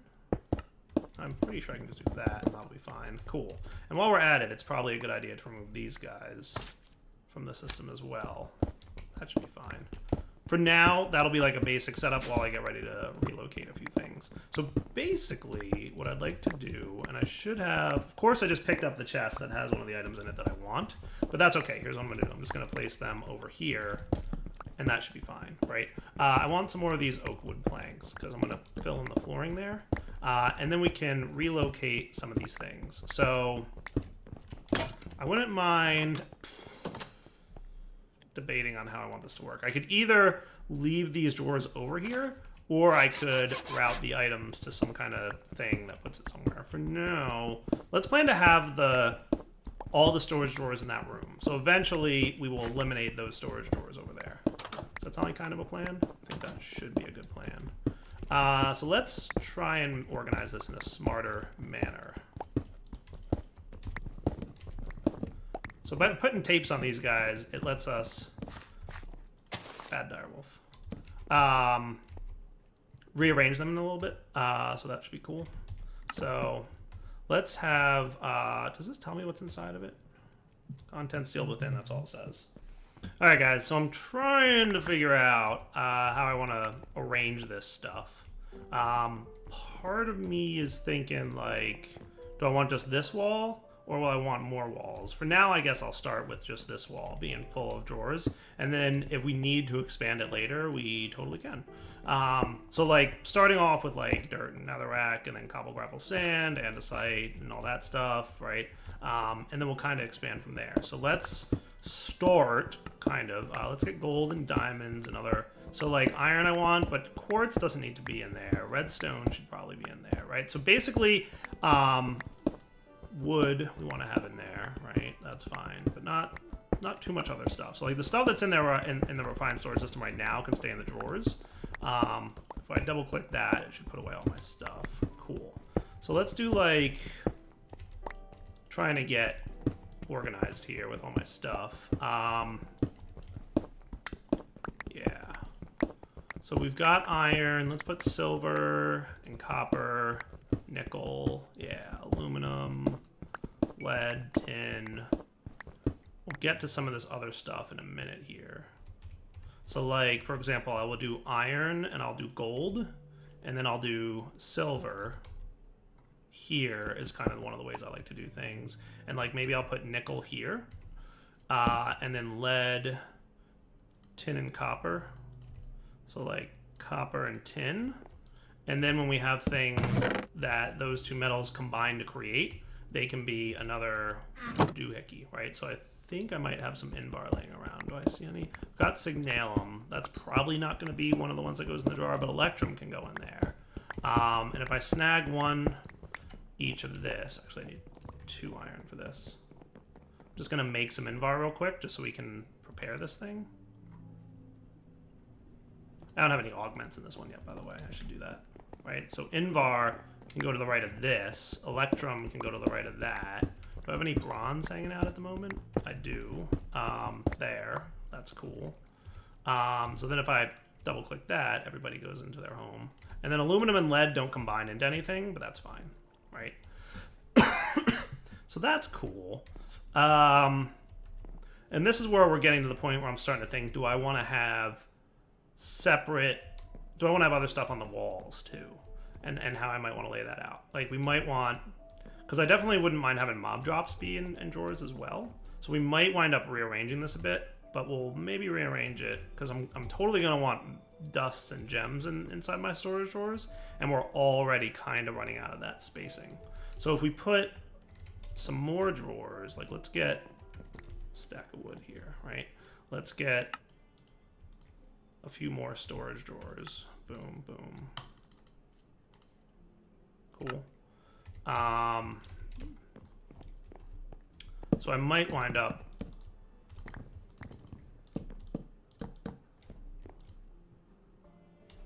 let's do another drawer. Just one more. I've got the extra chest in there. Cool. So then instead of this, maybe 3 more drawers.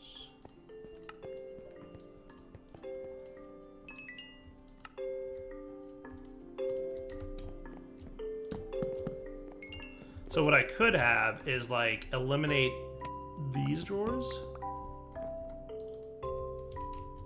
right? And that's, oh, you all went into there, didn't you? Oh well, not a big deal. I'll just leave 1 in there, 1 stack. That's cool. And then like cobble, for example, that can go here.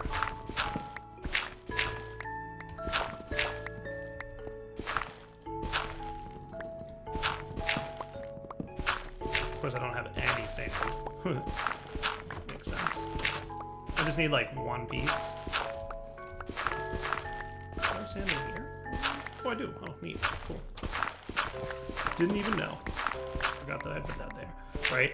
And then we could... Maybe I'll remove this guy. And we'll have a few drawers. Just kind of mapping out how I want this to look, right?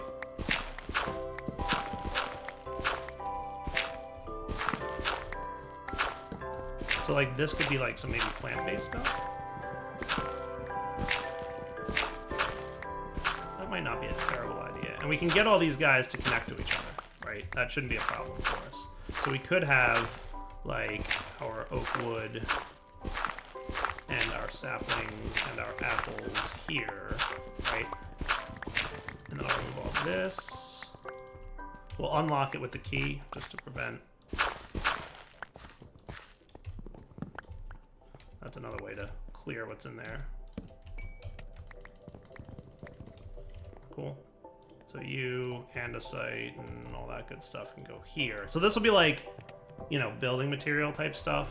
I might move that over a little bit once I've cleared up this stuff. We'll see. We'll figure it out. This will be all our metals on the right, and we could have like dusts and gems and stuff over here, right? So we could have like, you know, redstone and glowstone and nether quartz. Did we clear out all our metals? Lead, tin, invar. I had some more. Cool. Nickel. So if I did this and I double clicked that. Alright, so all our metals are accounted for. So this chest, or this crate can go away, right? Lapis we'll definitely want on the list. I don't know about that. And apatite and these guys might not be a terrible idea. Glowstone we already have, right? So like let's do that. Diamonds definitely, right? And maybe Certus. But this stuff can just go in here because we're not gonna have that much sulfur, right? So now if I cleared this up, we just double clicked that and double clicked that and double clicked that. That's pretty cool. Ender pearls, that'll probably be considered a mob drop type item. So that might go over here. And then all like the mob drops can be over there along with some maybe like planting material stuff. So maybe instead of that one, what I'd want is, let's get 4 more drawers.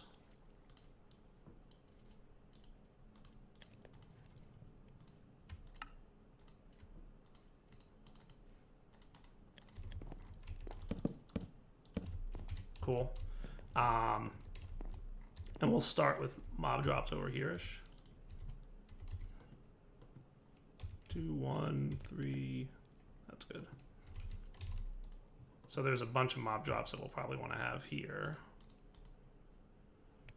Please, rods can probably wind up in there. I don't know about much else. So like, I kind of like when I'm setting these up to be somewhat organized.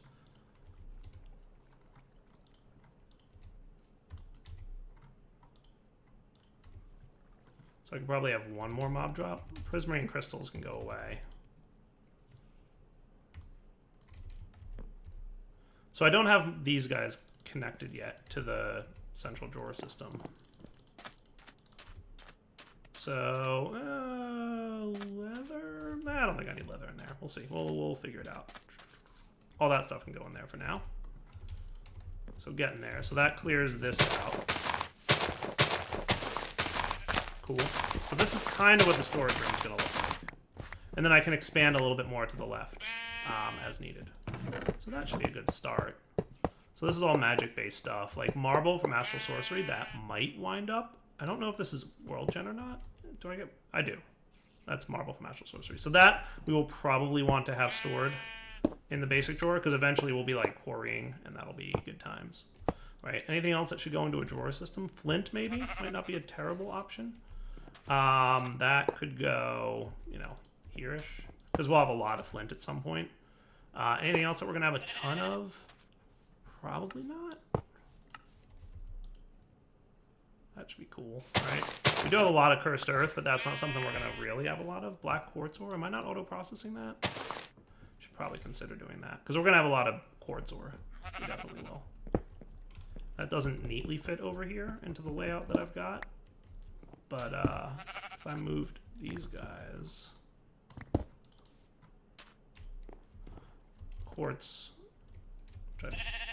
yeah, there's some. That could go there, and that could kind of work nicely. Right? So that's not a terrible idea. So now that we've got that basic layout set up, we might want to do soul sand. That would probably be smart. You know what? I'm going to move marble down here, and I'll put soul sand next to the storage drawer. Yeah, and that should be good. Everything else can kind of be okay. Like smooth stone, I don't know if I need to have that in a drawer.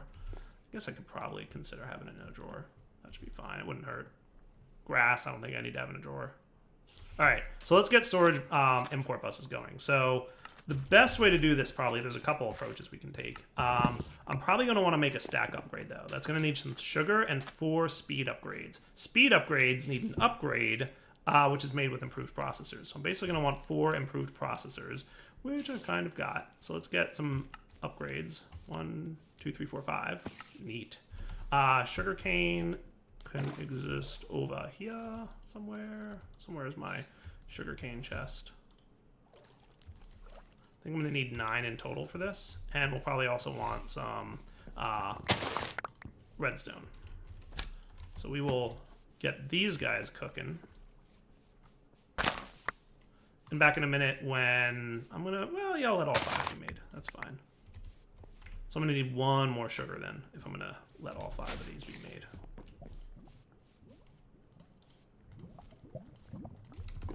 So back in a sec when this is done. Oh, by the way, you can put speed upgrades in this thing, and it'll just process that much faster. I'm going to use these for my import bus in a minute, but, you know, just FYI. Eventually, we'll probably want our solderers to have speed upgrades in them. Definitely helps. Cool. Speeding it up upgrade. Nice. Alright, so you guys can be used to make stack upgrades. So basically the way this works, most machines will either import or export or interact with inventories at a set speed. And by putting speed upgrades in there, it makes it happen more frequently. And by putting a stack upgrade in there, it makes it import a stack at a time instead of a single item at a time. So what do I mean by that? Let's demonstrate with this system right here. I'm just going to temporarily run this in such a way that it connects to the cabling that's already here. So that, right? So we can see it's slowly but surely importing the soul sand. We probably actually don't want to do that yet, because that soul sand is probably going right into here instead of into here. The problem is, I can demonstrate that by double right-clicking on this. Soul sand, this drawer system isn't connected to this drawer system. So let's fix that. I think all I have to make from the storage drawers mod is some oak trim. Let's make a couple sets of these. So oak trim is a neat mechanic. Can I make it look like this somehow? I thought there was a way to like make it look like something, but I might be making that up. I very well could be making that up. But oak trim will allow 2 remote storage drawer systems to connect to each other, basically.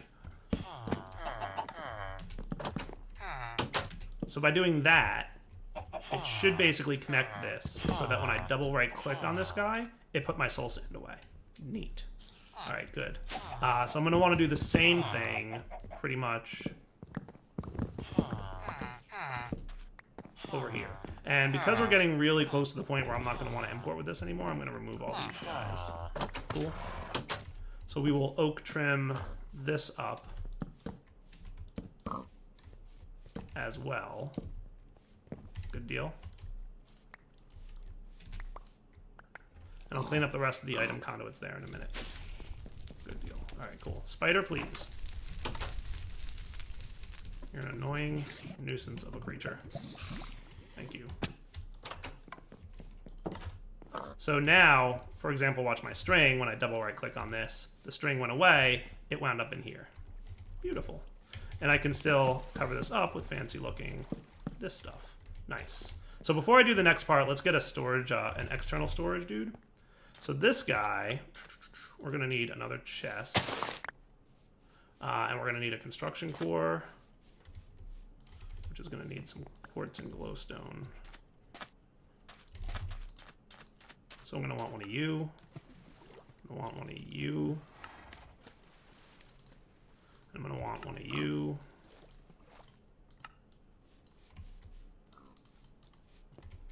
And you can probably go away. Because ideally I don't want any resources that would otherwise be stored in the... So like stone, for example, that should also probably, if I double click that, the stone should have gone in there. Beautiful.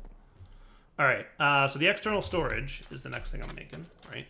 So that just needs a gold doohickey. Right? So I just need a quick piece of gold and redstone and silicon. Shift middle click, by the way, to take a single item out of that guy. Pretty neat little shortcut. Okay, so this, we'll throw a speed upgrade in there just to make this a little bit faster. Oops. Okay, cool. No, that was cool. It was just too quick. It was like perfect timing and the UI wasn't up to date. That's funny. Come on, buddy. Let's go.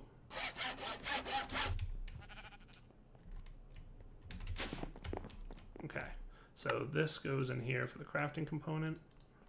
An external storage bus lives. So then we'll grab our cable, which I have a feeling might need a little bit more of. So that is a couple pieces of glass and some redstone. We may or may not have some glass laying around. Did I smelt some and not get it? Or was that silicon? Nope, that was nothing. You. I should have some sand in here.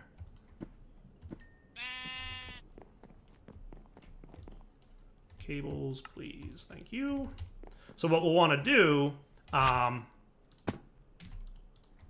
is have an export bus or an external storage on this guy. We're going to set the priority high. What that means is when items go into the refined storage system, either through a grid or an import bus or anywhere else, it will try to put it into this external storage higher priority, so priority of 10, than anything that's less than 10. The priority on this guy is going to stay at 0. So what that means is that'll be the last place they'll try to put it. 10 is higher than 0. So what'll happen is when it comes time to basically say, all right, we want to insert an item in here, right? You know, that'll be the place where it tries to go. So with that connection now, we should see all of our stuff that's in our drawers. Nice. And for example, when we have soul sand, right? Let's demonstrate this with soul sand, right? Currently we have 77 soul sand in there. When I place soul sand into the refined storage system, we now have 141 soul sand in the drawer. It went into the drawer because it was a higher priority than the disk drive. Cool? So now we can start import busing here.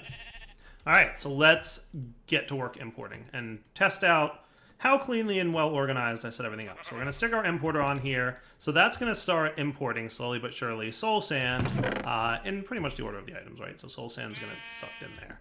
Now if I throw my speed upgrade in there, we'll see soul sand coming in a little bit quicker. So if we put a bunch of speed upgrades into the importer, it would much more quickly import items. But the stack upgrade is going to be even better. When I throw that guy in there, it's going to grab stacks at a time. So it should wind up sucking everything into the system there, which is cool. And the smooth stone should have gone to the right place, and everything else should have gone to their appropriate places. Neat. That is good stuff. So you're pretty much done there, buddy. So I'm going to pick this up, and then we'll grab our importer. So like this inventory is the next one that's going to get imported. So boom, and then you, and it should just pull everything in. Nice. That's pretty cool. So everything's going into this system, so we can see all the good stuff showing up. See? Getting populated nice and quickly. And then once this thing's empty, we can break it and move on to the next item, right? And we'll go on throughout. Now down here, I'd like to check, right? So far, we've got about a third of the way, a little bit more than a third of the way full. And because we went ahead and put a lot of stuff in drawers, we significantly improved stuff, basically. So like, we'll do this one next. Do we want to put like potatoes and carrots or anything? Like, I could have a couple drawers for like potatoes and carrots.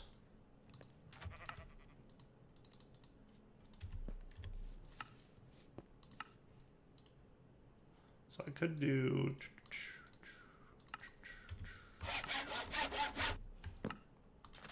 We'll get a stack of that, and we'll get one more of these, and that should be cool. Okay. So like, maybe here could be like potatoes and carrots, and maybe some other, you know, things at some point. Well, at the very least, like potatoes. But then like this could eventually be expanded to be other resources, right? And that might be cool. And I might want to set a drawers here, so this kind of is like a more even corner. But we'll kind of we'll mess with this as time goes by. Also, let's not forget to lock our drawers. Boom, and that should lock all of them. Nice, so that nothing can go in them. If you didn't lock the drawers and they were empty, it would put whatever item gets imported in next. So carrots, maybe not. We'll just stick carrots in there. That'll be fine. So let's quickly import bus this guy. you, and that should clear out pretty fast. Nice. And as we get to the point where we're going to have things that we'll have a lot of, so like a perfect example might be canola oil, right? Like we're going to eventually build like a cool canola system. So as we get around to doing that, see, look, we boosted up our flint. Now everything else is getting sucked in. This one might pretty quickly fill up our system. Not too quickly, but we will probably rapidly get to the point where we've filled it up a bit. And then this stuff is all miscellaneous kind of as well. That's fine. So we might soon...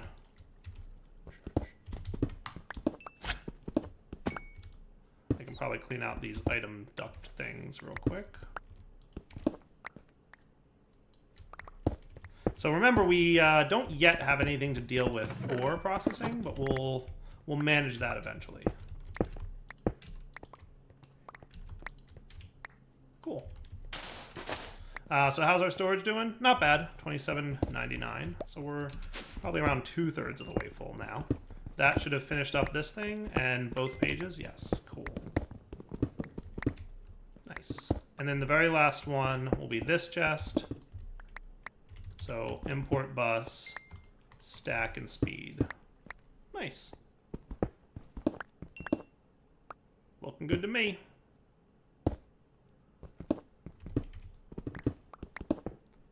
So this was all temporary, as you may recall. And now, let's see, cobble.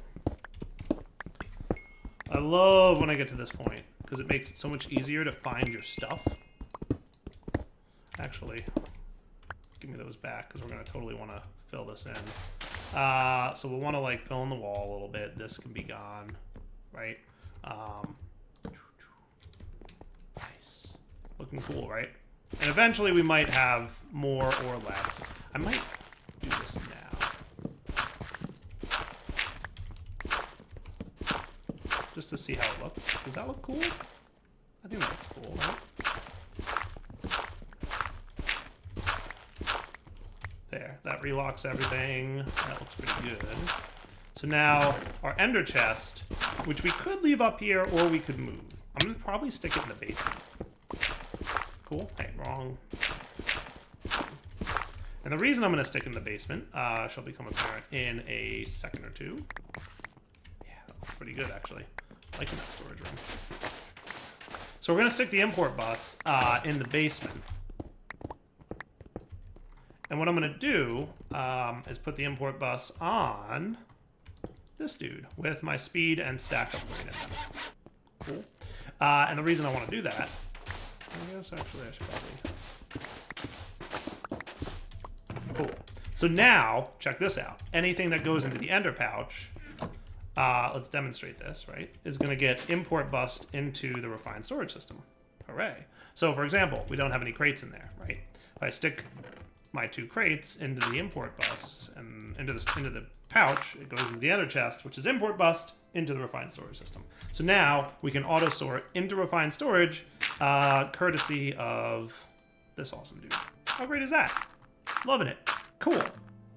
I like it a lot, actually. That looks really nice. So this room looks pretty good. We'll probably expand and have a few more items. Usually the best way to like do this is take a quick look at like what you have a lot of. Like, you know, we have kind of a lot of rice seeds. Oh, and let's put this back to normal. I don't know if this like failed to like, probably because I broke it and replaced the crafting grid. That might have, I don't know, I'll figure it out. For some reason it doesn't seem to have saved that between sessions, but maybe that's just a minor derp. But anyway, we have a really nice refined storage system that can store a bunch of items. We should probably get around to making another 4K storage doohickey, right?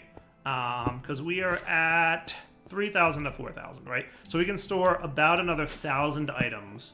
And remember, none of this counts towards that 4,000 mark, right? Like we've got 623 redstone. If I had not put redstone in a drawer, we would have like 400 slots instead of 1,000 slots available, right? And coal, right? So we wouldn't have been able to store all of our redstone and all of our coal in the disk at the moment. Now, eventually, we'll probably get to the point where we have such a large amount of storage drawer or refined storage item storage that we can probably break down this room and remove all the item storage from it. But for now, because we're not in a position where we have a lot of resources that can support that, it's a better idea to do the drawer system than not, right? And just because I want to, I'm gonna get 4 more drawers and my key, just to make this room look a little bit symmetrical, right? So that look pretty cool. Yeah, see, I think that looks neat. That looks really good. And theoretically, I can have about 16 more, and there's enough lighting in here, or not so much. You know what I could do? At some point, I should probably throw some glowstone around. What if I did this?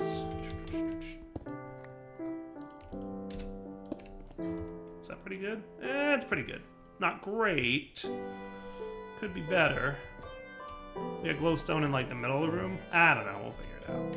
For now, it's technically dark enough that we might get mob spawns in this little spot.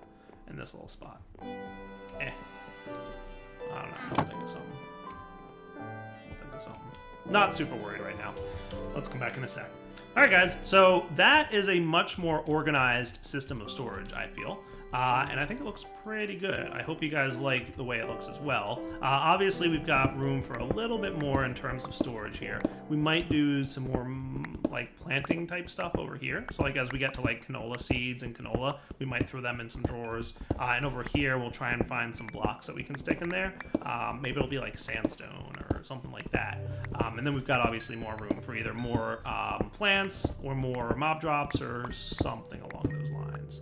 How did you wind up in here? You know what? I know what happened. Probably because it wasn't locked and it import bust. That was an example of when you don't have a drawer locked, it'll import bust and stick it there first. Cool. Is there any other mob drops I can get? So what I could do is import bus right off of this guy. But right now, we're using up a lot of slots. So is there anything in particular that I wouldn't mind throwing in that thing? Like, blizz rods might not be bad, right? But, like, in theory, I could grab all this stuff and stick it in here. Boom, boom, boom, boom, boom, boom. And it would all, like, you know, pretty much get stuck right into the system. So blizz rods might not be a bad thing. You guys, all looking pretty good. Some iron. See, that cleans things up pretty quickly.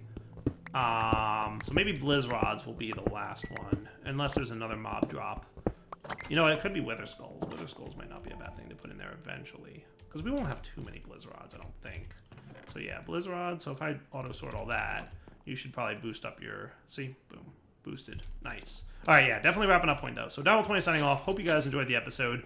Refined storage system up and running. We're probably going to want to focus next on auto crafting because we're going to want more storage related stuff. And the best way to do that is to auto-craft the things required for more storage-related stuff. We also will probably want to stick to keeping an eye on our power situation. So if we pop over here and check this guy out, we're doing good on refined fuel, right? Like another, let's say, stack of coal would not be a terrible thing to have. We can just throw that in there and start processing up some more refined coal. But we also have like a bunch of sulfur and tar, right? So we'll think of something to use that for. But at some point soon, right, we're going to want to keep an eye on this because now our system, which is a little bit sloppily wired, I'll fix the wiring a little bit at some point, we're using 27 RF a tick. So just to keep the system up and running, it requires 27 RF a tick. And without that, we won't have access to any of our items that are inside the disk. So we'll want to keep an eye on power. And we'll also, at some point, want an export bus on this chest because... So what is this, a filter? So what do we got going on down here? So you extract from the chest, and then what do you do? Filter. Okay, I see how that works. Cool. Hello everyone, this is Direwolf20, and welcome to episode 20 of Direwolf20's Let's Play series. I love that episode number. It's one of my favorites. Hey, I just got back from the Nether, where I got myself a bunch more Nether quartz, and obviously a bunch of other random miscellaneous Nether type drops. The main reason for which is I have decided that it's time to improve our storage options just a little bit. And for that, we're going to be taking a look today at refined storage, as you can probably guess, based on the fact that it's already up in JEI for me. It's about time we start looking at getting some better storage options, and we're going to start off basically by playing around with refined storage, getting the basic foundation up and running. And once we have that, we can probably get into some reborn storage, which is a pretty cool, nifty place that has a bunch of cool other stuff. So, without further ado, let's get started taking a look at refined storage, because I'd like to store my stuff a little better than I have been. We've had like a pretty good sorting system that hasn't, done a poor job at all. It's done a rather decent job. And we've got our servos and we've got our filters routing stuff around, and it's just fine. It's not terrible. But refined storage opens up a lot of opportunities for storing items and for automation, which should be really cool. So let's get started with that. The main resource that we're going to want to get started with is probably going to be this stuff. You and you and you and you. Give me quartz enriched iron. That should be a decent amount, 2 stacks or so, if I'm right. Yeah. Nice. Quartz enriched iron is used for pretty much everything in refined and also, I guess, in reborn storage. It's the main resource component of refined storage, and we're going to need it to get the basics up and running. Now, refined storage also needs power, and a decent amount of it as well. So my suspicion is we're going to start getting power up and running with this thing, and at some point soon, we're going to start needing more power gen. So we'll probably get started with better storage, and then quickly need to get into better power gen to maintain the power needed to keep our storage up and running. At the beginning, it seems like refined storage doesn't use a lot of power, but it quickly gets to the point where it's using quite a bit.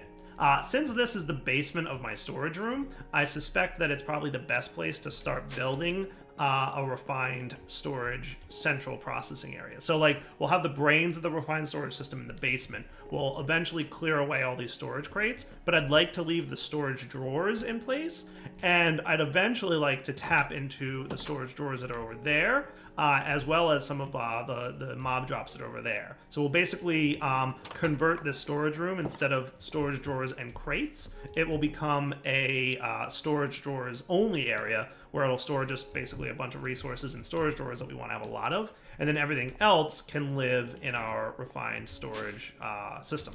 That sound like a plan? I hope so, because that's pretty much what we're doing. And there's all kinds of other cool stuff that we can play with and do things with. So we'll definitely have fun with some of the new features of refined storage, because there's a lot of stuff that has been added since I last played with the mod. So yeah, definitely some cool things to take a look at. Wow, look at all this neat stuff. Yeah, there's some stuff and some things. All right, so to get started, the main thing we're going to need is a controller, which is kind of the brains of the operation. And we're also going to need some cabling, which is going to need some glass and some redstone. That shouldn't be too bad. And then a solderer, which is going to need some sticky pistons. So, sticky pistons, not a problem. I've got some slime around here somewhere. It's not in there. It might be in here. Oh yeah, look at that congealed slime block. Neat. So we'll get some, we're going to want some redstone, a decent amount of that. We might need some glowstone. We're totally going to need some iron and some gold. And that's probably pretty good to get us started. We're also going to need a few diamonds. Luckily, my mining expeditions has gotten me some of that. I don't know if we need ender pearls yet, but we'll see. That should be a good starting point for what we need. The other thing we're going to need a decent amount of, and for now I'm going to get about half a stack of it, is silicon. The best approach to getting silicon is simply smelting nether quartz. So there's other kinds of silicon, by the way. You can get silicon by smelting Certus quartz dust. That's another option for you, which you can get by grinding up Certus quartz, obviously, in a pulverizer. But for now, we'll stick with the smelting of the nether quartz one, because nether quartz is a little bit easier to come by than Certus quartz. So with that up and running, we should now be able to make, from refined storage, a machine casing. This looks like some kind of smooth stone needs to be had. So let's get ourselves one of these dudes. Cool. And then we can get one of these guys. Cool. The controller is ready to roll. I'm going to want some power. So we might need some more leadstone flux ducts. So let's get about, you know, a handful of those, and we should have a little bit of glass ready to go, just so I can run power over there.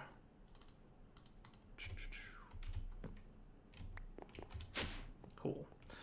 So let's have the brains of the operation. So we've got power running over here already, right?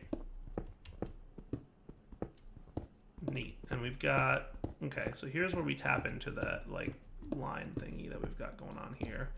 So that's not terrible.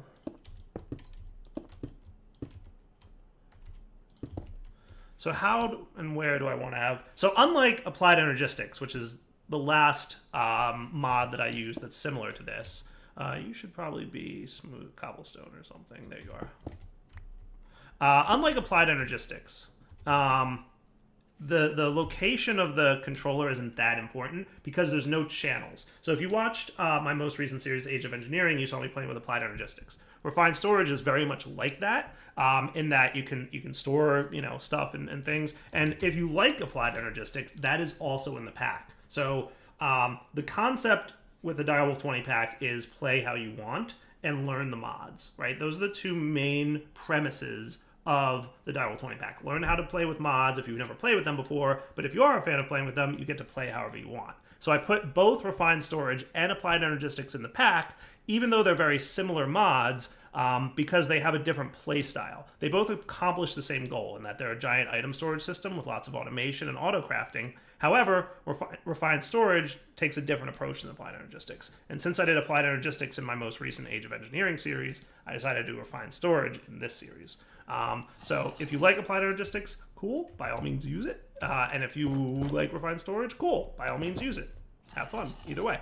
So it's not super important where we place the controller. It's not like Applied Energistics where you want to have it kind of centered in a room. So it's not that big a deal. But we are going to want to run lots of cabling around to access this stuff. So we'll probably want, you know, a grid system either in this room or in the central room. So how should I go about getting that up and running is kind of the question. Let's go ahead and start off with the controller being right maybe here. We'll stick it inside the room, right? And then you can see it powering up there. When it's flashing red, it means it's low on power. So it just took a moment for it to collect the power it needs. And now it's good. And we're currently using 0 forge energy or 0 RF per tick. It has an internal buffer of around 28,000. So as we connect more and more machines to this thing, it'll start, you know, using more power. The next guy that we're going to want to get down here is the solderer. That's going to be used for, you know, a handful of things. So let's get ourselves a couple of pistons. Let's do, I don't know how many solderers we're going to want. Let's start with 4, or 4 pistons, aka 2 solderers, and then we will see how things go. Does that sound fair? Stop putting stuff in there, you stinker. I gotta figure that out. Oh hey, I got an advancement. Soldering. Woot. So because I have my solderers now, I got that achievement. And let's go ahead and put them downstairs. The other thing I'm gonna want is probably some cables from Refined Storage. So that would be these guys, Refined Storage cables. Let's get that many of them. That should be fine. I have a suspicion that I'm gonna need more glass. So I'm gonna go smelt that up real quick. There we go. And while that's smelting, we can play with cabling a little bit. Now, Refined Storage machines will always connect to and automatically power adjacent machines, so we don't need to run cables to these guys. They should automatically get power from the controller. So the controller powers this guy powers that guy. We shouldn't need to run cables to them. A few things we're going to need. Let's get about 8 of them to start. Nice, it's working. Cool. And we might need a few of these as well. So that should be cool. Improved processors. And we're also going to need printed silicon. So we'll want a few of those. So the next step in Refined Storage, there's basically 2 things that we have to get started with. The first is item storage. So disk drives are usually the best approach to get started with item storage. They're going to allow us to install storage disks that can hold 1,000 or 4,000 or 16,000 or 64,000 items. There's also a creative one that's uncraftable, obviously. So 1, 4, 16, and 64,000 items. And basically the 1K storage disk costs that, and the 4K storage disk costs a 4K part, which needs 3 1K parts. So basically, upgrading your storage disks is totally worth doing, but it starts to get expensive as you go down the line. And then the other thing we're going to need is grids. Grids are how you access the items inside the disks. So disks go into disk drives. The disks are what actually store the items. And then the grid is what allows you to interact with the items that are stored on the disks and either put items into the system or get them out. So we're going to need a few of these things to get started here. We're definitely going to want some printed silicon. So I'm going to stick 16 of those in there and let them start cooking. Let's start off with a disk drive. So for that, we're going to need... What? A shulker box? What? Accepts any chest. Oh, okay. Any chest. I was going to say, like, did he make it require shulker boxes? That's a weird disconnect from what I'm familiar with the mod. No, he did not. It is just, it accepts any chest. Cool. So we'll get the disk drive first. So that shouldn't be too bad. And then we're going to also need an advanced processor, which is one of the printed advanced processors, which I just got from putting a diamond into the solderer. Oh, you can do blocks at a time in solderers now? Well, that's cool. Looks like it's slower, but it's still cool that you can do it. It's going to also require some printed silicon, which I'm making down there, and some redstone. So here's the thing about these little doohickeys. They are only used to make the processor version of themselves. So there's no reason to hang on to the unprocessed version. So I'll just go ahead and throw this in here with a bunch of printed silicon. Cool. And then this can go in here with these 8, and those 8. Cool, and that'll get us the components that we need to really get going. The other thing we're going to need to do is throw some iron into these guys as well. There's, by the way, speed upgrades that we'll get at some point that will totally make these solderers run a little bit quicker. But there's an iron version of these as well. So basically, there's a gold version, a basic processor, which is made from iron, and the diamond version. So iron, gold, and diamond are your 3 tiers of processor, which are really just crafting components at the end of the day. So that's right. I went down there to get something specific, and then I forgot to grab it. So you're cooking up these guys. Cool. I'd like to throw some iron in there in a minute. As soon as this one last process is done, this will take a few minutes to process the rest of these. But at least I'll have the base components to make more stuff. So that's diamond and that's gold. They do take a while, don't they? Goodness gracious. There you go. Let's get about 16, because iron's pretty common. We'll get a bunch of those and let them process while we're crafting disk drives and other things. So I should be able to make a disk drive now. That's what's going to store the items on the storage disk. Neat. Now to get a 1K storage part, we're going to need some quartz-enriched iron, some redstone, and silicon. That's not bad at all. So let's totally do that. I'm missing glass. Yay, drives.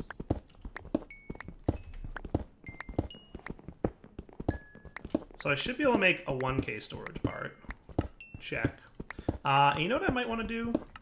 Let's get 2 more of those and bump it up to a 4K. Like, let's just go for broke. For that, we're going to need 4 basic processors. So if you do the math on this, it takes 3 1K drives to get a 4K drive. So by doing that upgrade, you wind up with a free extra 1,000 items to be stored. So a 4K drive is a pretty good early game approach. Put 4 in there. Put 4 in there. And we're going to need some more silicon, so I might as well, you know, do something about that shortly. Probably smelt up more quartz. So it's definitely worth doing the 4K storage disk. It requires 4 basic processors, obviously, but that eventually turns into a 4K, so you can store 4,000 items. So we'll start with a 4K. We might wind up making a couple more 4Ks, and then we'll proceed down the line, and later on into the series, we'll get into the 16 and 64K storage disks, which start getting progressively more expensive. Those require some gold, and these require some diamonds. Not terribly expensive, but, you know, it's probably a little bit outside the range of what we can afford right now. Cool. Okay, so you're all good, and this is the 4th basic processor that we're gonna want. Come on, buddy. Looking forward to speed upgrades already.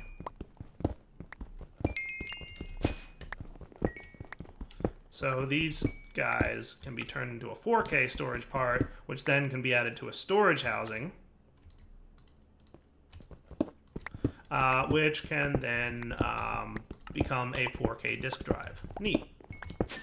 So at this point in the game, we have the ability to store exactly 4,000 items of any type in this system. As soon as I find out where that 4K disk drive thingy went. Where did you go? Am I crazy, or am I not seeing it in my inventory here? Did I drop it on the ground or something? Oh, there it is. Hello. I must have dropped it on the ground. Weird. Cool. So now you can see over here, 0 out of 4K. There's a bunch of stuff on the side here, which we will talk about a little bit. You can toggle the blocks on and off with redstone signal, whether or not they store items or fluids, because there's native fluid support in this mod. Whether you can specify what items are allowed to be in here, and it's a whitelist or blacklist, and if it's empty, then it's just anything's allowed in. And in the whitelist or blacklist mode, you can specify whether it compares damage, otherwise known as metadata, NBT, compares ore dictionary, whether or not it automatically voids excess items and fluids, which is a really cool setting, by the way. And then whether or not you're allowed to insert and extract items from this disk drive, or insert only, extract only, or both, right? You can also specify a priority, which we'll play with a little bit later, too. So all those features come together to make a really nice item storage system. Love and refined storage. So the next thing we're going to probably want to get is a grid. In order to get that, we're going to need some improved processors, which we already made. We're also going to need construction and destruction cores, which is an upgrade to the basic processor. So knowing that, let's get ourselves another half a stack of silicon, because we're totally going to need more silicon smelted up. You please give me some more silicon. We'll get like a dozen. Does that sound like a good start? And then we'll go from there. So you get cooking on more silicon for me. We'll just do all 12 in there. And then silicon, redstone, and printed circuits will kind of be a good 2 and 2. Nice. So that'll get me a grid. And then we want to upgrade that to a crafting grid. And I'll show you what the difference is in a minute. Let's figure out where we want our grid to live while that's cooking. So definitely a lot of options here for like where our grid can exist. We could stick it like here. Might not be a terrible place. That might be a cool place for a grid, right? So right there in the wall. Or it could really be like in the center of this room, wherever really. It's kind of the nice thing about refined storage is you can kind of stick it wherever. Inside here might be a cool place. Like, I kind of like sometimes having it in the middle between 2 rooms. That could be cool. Let's consider it being here. That might be a good spot for it. And we'll run this guy down. So these are your cables from refined storage, which will basically run up from our controller or any other block, honestly. So for now, I'm going to have them in addition to the item conduit system that I have for sorting, but eventually we're going to remove the item conduit system and we can clean up this wiring a little bit. So with these 2 things done now, let's get about 5 more of these cooking. 5 more of those iron circuit board thingies. You know what? Let's get a few more pieces of silicon cooking as well. 11 sounds good. So for crafting the grid, we're going to need a construction core. We're going to need a destruction core, which needs a piece of quartz.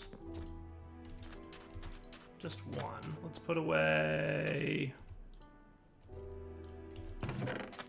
I don't need power stuff at the moment, or wood.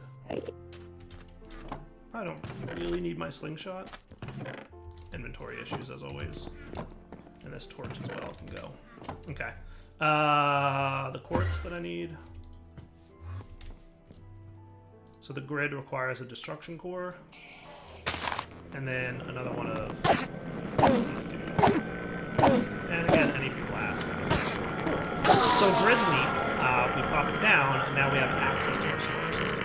So any items I place in here, like the glass, take up some slots. Oh, that's cool. Last modified just now. He added the last modified bit. So I can just drop a bunch of items in there. Easy peasy, right? So we've got a bunch of items in there. That is cool. And if we pop downstairs, we'll see that they're all taking up space inside the storage disk. So this storage disk is using 336 out of the 4,000 storage units available. And the total amount of all the disks in this disk drive is pretty much the same. So if we added another 4K drive here, we'd see 336 out of 8K, and this is 4K and this is 4K. Makes sense?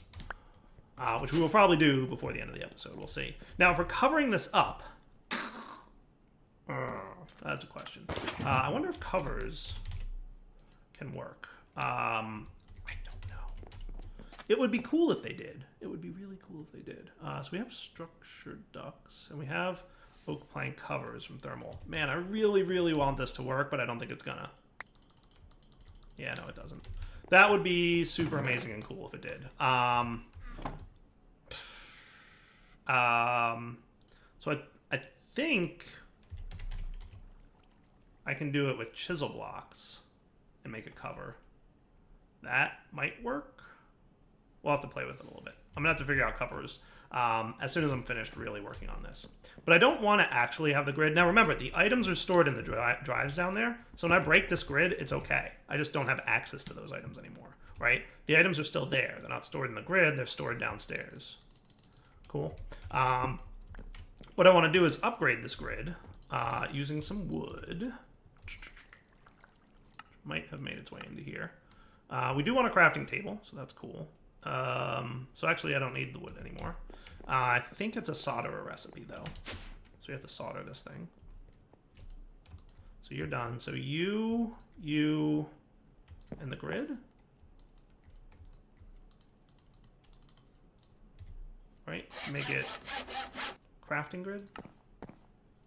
Crafting table, advanced processor grid. Advanced processor. Oh, good. It is working. Cool.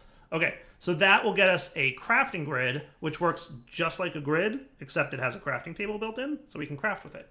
And that is pretty much the bee's knees. Meanwhile, I have to figure out how I'm going to make cover.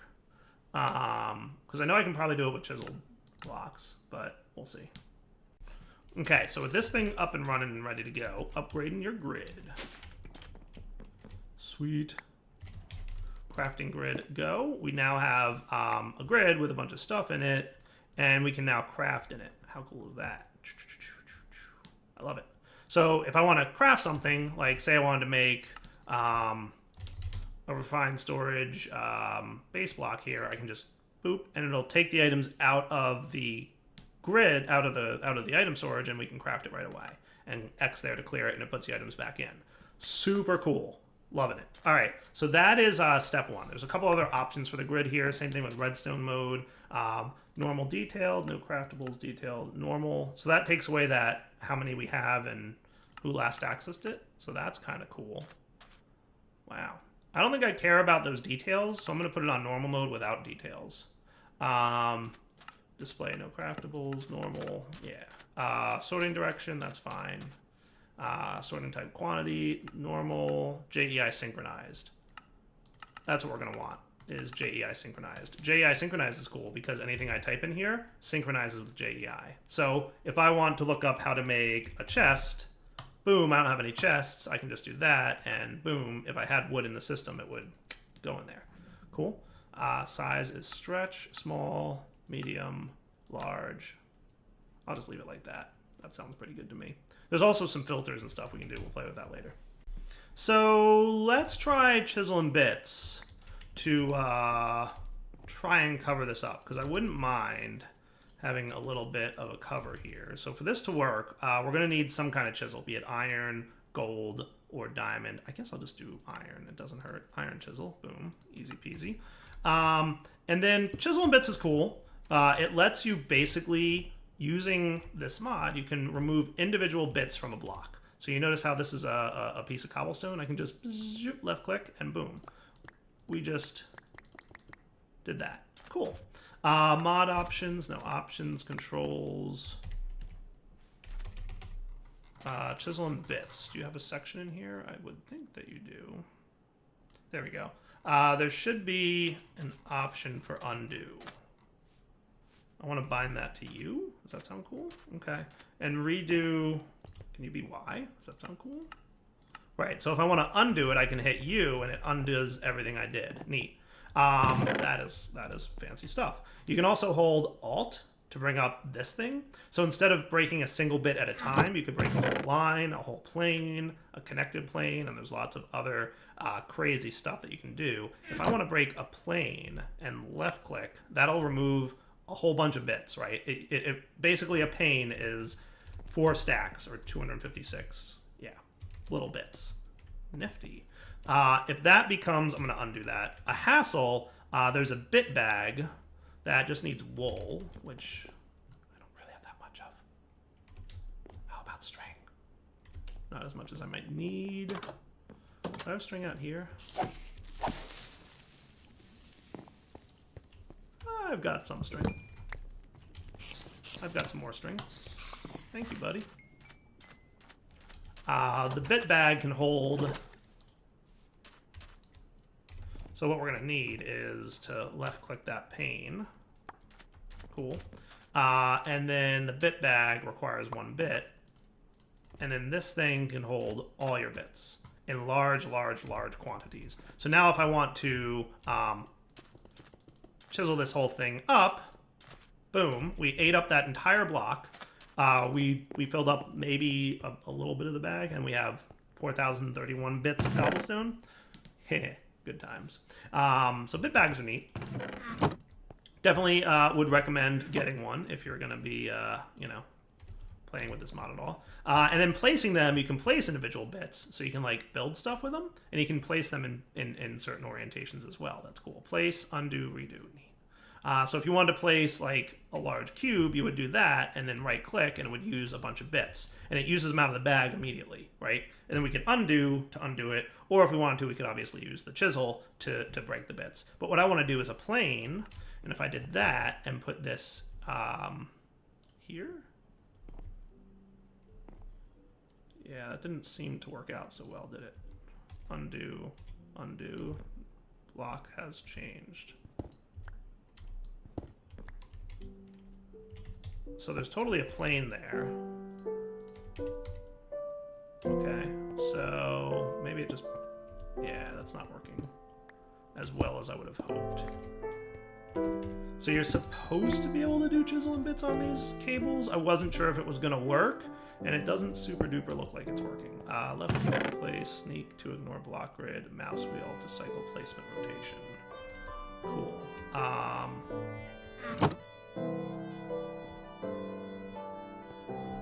So it doesn't look like it's super duper. Yeah, there we go. That's what it's doing. So if I tried to place it there, yeah, no, it's just not rendering properly. I better do a quick backup. There we go. Quick backup. In the past, I've had crashing issues with this thing, so I'm just trying to make sure that it behaves a little bit. So I should be able to place this cover here. Maybe placing a block in front of it will do like a block update of some kind to make it render. No, it refuses to render. All right, let me find out if there's a good way I can get this cover. So here's what I'm gonna do. I'm going to that, and then I'm gonna, where's my chisel? I should be able to do that, nice. And that puts it, okay, all into the bit bag. For now, I'm just gonna put this bag and this chisel away because it doesn't seem to be super behaving. And instead of doing what I'm doing, what I'm gonna do is run this cable up the back for a sec and do this. Cool. Okay, so with that taken care of, we've now got this grid. The cable's existing outside, but that's really not the end of the world. I was really hoping I could get some kind of cover. What I'm gonna have to do is just do a little bit of research and figure out a good way to get a cover working. But for the most part, that's a good starting foundation.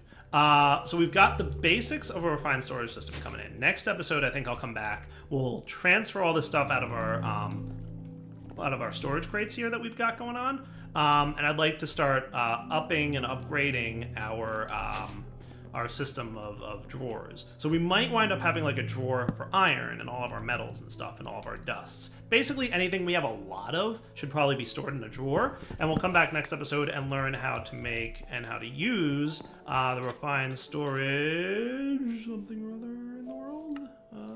Storage bus? External storage? Yeah, this one, external storage. This block you can hook up to a chest or crate or drawer system in your world, and basically the refined storage can access the items that are inside. So we'll play with that next episode. For now, Darwell20 signing off. Hope you guys enjoyed the episode. Oh right, it's episode 20, so what does that mean? You get a world download. You'll have a world download that has a refined storage system. I'm gonna go back up my world right now and get it ready for you guys. Basically the way I do this is boom, boom, boom, boom, boom. Get a chest, throw it right in the center of my house, put all my junk in it, and now you guys have all my junk. Cool. So enjoy the world download for now. Oh, you know what else I could do? I'll just make sure that. Yeah, that's fine. Take it easy.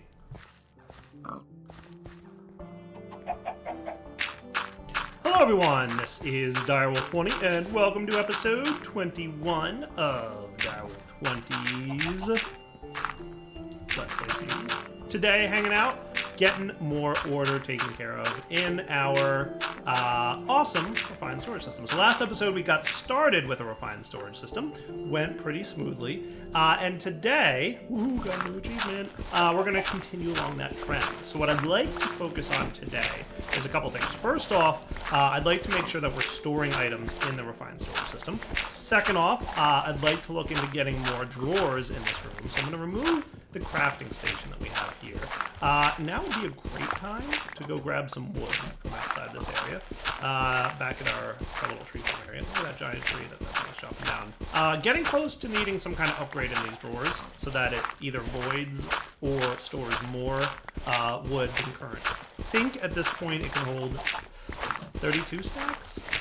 So probably getting close on wood to being full. So we're gonna want to keep an eye on that, right? So let's get about a dozen. Does that sound fair?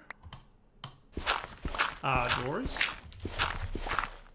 Let's do that. Boom. So by just having these things in here, a dozen more drawers ought to be good. And we'll kind of start coming up with a plan for what we want to actually have here. We might want some drawer tape, which may or may not have some already. Did I already use drawer tape? Did I create tape? I feel like I did. I feel like if I did, I don't know where it is, which is fine, because that's a thing that happens sometimes. But it's all good. We'll make some more. Drawer tape, packing tape. Cool. So it just needs paper and slime. That shouldn't be too big a deal. Rice slime ball, and I know we've got some paper over here, and if we don't have enough paper, which we totally don't, we can get sugarcane from over here. Cool. So you can do that. You can do that, and now we've got some packing tape, because we might want to rearrange these drawers a little bit. But before we do that, let's start importing items out of these chests that we have, or crates, and get them into the refined storage system. And then, well, couple options. So I kind of want to do that, but then I also kind of want to go a different approach. Because part of me wants to have the storage drawer system implemented first before I start importing stuff out of my crates. But the crates are kind of in the way of the storage system. So let's get some crate moving options here. Storage crate keeper. Boom. We're probably going to want a bit of this on hand just to make a few of these. 1, 2, does that sound fair? Like this one.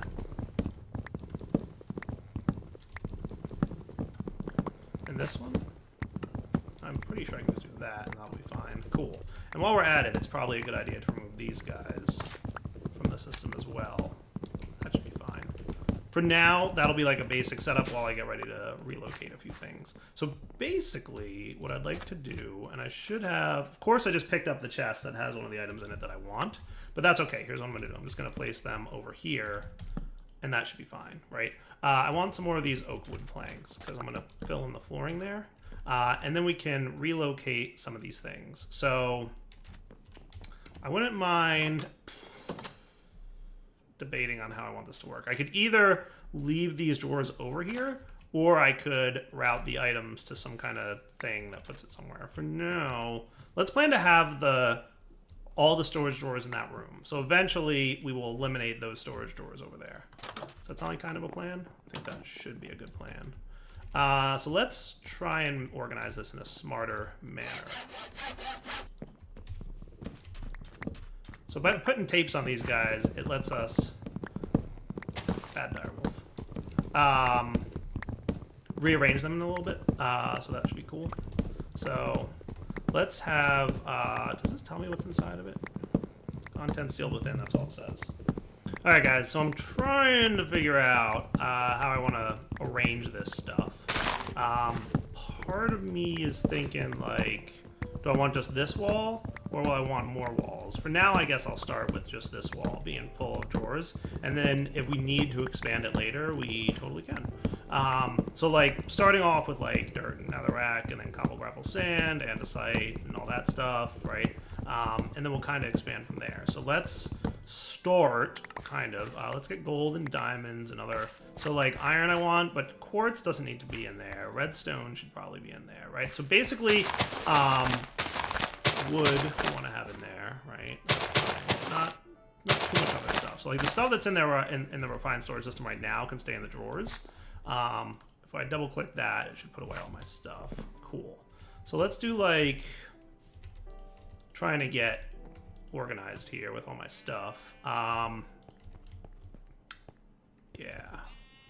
So we've got iron. Let's put silver and copper, nickel, yeah, aluminum, lead, tin. We'll get to some of this other stuff in a minute here. So like, for example, I will do iron and I'll do gold, and then I'll do silver. Here is kind of one of the ways I like to do things. And like maybe I'll put nickel here, and then lead, tin, and copper. So like copper and tin.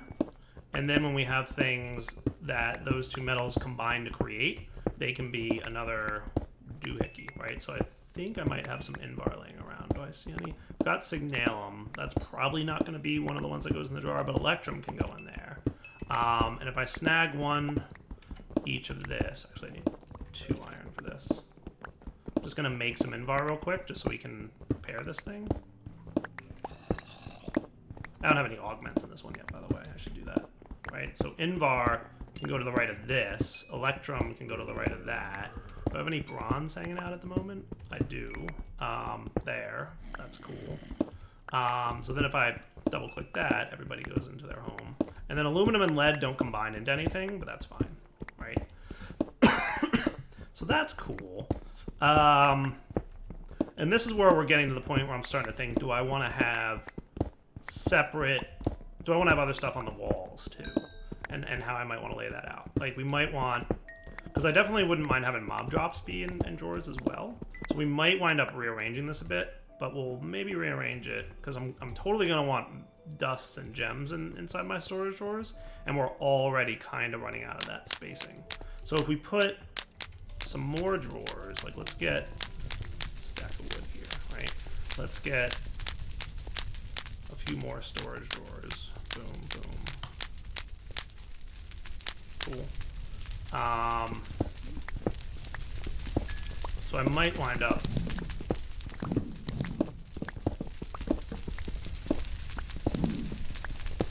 do another drawer. This one more. I've got the extra chest in there. Cool. So then instead of this, maybe 3 more drawers.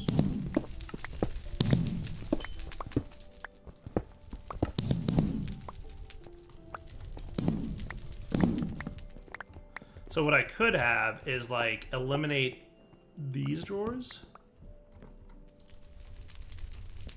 right? And that's, oh, you all went into there, didn't you?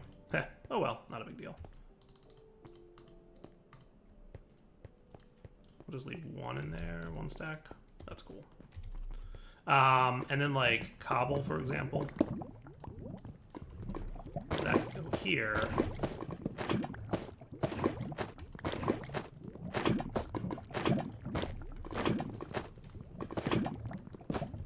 Of course, I don't have any sand. sense. I just need like one piece. Do I have sand in here? Oh, I do. Oh, neat. Cool. Didn't even know. Forgot that I put that there. Right, and then we could... Maybe I'll remove this guy. And we'll have a few drawers. Just kind of mapping out how I want this room to look, right?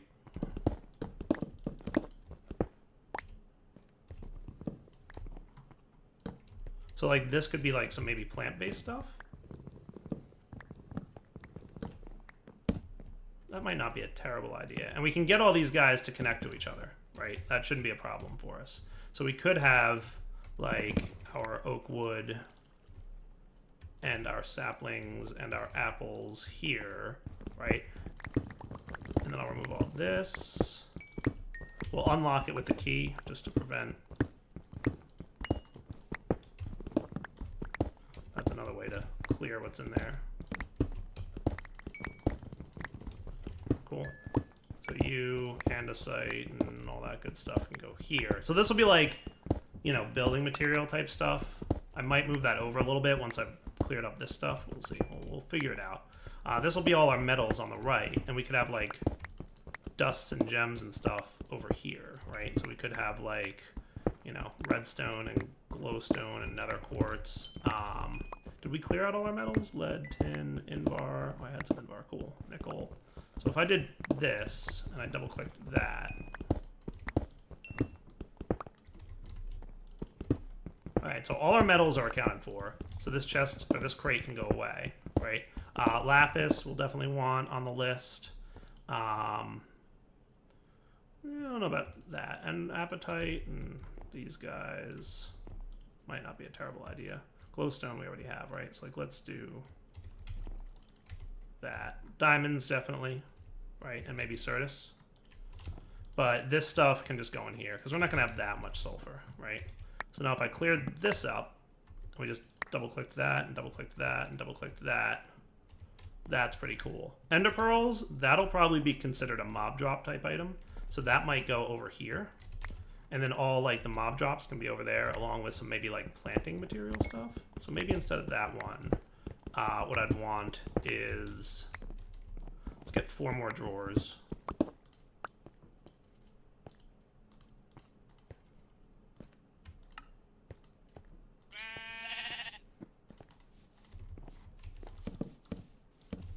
Cool.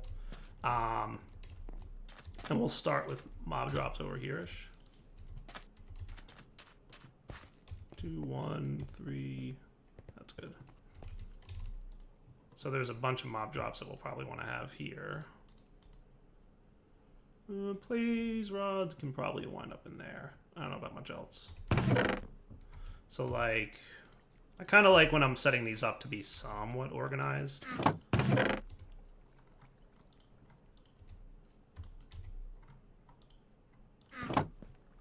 So I could probably have 1 more mob drop. Prismarine crystals can go away. So I don't have these guys connected yet to the central drawer system. So, leather? I don't think I need leather in there. We'll see. We'll figure it out. All that stuff can go in there for now. So getting there. So that clears this out. Cool. So this is kind of what the storage room is going to look like. And then I can expand a little bit more to the left as needed. So that should be a good start. So this is all magic-based stuff. Like marble from Astral Sorcery, that might wind up. I don't know if this is World Gen or not. Do I get... I do.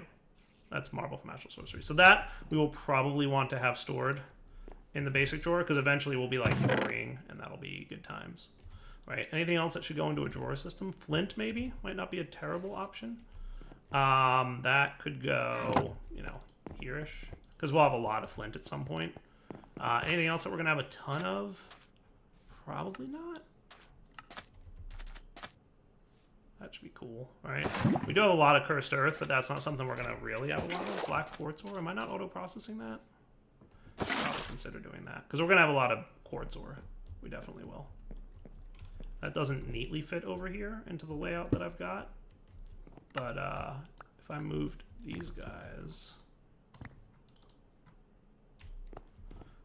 quartz. Yeah, there's some. That could go there, and that could kind of work nicely. Right? So that's not a terrible idea.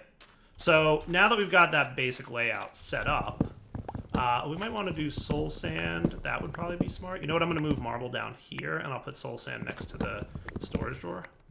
Yeah, that should be good. Everything else can kind of be okay. Like smooth stone, I don't know if I need to have that in a drawer. I guess I could probably consider having it in a drawer. It's fine, it wouldn't hurt. Grass, I don't think I need to have in a drawer.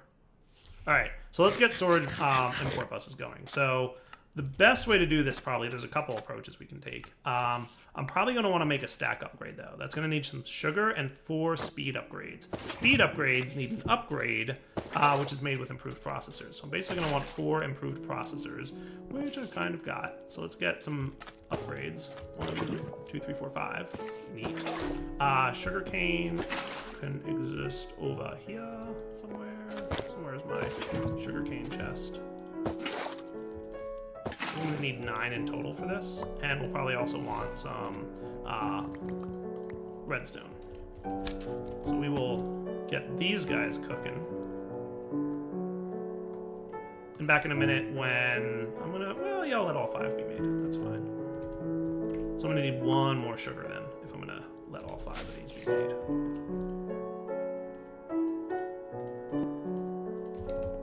So back in a sec when this is done. Oh, by the way, you can put speed upgrades in this thing, and it'll just process that much faster. I'm going to use these for my import bus in a minute, but, you know, just FYI, eventually we'll probably want the solderers to have speed upgrades. Definitely. Cool. Speeding it up upgrade. Nice. Alright, so you guys can be used to make stack upgrades. So basically the way this works, most machines will either import or export or interact with inventories at a set speed. And by putting speed upgrades in there, it makes it happen more frequently. And by putting a stack upgrade in there, it makes it import a stack at a time instead of a single item at a time. So what do I mean by that? Let's demonstrate with this system right here. I'm just going to temporarily run this in such a way that it connects to the cabling that's already here. So that, right? So we can see it's slowly but surely importing the soul sand. We probably actually don't want to do that because that soul sand is probably going right into here instead of into here. The problem is, I can demonstrate that by double right-clicking on this. Soul sand, this drawer system isn't connected to this drawer system. So let's fix that. I think all I have to make from the storage drawers mod is some oak trim. Let's make couple sets of these. So oak trim is a neat mechanic. Can I make it look like this somehow? I thought there was a way to like make it look like something, but I might be making that up. I very well could be making that up. But oak trim will allow 2 remote storage drawer systems to connect to each other, basically. So by doing that, it should basically connect this so that when I double right click on this guy, it put my soul sand away. Neat. All right, good. So I'm going to want to do the same thing pretty much over here. And because we're getting really close to the point where I'm not going to want to import with this anymore, I'm going to remove all these guys. Cool. So we will oak trim this up as well. Good deal. And I'll clean up the rest of the item conduits there in a minute. Good deal. Alright, cool. Spider, please. You're an annoying nuisance of a creature. Thank you. So now, for example, watch my string. When I double right click on this, the string went away. It wound up in here. Beautiful. And I can still cover this up with fancy looking this stuff. Nice. So before I do the next part, let's get a storage, an external storage dude. So this guy, we're going to need another chest. And we're going to need a construction core, which is going to need some quartz and glowstone. So I'm going to want one of you. I'm going to want one of you. And I'm going to want one of you.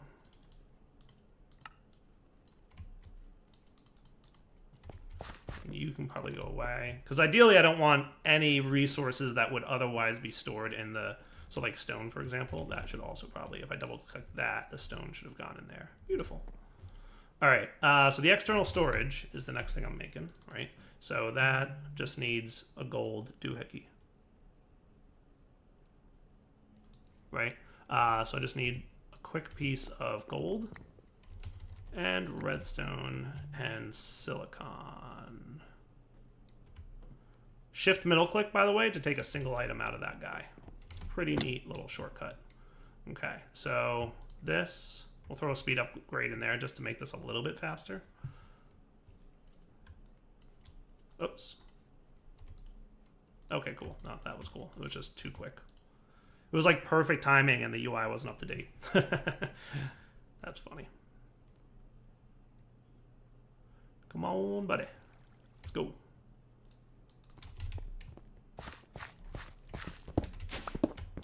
Okay, so this goes in here for the crafting component. An external storage bus lives. So then we'll grab our cable, which I have a feeling might need a little bit more of. So that is a couple pieces of glass and some redstone. We may or may not have some glass laying around. Did I smelt some and not get it, or was that silicon? Nope, that was nothing. I should have some sand in here.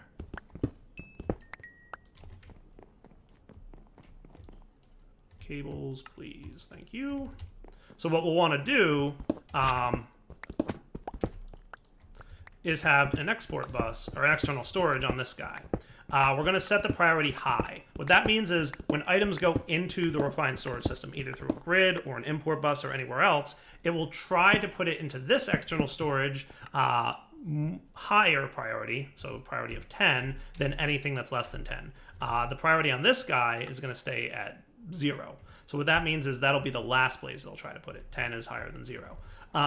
So what'll happen is when it comes time to basically say, all right, we want to insert an item in here, right? You know, that'll be the place where it tries to go. So with that connection now, we should see all of our stuff that's in our drawers. Nice.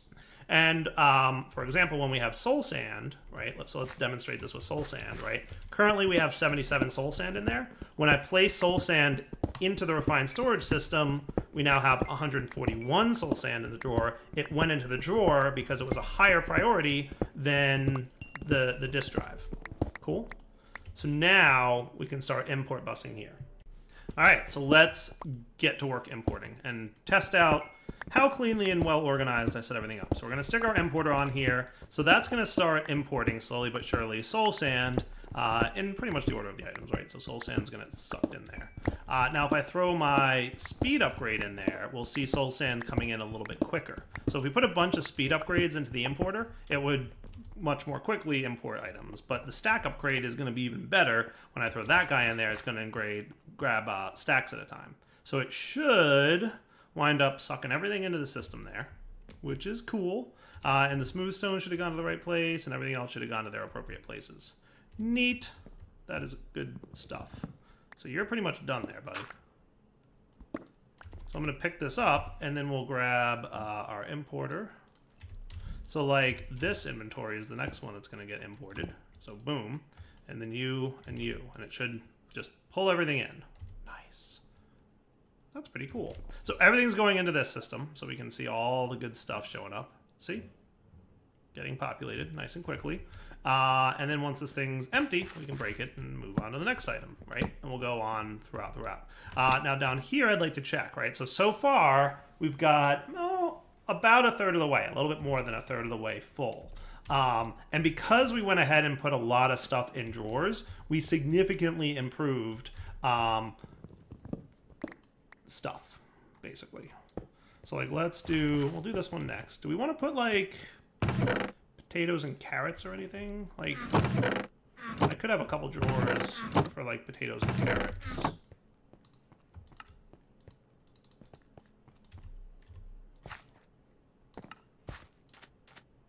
So I could do... Get a stack of that, and we'll get one more of these, and that should be cool. Okay. So like maybe here could be like potatoes and carrots, and maybe some other, you know, things at some point. Well, at the very least, like potatoes. But then like this could eventually be expanded to be other resources, right? And that might be cool. And I might want a set of drawers here, so this kind of is like a more even corner. But we'll kind of we'll mess with this as time goes by. Also, let's not forget to lock our drawers. Boom, and that should lock all of them. Nice. So that nothing can go in them. If you didn't lock the drawers and they were empty, it would put whatever item gets imported in next. So carrots, maybe not. We'll just stick carrots in there. That'll be fine. So let's quickly import bus this guy. You, and that should clear out pretty fast. Nice. And as we get to the point where we're going to have things that we'll have a lot of, so like a perfect example might be canola oil, right? Like we're going to eventually build like a cool canola system. So as we get around to doing that, see, look, we boosted up our flint. And now everything else is getting sucked in. This one might pretty quickly fill up our system. Not too quickly, but we will probably rapidly get to the point where we've filled it up a bit. And then this stuff is all miscellaneous kind of as well. That's fine. So we might soon...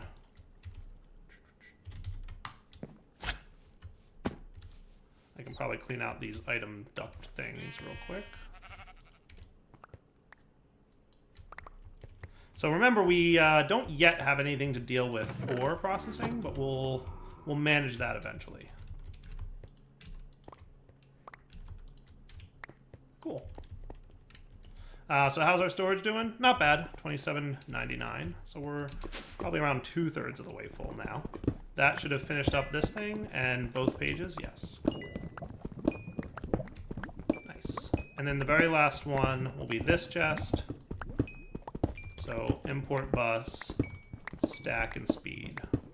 Nice. Looking good to me.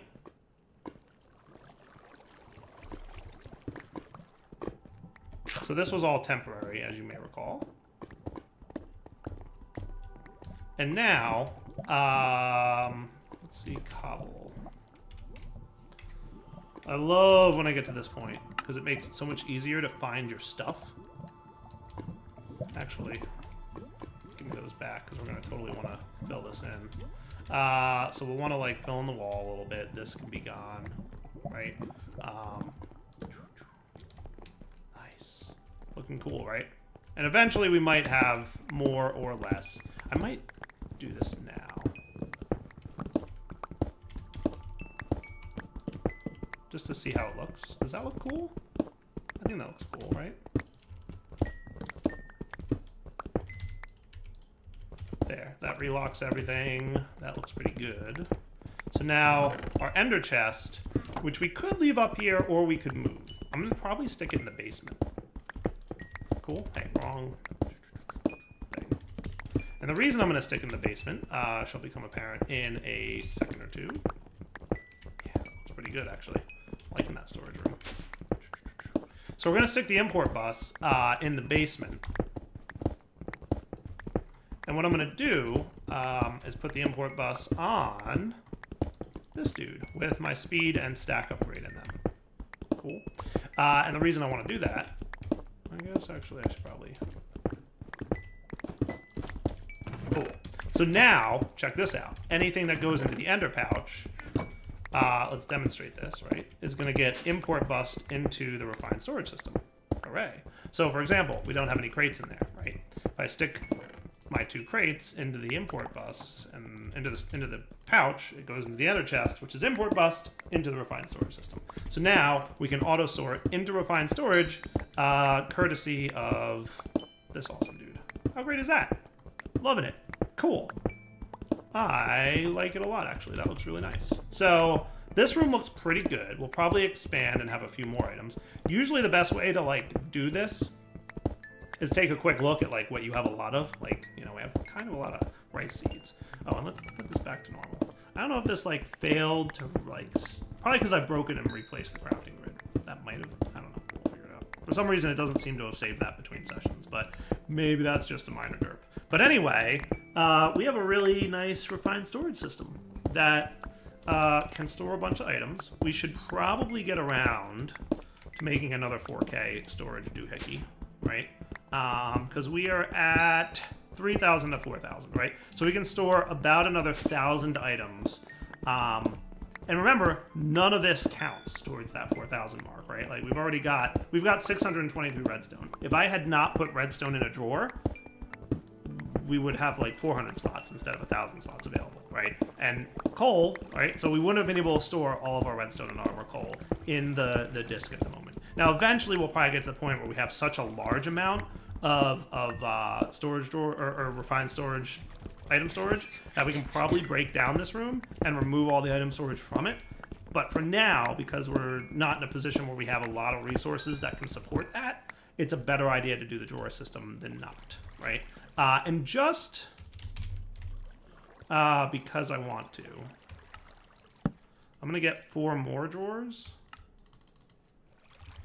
and my key, just to make this room look a little bit symmetrical, right? So that look pretty cool. Yeah, see, I think that looks neat. That looks really good. And theoretically, I can have about 16 more, and there's enough lighting in here, or not so much. You know what I could do? At some point, I should probably throw some glowstone around. What if I did this? Is that pretty good? It's pretty good. Not great. Could be better. We got glowstone in like the middle of the room. I don't know. We'll figure it out. For now, it's technically dark enough that we might get mob spawns in this little spot. In this little spot.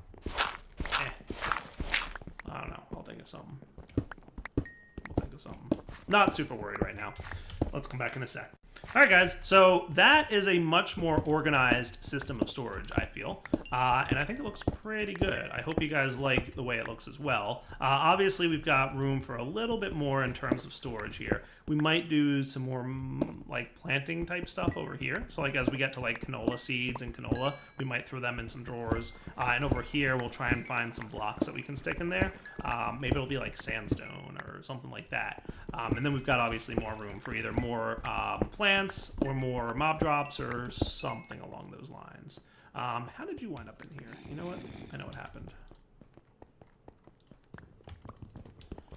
Probably because it wasn't locked and it import bust. That was an example of when you don't have a drawer locked, it'll import bust and stick it there first. Cool. Is there any other mob drops I could get? So what I could do is import bust right off of this guy. But right now, we're using up a lot of slots. So is there anything in particular that I wouldn't mind throwing in that thing? Like, blizz rods might not be bad, right? But, like, in theory, I could grab all this stuff and stick it in here. Boom, boom, boom, boom, boom, boom. And it would all, like, you know, pretty much get stuck right into the system. So blizz rods might not be a bad thing. You guys, all looking pretty good. Some iron. See, that cleans things up pretty quickly. So maybe blizz rods will be the last one, unless there's another mob drop. You know, it could be wither skulls. Wither skulls might not be a bad thing to put in there eventually, because we won't have too many blizz rods, I don't think. So yeah, blizz rods. So if I auto sort all that, you should probably boost up your. See, boom, boosted. Nice. All right, yeah, definitely wrapping up point though. So Devil20 signing off. Hope you guys enjoyed the episode. Refined storage system up and running. We're probably going to want to focus next on auto crafting because we're going to want more storage related stuff. And the best way to do that is to auto craft the things required for more storage related stuff. We also will probably want to stick to keeping an eye on our power situation. So if we pop over here and check this guy out, we're doing good on refined fuel, right? Like another, let's say, stack of coal would not be a terrible thing to have. We can just throw that in there and start processing up some more refined coal. But we also have like a bunch of sulfur and tar, right? So we'll think of something to use that for.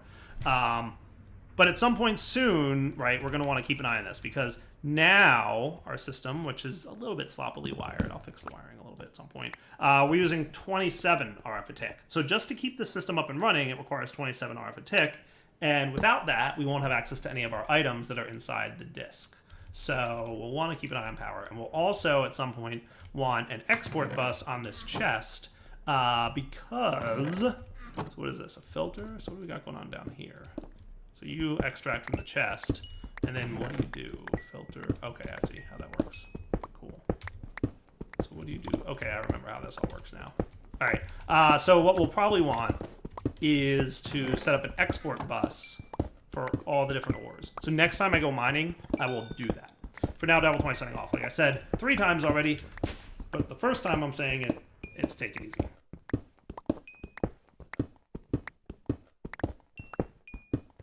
Hello everyone, this is Direwolf 20, and welcome to episode 22 of Direwolf 20's Let's Play series.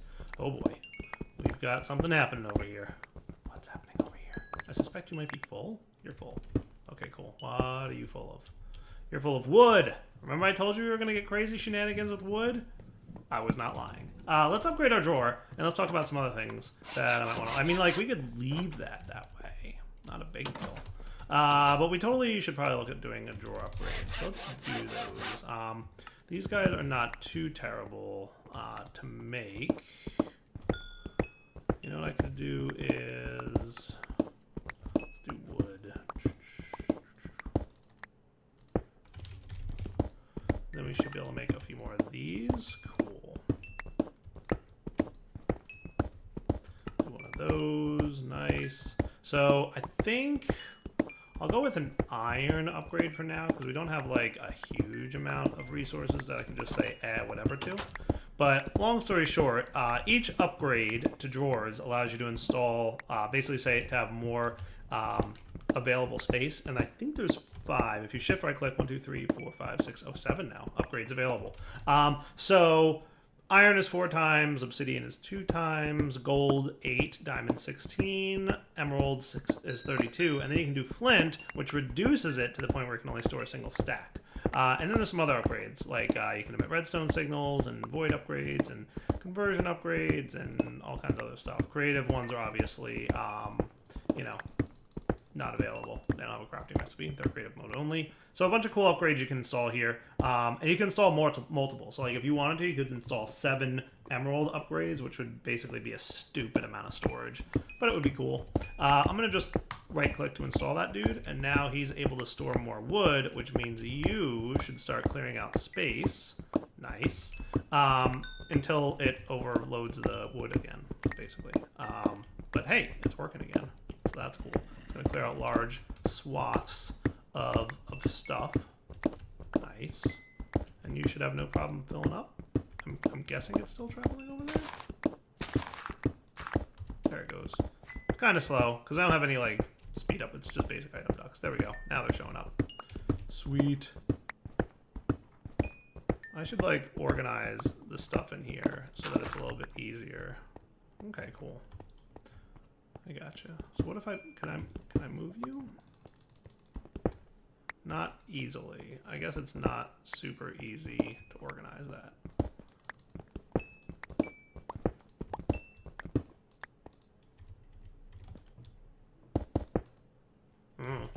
Anyway, basic drawers can store more stuff now. You're gonna chop down all the trees, and that's up and running again.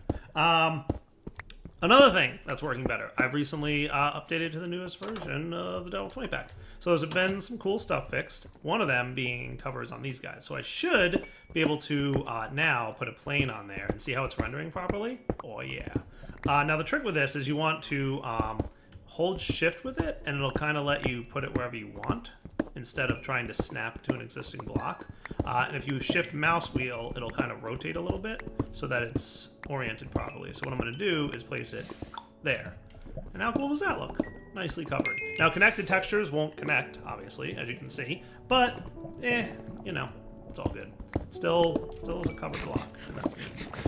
So what I'll do is I will go ahead and stick you in here where you belong, and we are done working with chisels and bits for the time being. But maybe we'll play with it a little bit more later. I don't know. You can do some really cool stuff with chisels and bits if you're better at things than me, which are most people. Today, I'd like to work on something cool. Alright guys, I'm downstairs playing with my refined storage system, obviously. I might want an extra elevator. That might not be a bad... It just saved me running back and forth. How am I I've got enough string. Okay, cool. And then an ender pearl. We can just stick like an elevator right here, right? Probably cool.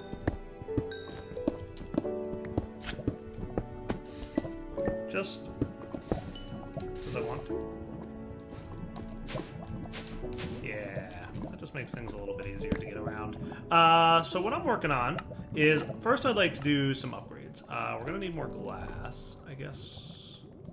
This stuff. Oh, that does work. Cool. Okay, neat. So that'll do. I definitely want like a bunch of upgrades. We're gonna need more quartz enriched iron. So let's get a stack of that, which should be cool. Nice. This, I'm gonna basically put these in here. And we're gonna want a few more upgrades. Whoops. There we go. Basically, I want lots and lots of speed upgrades. Maybe not lots and lots, but enough to keep these two machines running at a pretty decent speed. Because we're about to do a lot of soldering, and my goal is to, you know, be able to do it quickly. What I'd like to work on today is a bit of auto crafting. Now, there's a couple different approaches we can take to auto crafting if we wish. See how much faster that is? Like, that's beautiful. That's what I'm talking about. Cool. So if we want to do these now, like, boom, hugely noticeable different. I like it. How's my silicon situation doing? I've got a bit. So if I wanted to, I could snag 1, 2 of those, and then this. 1, 2, 3, 4, and we've got some advanced processors. Cool. What I want to start working towards is auto crafting things. And to get that going, we're going to need crafters. Crafters are the way that in refined storage, you can go about auto crafting things. So, how does this work? First off, we're going to need a machine casing here. And then we're going to need a construction core and a destruction core. And that should be about it. Hooray! And we also need the 2 advanced processors, but we're cool there. We got those. So crafters allow you to basically auto-craft with a bunch of stuff, either with machines or vanilla crafting tables. So the difference there, a vanilla crafting table is anything you can make in this, right? And machine is something like one of these guys, where like you put in one item and you get out another item, or you put in multiple items and you get out some items or something like that, right? So your machines are like input-output, where what I refer to as vanilla crafting recipes basically means it's any crafting recipe that's craftable in a vanilla crafting table, or in this crafting table, right? And it doesn't mean vanilla items. So like this is what I call a vanilla crafting recipe. It's made in a crafting table. It's not something like this, which is made in a machine, right? Just picking examples out of the sky. So, the approach that we're going to take here is basically as follows. We will first start off with vanilla crafting table recipes, and then we'll probably want to start automating things like the solderers if we can. So that sound cool? So for this, we're going to need some cables, but then the other thing we're going to need is a new type of grid. The grid that we're going to need is the pattern grid. This is what allows us to create the patterns that we're going to use to do our vanilla crafting recipes. So for this, we're going to need a basic grid, for which we have nothing. So that's cool. How are we doing some? Do we have like any sand? We have some. Let's go smelt some of that up. We do cobbleworks. Well, we have a bit. Sand can go back in there. So a grid is going to need another construction core and another destruction core and a bit more gold. Times 2 redstone and silicon. Okay, we should be good here. So I'll put 1, 2 in there, and I'll put these guys in here. I'll put these, and these. That'll give me the 2 of these dudes that I'm going to need. And then up here, we can make our grid. Cool? Cool. All right, so now that that's built, we want to get a pattern. Patterns are made like so. Pretty straightforward to make, not terrible. We'll go ahead and combine this, and one of these to get ourselves a pattern grid. Cool. I usually put my pattern grid right here, so all that fancy work that I did to get, you know, things working in a fanciful way with covers, already eliminated. But that's okay, because there will probably be instances in the future where we want to cover up some cables, especially when we start working on our fancier base, which I haven't quite gotten to yet. So with that going now, we can make patterns. So we're going to want to make one of these to start, right? And what I'll do is I'll place this in here. And the first pattern I usually like to teach this thing is how to make a pattern. So all you do in the pattern grid is specify what goes in and what comes out. And you can basically, as we saw, JEI, you know, click the pattern in there and it works great. So when we hit that, we can see that this makes a pattern. The output is a blank pattern from refined storage, and the input is 3 glass, 3 redstone, and some quartz enriched iron. Sweet. So for now, I think I'll start like right around here-ish. Does that sound like a good place for a crafter? So our crafter lights up, it's working, and then you just place your patterns in this slot up here. Now, our refined storage system knows how to make patterns. So you can see that we don't have any patterns available. It's telling us we can craft one. I click on it, I tell it how many I want, I hit start. It calculates how many resources I need for the total, and then hit start. Beautiful. And it just made me 2 patterns using up the resources that we just designated. How cool is that? I should probably also teach you how to make quartz enriched iron, because there will probably come a point here, I don't know when, but if I said give me another pattern, it's going to say we don't have quartz enriched iron. That was kind of lucky that you know, just kind of happened to be a thing that was there, right? So what we'll do is we'll teach it and say, hey, you can make quartz enriched iron, by the way, using iron and quartz. So now when I go to say give me a pattern, it's going to say, hey, cool, I need to make a pattern, and for that I need 3 quartz enriched iron. So I'm going to craft it, and in order to craft it, I need the 1 quartz and the 3 iron, which are available. So it's saying now you've got these items available, this is what needs to be crafted, these items are available, and this will be crafted at the end, and then boom, we've got our pattern. Nice. The crafting process is not slow, but you can speed it up with speed upgrades here.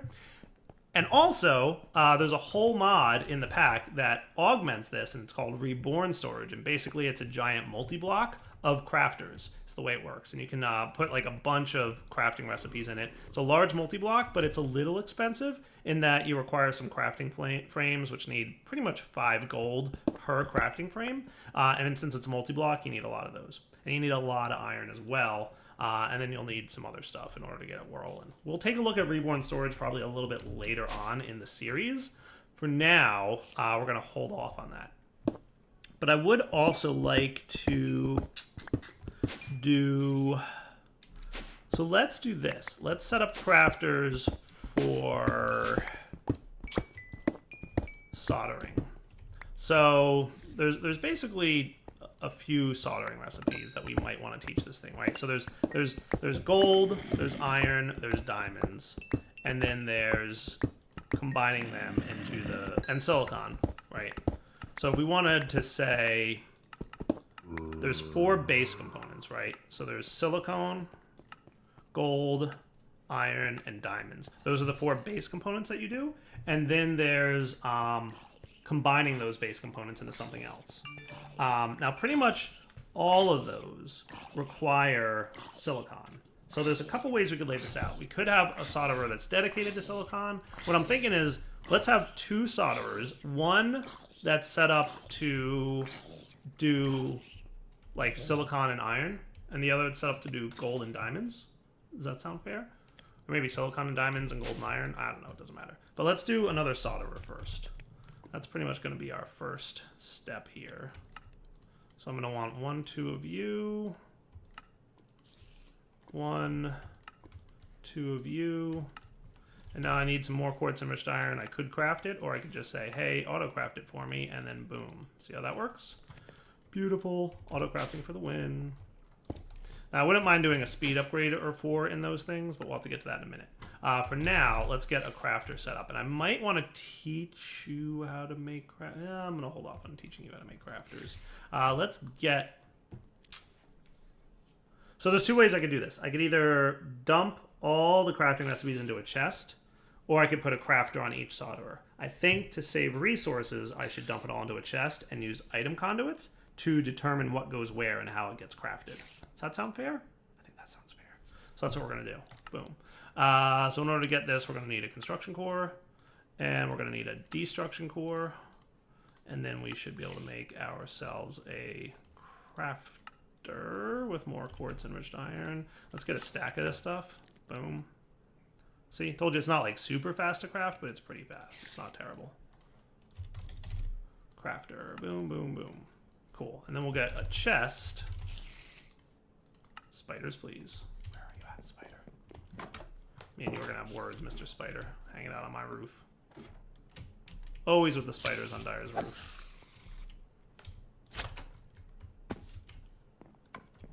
Okay. So, we might want to... I have to figure out the sidedness of this and how it's going to work. But let's first start off with, we're going to get filters, and we're going to get servos, and we're probably going to need more servos. So let's get some iron-based servos if I can. Hardened works, actually. Might need a couple of these. That should be good. And item ducts. So I'm not 100% sure how the sidedness of this whole thing works.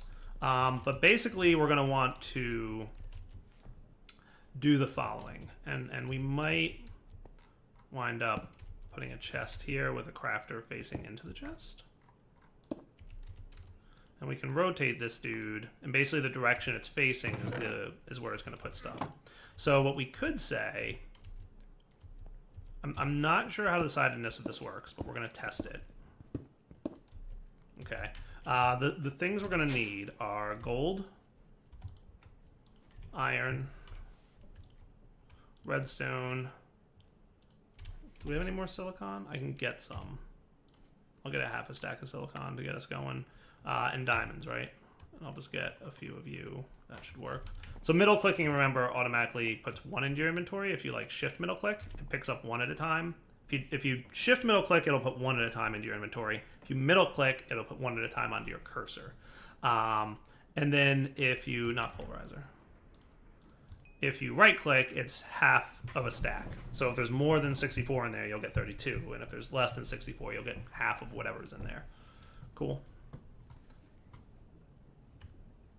Yeah, once you get the hang of interacting with refined storage, you like quickly get to the point where you are of the opinion like, how did I live without this for so long? Like, I really getting into either refined storage or applied energistics, whichever mod.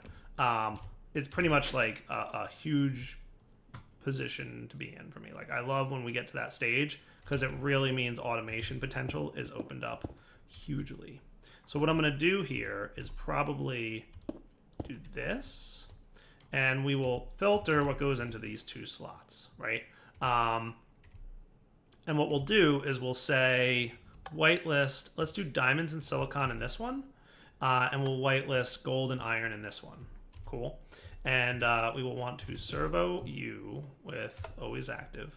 So basically, those things will go in there, right? And then let's hope we can pull out the back of this. We're going to need the two more. We'll do hardened servos here because it doesn't matter really. Ignored and ignored. You're going to extract the completed stuff. I don't know what the sidedness is, but hopefully it works. And you will wind up going into another servo, which will be here, which will also have a filter on it. So this filter will be redstone. So basically, we will put in, let's say, gold, silicon, and redstone, right? Gold will go into here, silicon will go into here, and redstone will go into here, waiting for these two to finish their operations. And then we can run this up to here. I'm going to disconnect these so they're not connected. And pretty much anything that these produce will go into here. Does that sound cool? I think that sounds cool. And if anything gets stuck, we'll just have to fix it at some point. So it shouldn't matter.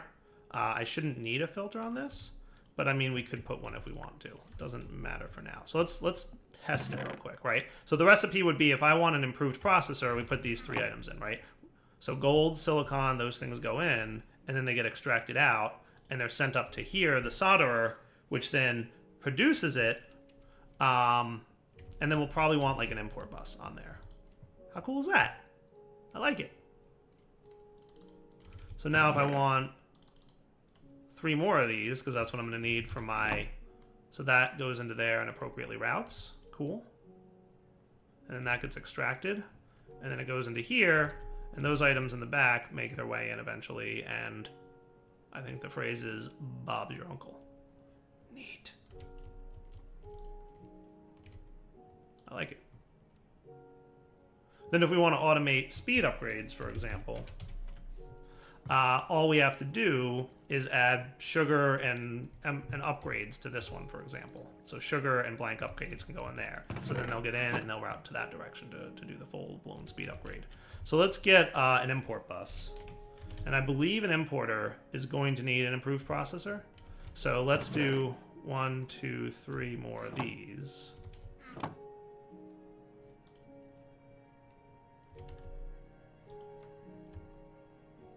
And that should be cool. And then we'll come back to that in a sec. So for an importer, we'll basically want a destruction core. And there you go.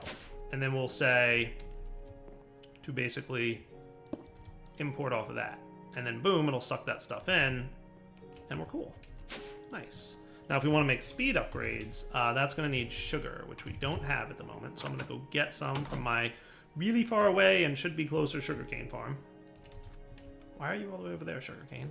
Probably because I haven't needed it since I planted it. But we're at the point where we need it, so let's go get it.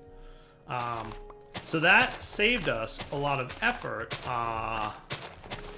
And actually works pretty cool so far. We'll have to see if it continues to be cool. I'm hoping it will.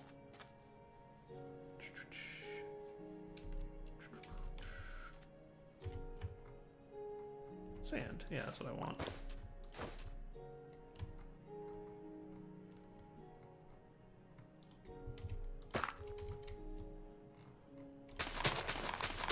It doesn't have to be sand, I know that.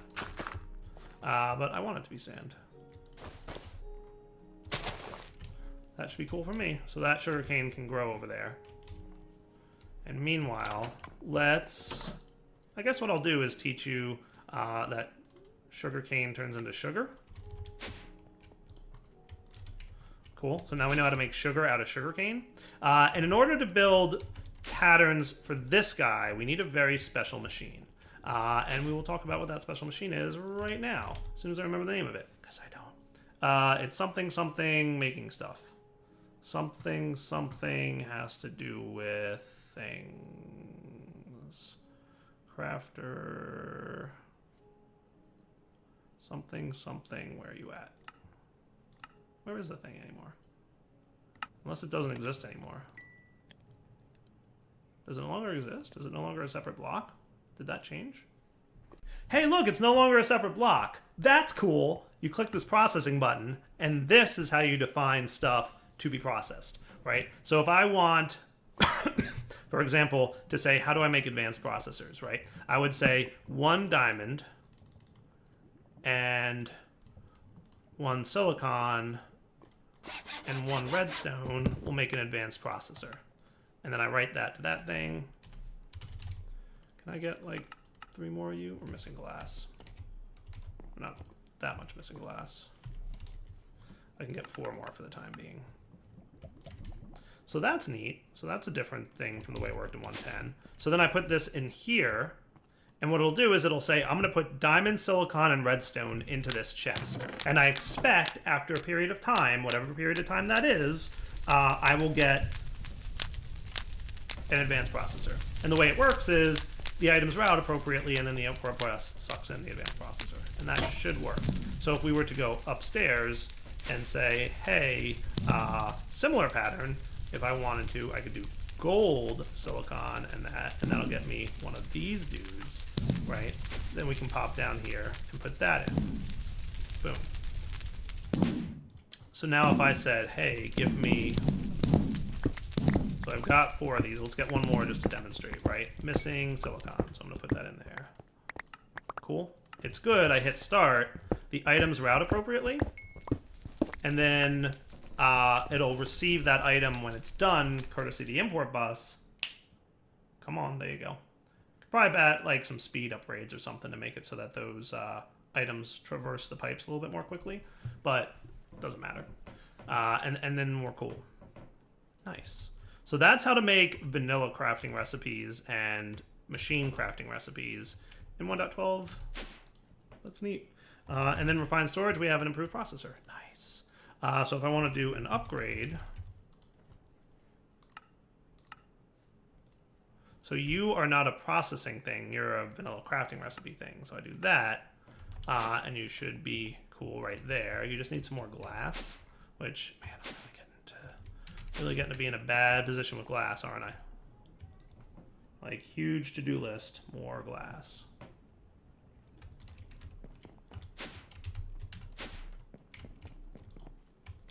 So you know how to make those blank upgrades. Let's teach you how to do speed upgrades. So to do processing, if I just do speed upgrade here and hit plus, it should say sugar, redstone, and upgrade equals that. Neat. The only thing to make this really work is I have to still craft an upgrade. So we're missing silicon, so let's put that in there. Let's also put you guys away. Printed silicon, I'm gonna put all this away. And I'm gonna put my improved processors in there. So now when I hit upgrade, it's already got the improved processor it needs, so it's just gonna make one. And then sugar cane, I should say as well. Cool. So I'll create that pattern. We'll stick it in here. I will put in the whitelist, upgrade, and sugar. And then if I put these in here and I say speed upgrade, please, what'll happen, we'll see those 3 items go directly into this guy. And he should automatically process and then be import bust into the system. How cool is that? So the only thing that might happen, it shouldn't be too bad, but we might want to be careful about it.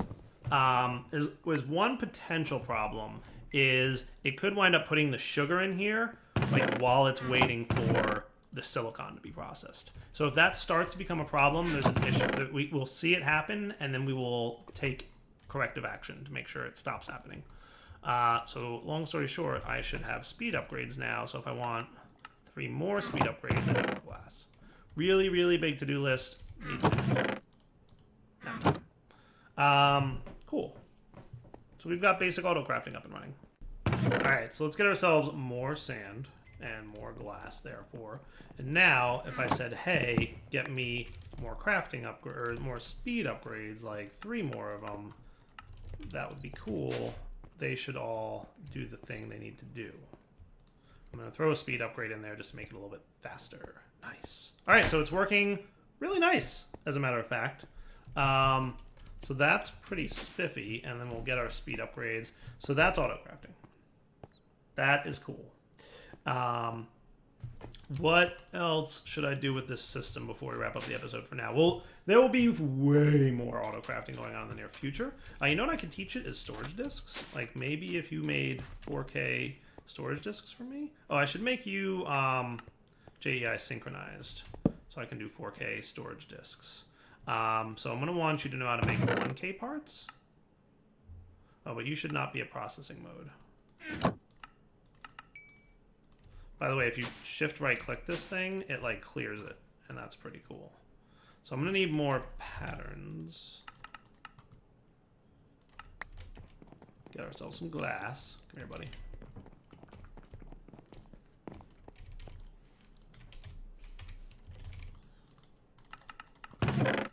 Cool, 1, 2, 3, 4, boom. And eventually we'll teach it how to make glass automatically. So then if I want 4K storage parts, basically we want a 1K storage part, so you need to know how to make that. And then you need to know how to upgrade it to a 4K. And then I'm going to want you to know how to turn it into a 4K storage disk, which should be like so. And the only other part of this you might not know how to make is basic processors. So I don't think I taught you the basic processor yet. So we'll do iron, redstone, and silicon. we'll make basic processors, which you don't yet know how to make. So let's do, if I just put these in, this should test that functionality works appropriately. So these guys cook up, they spit out. This guy, if I get my speed upgrades now, because they should be done cooking, will operate a little bit more quickly. Boom. So now basic processor, you know how to make those. So the basic processor pattern goes in here, the rest of the patterns go in here. And now, in theory, I should be able to tell it to make a 4K storage disk. I'm missing silicon, and that's about it. So if I got some more quartz, and I smelted that, we should be in good shape. So let's get about a dozen, and then we'll test making another 4K storage disk. So lots of operations will have to occur to get this to work, but it should work out. Oh, did it put the wrong silicon in there?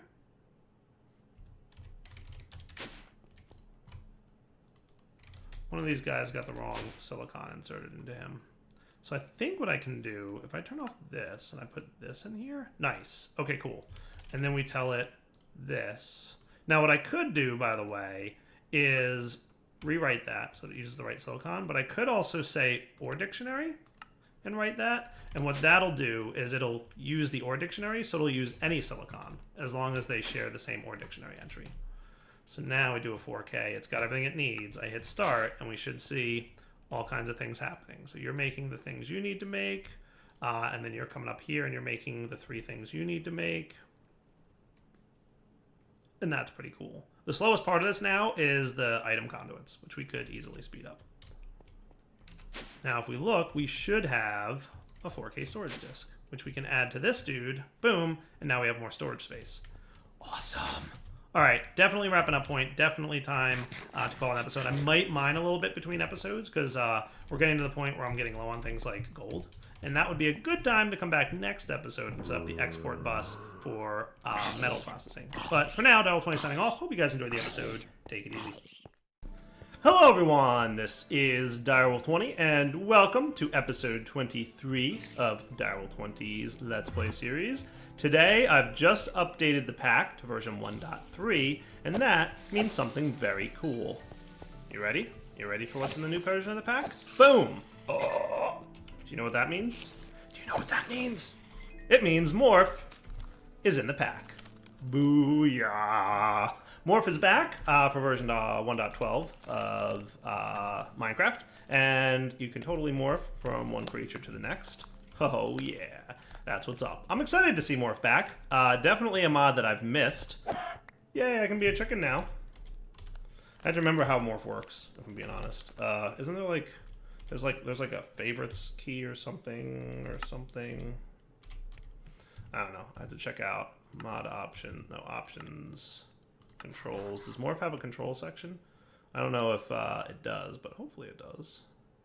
Morph, morph, morph, morph, morph, morph, morph. Okay, maybe not. I don't see Morph. So we'll have to figure out if there's some kind of Morph thingy. I remember there's like a favorites thing where you can like flag a Morph as a favorite, and then like it'll show up on the list higher up or something. But you know, we'll see. Hello, cow. Moo, I can be a cow now. That is awesome. Loving it. Excited for Morph and all the potentials therein. So we've got Morph, and obviously a bunch of mods have updated and everything too. No big deal there. I also cleaned up my oak trim. Now that I decided to have the drawers, I basically put oak trim in the corners there, and now, you know, my drawer system connects, and there's less of a mess downstairs wiring-wise. I could probably clean up wiring a little bit more if I really wanted to. Like, technically what I should do is remove these guys and run that. That would be nicer, right? So a little bit of wiring cleanup. So last episode we did a lot with auto crafting, right? We learned how to auto craft a bunch of stuff, like this stuff, that we need to autocraft, so that's pretty cool. And we have some basic autocrafting going on here. I'd like to continue along that tradition of working on autocrafting things, and then I'd also like to maybe get into some other mods and stuff. But before I do that, I said I was going to go mining between episodes, and I didn't. So I think I'm going to go do that now. Let's pop over to our mining dimension. I'm going to do a little bit of mining, and then we will come back. Where's cobblestone? There it is. We'll come back after I've mined, and we'll maybe set up the export bus that's going to be required for ore processing. So I will see you guys in a moment. All right, guys. Feel like I did enough ore mining for the time being, mostly indicated by the fact that I ran out of torches. So that's fine. Let's pop on home and see what's my situation with power at the moment, by the way. I haven't really been paying a lot of attention. So we have some refined fuel in there. We're generating RF around 120 RF a tick is being piped into something. Out of curiosity, what are we actually using over here? 74. So we're currently using 75 RF a tick just to maintain our refined storage system. Remember I told you we were going to get to a point where we needed to have a lot of that going on? So yeah, we've gotten to that point. So we'll let this guy recharge himself a little bit. That should be cool. And I can put away a lot of this stuff. So what I'll basically do, I mean I can put it away either way, but for now let's just... So a lot of things. I have a bat down here? Now I can be a bat. Real quick about Morph, by the way. The features that gave different creatures special abilities, like the ability for bats to fly, is not implemented yet. So there is no, like, you get a special ability when you turn into a bat. So there's no free flight with bats. Sorry. Just the way it is. So this guy filled up, by the way, nicely. Boom. So that should all import into the system and appropriately route. Nice. Boom. Get the rest of it in there. Nice. Loving it. You guys can come out. You can be eaten. This is what a little mining excursion looks like when I'm all done. It's basically, hey, I accomplished a bunch of good stuff. And we drop off a bunch of good loots. Alright, so now we should have ores available to us in the system that we're going to need to teach this thing how to deal with, right? So we've got iron, quartz. I don't think I'm going to process yellorium yet, but silver and lead we should process, star metal, gold, copper, what else? Nickel, tin, aluminum. These are the types of things we might want to process. So I've got 9 here. I'm pretty sure I had 8 configured down on this guy. So which one did I not have? So I wasn't processing black quartz ore. Probably should. So we're going to add that to the export bus. So exporters. So did we teach you how to make an importer? We didn't. Exporters and importers are going to be used to the point where exporters are probably a smart thing to get added here. So how are we for the ability to make patterns? Really, it's just glass. Glass, glass, glass, glass, glass. Cobbleworks, I think, should be in my immediate future, if I was being honest. Like, really immediate, like maybe this episode or next. Because I'm getting kind of tired of not having sand and glass and gravel in a coherent manner. You have how much sand on you? Pretty much none. Okay. So I guess what I'll do is smelt up some glass. And maybe go... I'm going to go hit up a little bit of a sandy area to get some glass and some sand. But just to get, like, past this point, and then we will do better in a minute. So, how about I come back in a minute after I've collected a bunch of sand, and then maybe we'll work on a cobbleworks really soon. Alright, that's probably enough sand. Huzzah! Are you done charging? Yay. And I'll let this thing refill. Okay. So let's throw like another stack of sand in here. And in the meantime, I can take this guy and put away some of the junk that I got, including some sand and glass.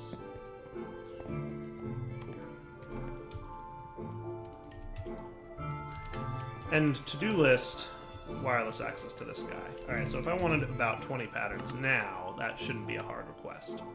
It'll make them all, and that'll be good. So I made the pattern for the exporter. Let's go ahead and, while we're here, importer pattern. You know what else I might want? A crafter pattern?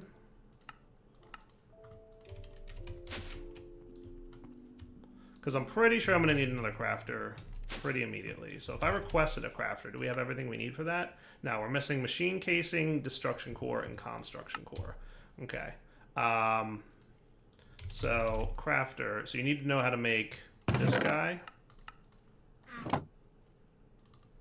You need to know how to make this guy and a machine casing. Which I'm probably going to pull out just for a second here. These two, so that these guys can go in. So I can put in the request for a crafter. Boom. And that'll do all the crafting required for that. I should build a crafting monitor of some kind so we can see what's happening. Crafting monitor? That doesn't look so bad. So we just need another improved 2 patterns and a casing.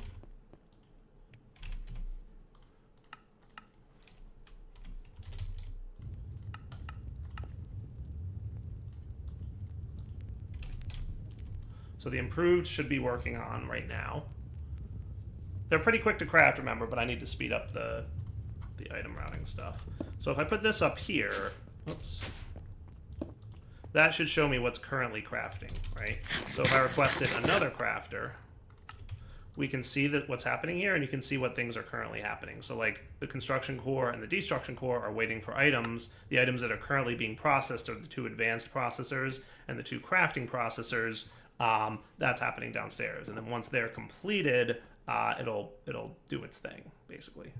So that should be cool. So see, look, it finished those 2 guys. Now it's working on the basic processors, and then once they're done, we'll see it crafting those other things pretty quickly, and then the crafter's done. Neat. Just a nice, handy way to track what's being worked on.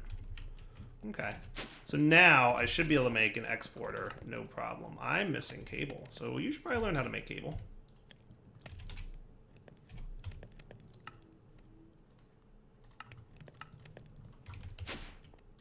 All the things that you want to teach your refined storage system how to make in one fell swoop. Okay. So how do we want to do this? Because we're definitely going to want an importer of some kind. Or we could do an interface type thing. That might work too. Thinking interface might be a good route to go. And I think we can get to a point where we have even better ore processing with strictly refined storage, but we'll see. So is it called interface? It's called interface, refined storage. So that's made with an importer, an exporter, and a machine casing in a solderer. So what if we taught that?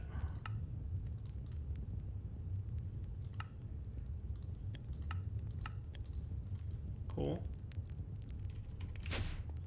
And we dropped it in here. So if I requested that real quick, what would happen is it would send all the things that it needs to make, the core requisite stuff, right? The importer and the exporter. And then it's going to drop those things into the solderer. Cool. So once it has the importer and exporter and the machine casing, it'll go in here. And then I'm going to whitelist them in here. Does that sound cool?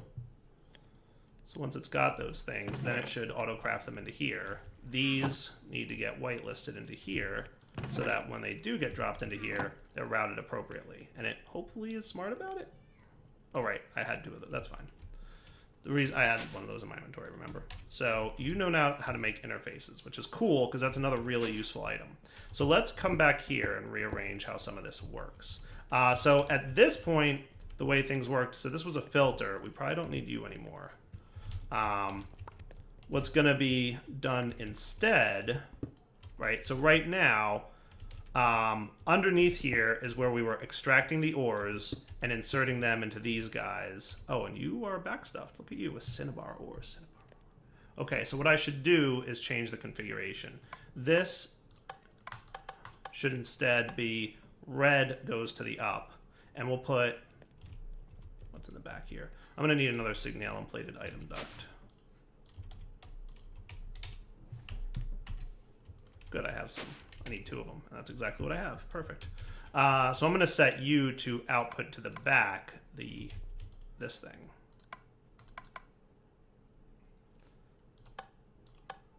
So what'll happen here is kind of annoying.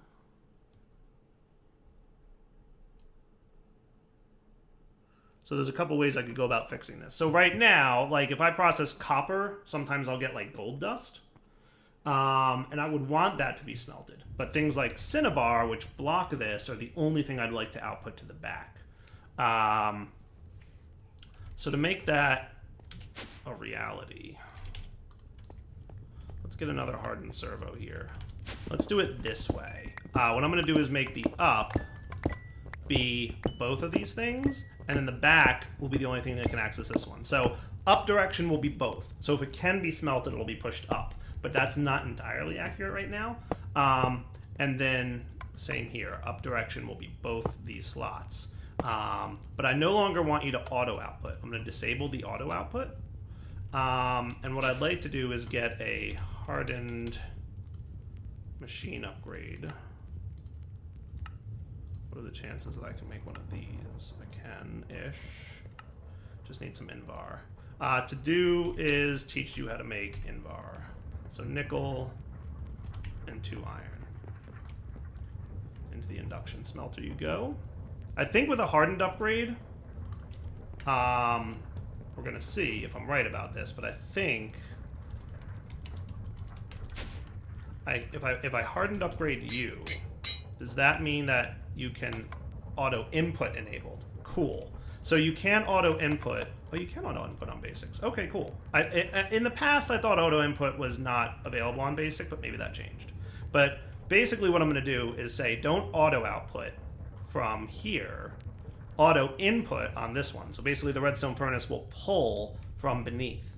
And then on the back here, I'm going to want the Cinnabar. Do we have any Cinnabar? Just so I do. Okay, good. So what I'm going to do is remove you and you. Instead, we're going to put the 2 of these dudes. You're going to get these, and we will whitelist Cinnabar. So only... Why you no let me whitelist?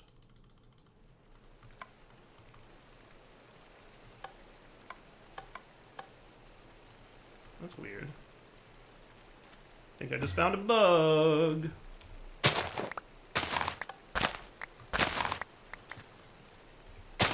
Might have just... Can I wipe? Why is it raining in my base? Okay, cool. I didn't realize that. Gravel, all the things. Dirt. Cool. Alright. Well, that's kind of a bummer. Why? Okay, I can whitelist on this. Can I not whitelist? I can. So that's a hardened servo. This is a hardened servo. Am I missing something here? How come I can whitelist this dude all day long?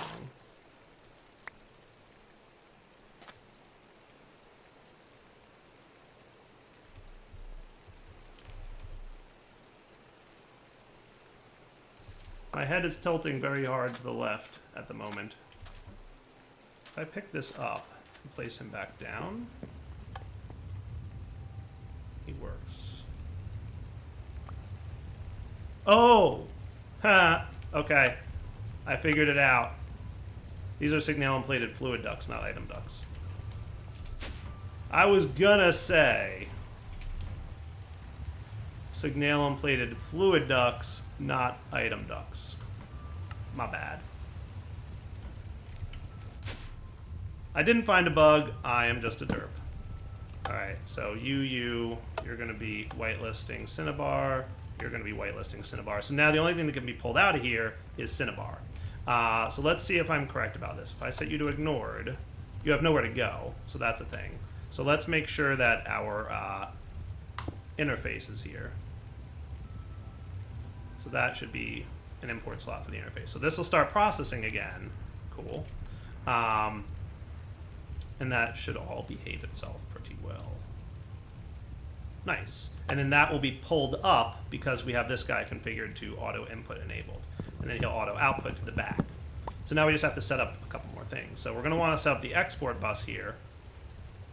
5, 6, 7, 8, 9 items can be export bused. And then we'll run some cabling like so. Okay. That's not terrible.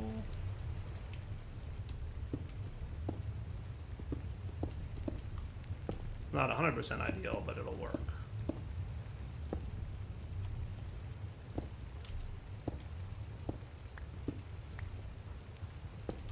So you should start exporting all those things, including the ones that I have in my inventory. Sure, why not?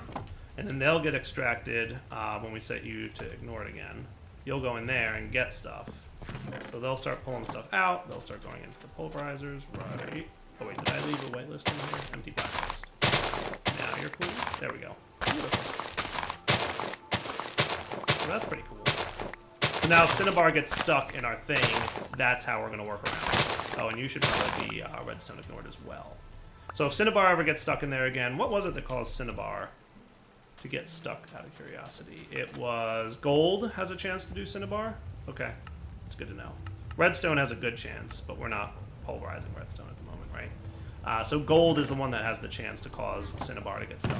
All right, so that should solve that. And then you, the way the interface works is anything that lands in the interface import slot will automatically get sucked into the system. It's like a built-in import bus. But you can also tell it to keep certain items stocked if you have them. So, for example, I don't know, but let's say we wanted to keep half a stack of cobble inside this slot for some reason. We could do that, and anytime we removed cobble from it, it'll auto-restock it. It's pretty nice.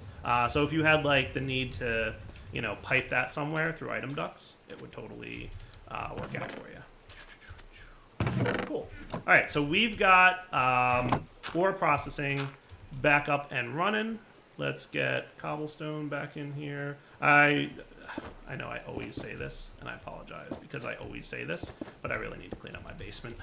I know I really need to clean up my basement. It's a mess, but, you know, things happen sometimes and whatnot.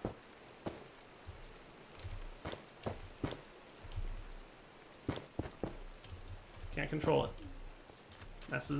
Messes happen when you're not at a super high-tech level. But we're getting to a super high-tech level. So auto processing of ores, check. Cleanup of Cinnabar, check. Let's come back in a second. All right, guys, so I think if we really want to start taking up through thermal expansion and, among other things, a bunch of other mods that I really want to get into, one of the first things we're going to need to do is start automating a lot of these machines. So the pulverizer, smelting would probably be nice to have automated. The induction smelter, absolutely, so we can get electrum and Invar and all that stuff. And if we want to be able to automate Signalum and eventually Enderium, we're probably going to want to automate the Crucible and the Fluid Transposer. So all these machines need to be automated pretty much with my refined storage system, basically using crafters, right? So if we want to do that, we basically have two options, and I'm trying to wrestle with how I want to do it right now in my brain.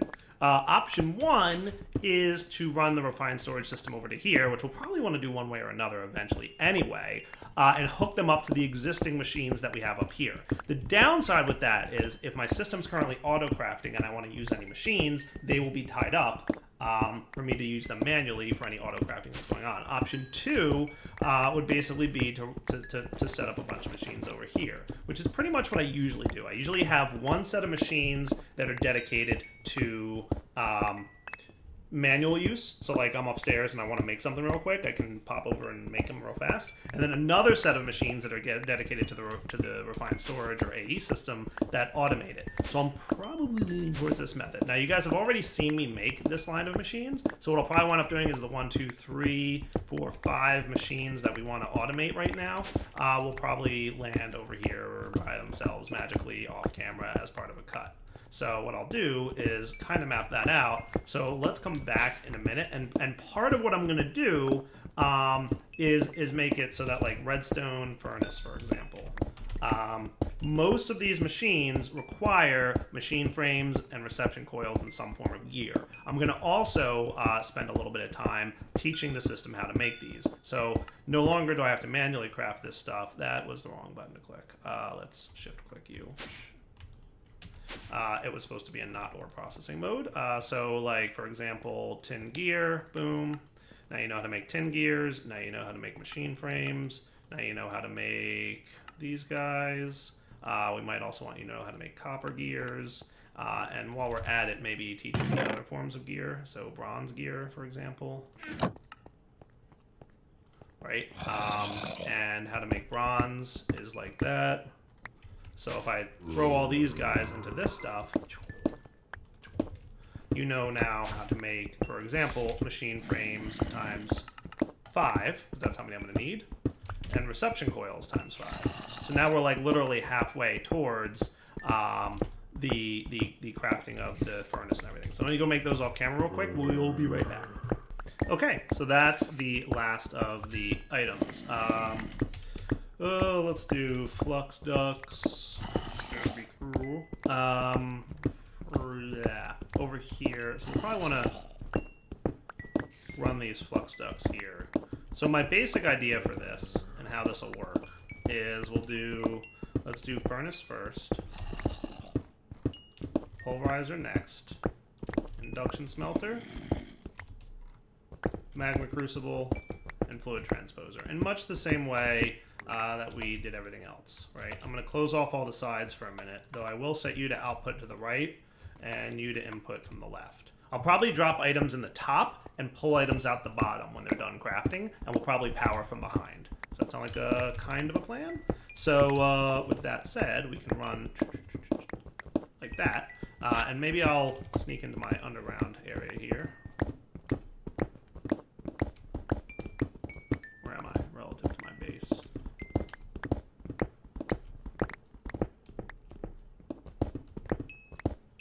There we go.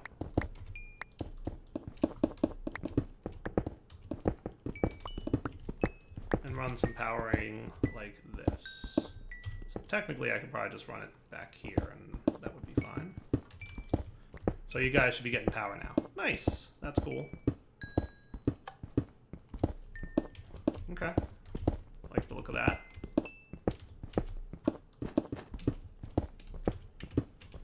So with that said, you guys all have power now. Now let's get, pretty much what I'll do is I'll want 5 crafters. So in total that needs more silicon. So one of the things I'll be, teaching this thing how to do is make silicon. Basically we'll say that nether quartz equals silicon. And once that's done, we no longer have to manually smelt silicon when we want to make stuff, right? That's one of the many recipes that we're going to be teaching all this stuff. And once you start getting into auto crafting, it's like an addiction, and you want to auto craft all the things. It's crazy. So we will have those sides of the machines available to us. We will get to a point probably where we have more than, let's say, I think it's 9 crafting recipes that you can have. So let's see, crafters times 5 now. Looking good. Cool. So lots of things that need to be crafted for this, but that's fine, right? Boom, boom, boom, boom, boom. Everything's going to work out pretty well. Should be good, in theory. And this is a good time to, like, test and find out, hey, are we going to get in trouble with anything?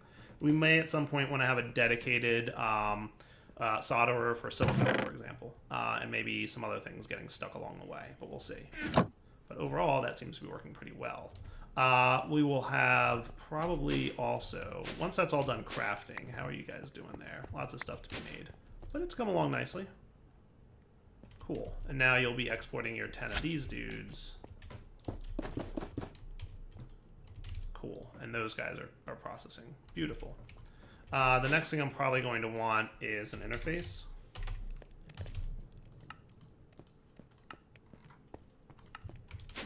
We'll make sure nothing gums up around here either. Because it's very possible that these machines will at some point jam because, like, the wrong things are added to them. But I'm interested to see if and when that happens. So that's cooking up. That will get those things, and then these things should drop in. Okay, cool. Nice. So those guys will fill in. Boom. Nice. And then drop all those items in. Good. And that'll be my interface. So crafters times 5. interface times 1. And we've got some cables, but we might need a few more. So that might be enough. So what I'll have is basically...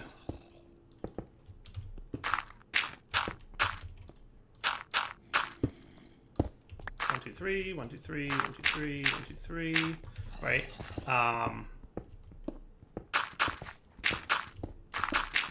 And then I will probably have... kind of want to put this in the corner. Cool. So you guys will all be set blue on the top, orange on the bottom. And you'll also auto output enabled on the bottom. Cool. Blue on the top, orange on the bottom. Okay. Now, technically, we only need one of these crafters here, and we'll configure that in a minute. So that'll have to be a little bit different. But if we put item ducts along the bottom here, orange on the bottom, and they're all set to auto output, what we should wind up with, just so I can have a block here. Eventually, I might have another machine here, but we'll see. We should wind up with a system where I can say, hey, if I want to teach you how to make silicon, for example, right? You're made by smelting, right? So we do the ore processing thing. We say 1 quartz becomes 1 silicon. I'm going to take these out. We put silicon into the crafter here. Boom. We hook this stuff up with some cabling, which will probably be done behind the walls here a little bit.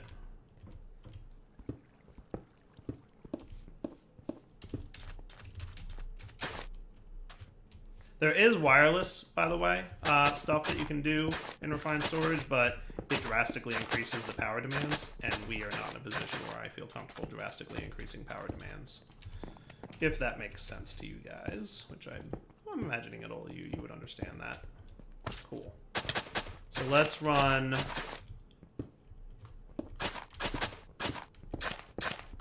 parallel to our power line here.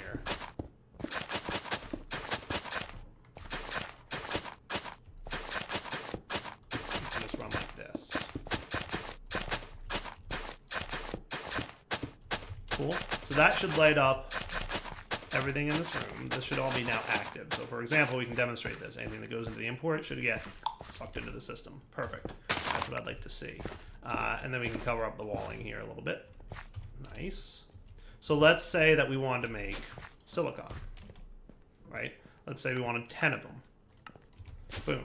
It should automatically drop 10 nether quartz in here. Now it's going to be a little bit slow because we haven't sped things up yet, but that's fine. And the auto output should push it to the bottom, which it did. You can see that happening right there. And then it's going to make its way, slowly but surely. I'm going to speed these item ducts up with things later. But it'll make its way over to the interface import, which will then cause it to basically get sucked into the refined storage system, and we're good to go. Nice, right? How cool is that?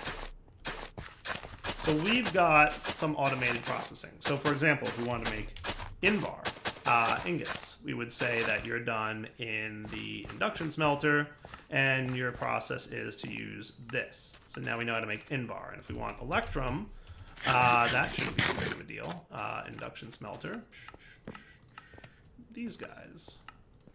Right, so we drop these 2 recipes into this machine, and now you know how to make Invar. So if we needed Invar, we should see this machine is now running. It's going to process the Invar, it'll push it out the bottom, and it'll make its way over to this guy. Beautiful. All right, so that's probably a good wrapping up point for this episode. Throughout the next few episodes, I will probably be taking great advantage of these things so that we can start creating. So for example, if I want to get upgrade kits, remember how painful the processing of creating these are? It shouldn't be too bad now because we can teach it how to make Signalum, we can teach it how to make Electrum, we can teach it how to make Cryothium dust. All these things can be taught, and then we'll kind of start, working up from there. So now that we have some basic auto processing and crafting in place, we can really kind of advance further and further throughout the different mods and have more automation and more fun playing stuff. For now, Dowell20 signing off. Hope you guys enjoyed the episode. We will come back next time and probably work on more automation, but I'm pretty close to the point where I'm gonna take a break maybe from doing some automation, or we're probably also getting to the point where you guys have seen the many different ways to automate with refined storage, so you'll see me doing more and more off-camera automation and more on-camera new things. So for now, take it easy. Hello everyone, this is Direwolf20 and welcome to episode 24 of Direwolf20's Let's Play series. Reading the comments on the last couple episodes, people don't seem to like that I'm doing refined storage. Mostly because I've done it before, but unfortunately there's like either refined storage or AE2, but I'm definitely getting the impression you guys want to see something new. So, we are going to work on power today, and we're going to do it using a mechanic I've never used before. So hopefully that'll work out for you guys and everybody will like it.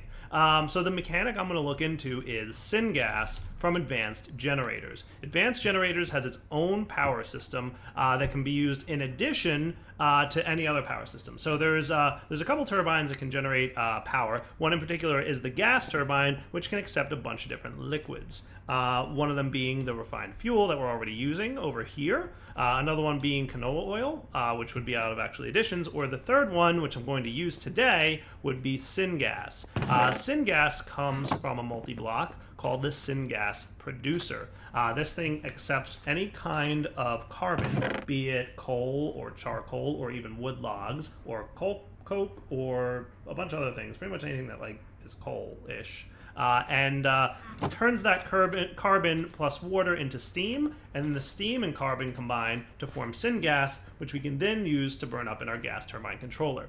So one of the things that I usually like to do in a Let's Play series, as early game power typically, more so than anything, is to get some kind of sort of passive power gen, renewable power gen, right? So right now the way I've been powering my base is using coal, which I've been mining up from underground, and like that's all well and good, but coal like is gonna run out until I get some kind of automated system going for farming. If I, however, set up something that can use all the wood that I've been collecting, which, you know, we've got a decent amount going on right here, that might be a smarter approach. I guess the main thing I'm gonna have to think about is how, not that it's a big deal, but how to access the wood that I've got currently over there and get it over here. So there's a couple things we could do. We'll probably wind up looking at all those pretty soon. I think I've got, well, I mean, there's a couple ways we could go about it, and I think I've got at least one or two ideas on the ready. So, without further ado, let's get started. I'm going to leave this setup here, mostly because I want to pretty much maintain everything that I've built here. So I might rearrange it a little bit, though, just to make things a little bit easier on myself. So maybe once the refined fuel that's in there burns out, I can rearrange it. And then meanwhile, this stuff is all going to stay the same, and I'm going to try to build the syngas producer and power gen in this general area right here. Now there is lots of wiring going along the ceiling and whatnot, so we're going to have to like be a little bit careful with it, but we should ultimately be able to get this in the right sizing in the right area that I want to. So let's get started taking a look at advanced generators. So there's a few things that we're going to need to get this whole shebang up and running. Let's get started. So first off, in advanced generators, there's a handful of modules that we'll probably need to teach our system how to make. So let's make sure we've got a couple crafters here ready to accept new recipes. And I'm going to just program these real quick from advanced generators. So we're definitely going to want this guy. And how are we for patterns, by the way? Not bad. We could get 2 more of them. There we go. Boom. So these basic components, which I don't know that pistons are programmed yet. Do we have any wood? Probably don't. Hold on. I'm going to teach you that. Hold on, we're in processing mode, aren't we? Well, derpy derp. Dire. There we go. Let's try this again. So one thing we'll definitely want to teach it is this, so that we get wood in there. And then let's try advanced generators again. So you do need to know how to make pistons then. I'm gonna want these guys and these guys And these are all like components that go into the blocks that we're going to be making in this mod. And then finally, advanced pressure valve. I don't know that we need to automate this, but we'll get there. So that should be the core requisites for this mod. And I'm going to stick them all kind of right over here. That should be fine. What is with all the grumbling and the zombieing going on? I don't know where he is, but I'm not worried about him. All right. So the first thing I'm going to want to do is start producing syngas, which is the fuel source that we're going to use. And maybe even before that, let's start transferring the wood from our area over there over to here. So we've got wood, saplings, and apples, right? What if we did the following? Let's get our drawers upgraded over here to support them. Let's do, I think we're in a position where we can probably upgrade to gold. And I'm probably also going to want to get some void upgrades, right? 1, 2, 3 should be sufficient. So I want to have a lot of wood, and then I'm going to void wood, saplings, and apples. And the void upgrades basically mean when we fill up this drawer, it'll start voiding any excess that shows up. And then what I'm going to do is make an ender chest. Haha, pretty spiffy plan here. So we just need some wood, and we need some string, and we should have an ender chest that we can then replace our storage drawer system that's over there with the ender chest. Cool? So let's demonstrate. Basically, let's sleep through the night. Yoinks. And then we'll put on the item conduits over there the ender chest. So basically anything coming out of the tree farm will go into an ender chest. That'll then be imported into the refined storage system, and then we're good to go. So, first things first, let's just put you here for now, right? Cool. So now any items coming in, and I can go ahead and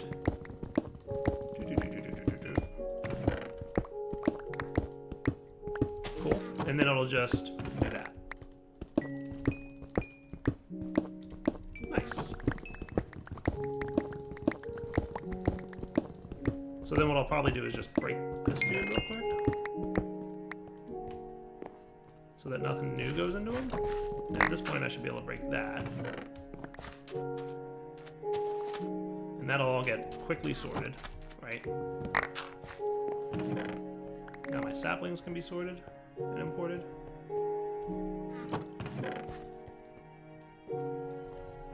And then the apples. And then on this guy, we can get dirt and just cover everything up if I got proper dirt.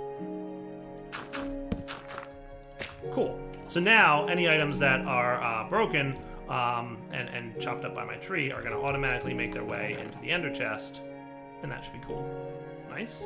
And then they'll be imported into the system. So if we pop over here, we should see about 5,000 or 6,000 oak in our refined storage system.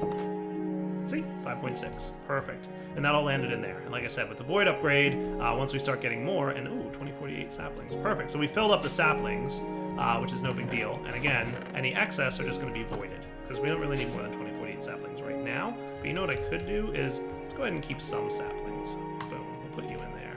And maybe, let's do one more iron upgrade for apples, just because. Just because I can and want to. I'll just do an iron upgrade for apples as well. So we'll have a lot of saplings and apples. So that'll work out.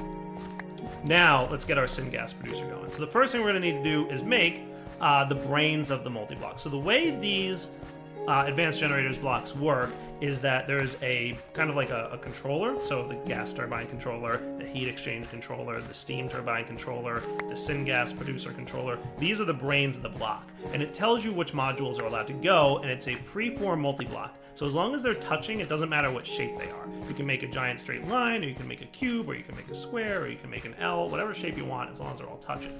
And then there's a bunch of upgrades you can add to all these guys. So the first thing we're going to want is a syngas producer, right? And this thing's going to require a bunch of stuff. So let's make a set of these, a set of these. I think that makes, a few of them. Let's make like 5 of them. I don't know how many exactly I need, but they're not terribly expensive. We'll want at least one of these, and we'll probably want like 10 or so of those. And we'll want at least a control circuit, I think. And then let's see if that's enough to make our syngas producer. Boom, it is. Nice. Now, when we place this in the world, the first thing it's going to tell us is, error, this machine is incomplete. It requires at least one mixing chamber. There's a few things that we're going to need to put on this, but let's get the one mixing chamber that we're going to need. That's the mixing chamber there, and that requires those things. Sweet. Now when I do it, I can right-click on this guy, and we can see that we have an interface. Now, technically, this is a functional syngas producer, except it has a problem. There's a bunch of blocks we have to add to it that we haven't yet. Technically, will it work? Yeah, kind of, but there's things we have to do. So the first thing we have to do is basically pipe in water, and we have to pipe in some kind of carbon. We're going to obviously be using wood, because that's what we have 5,000 of. In order to do that, we're going to need a couple things. In order to get water in there, we're going to need a fluid intake valve. Check. This will allow us to input fluids.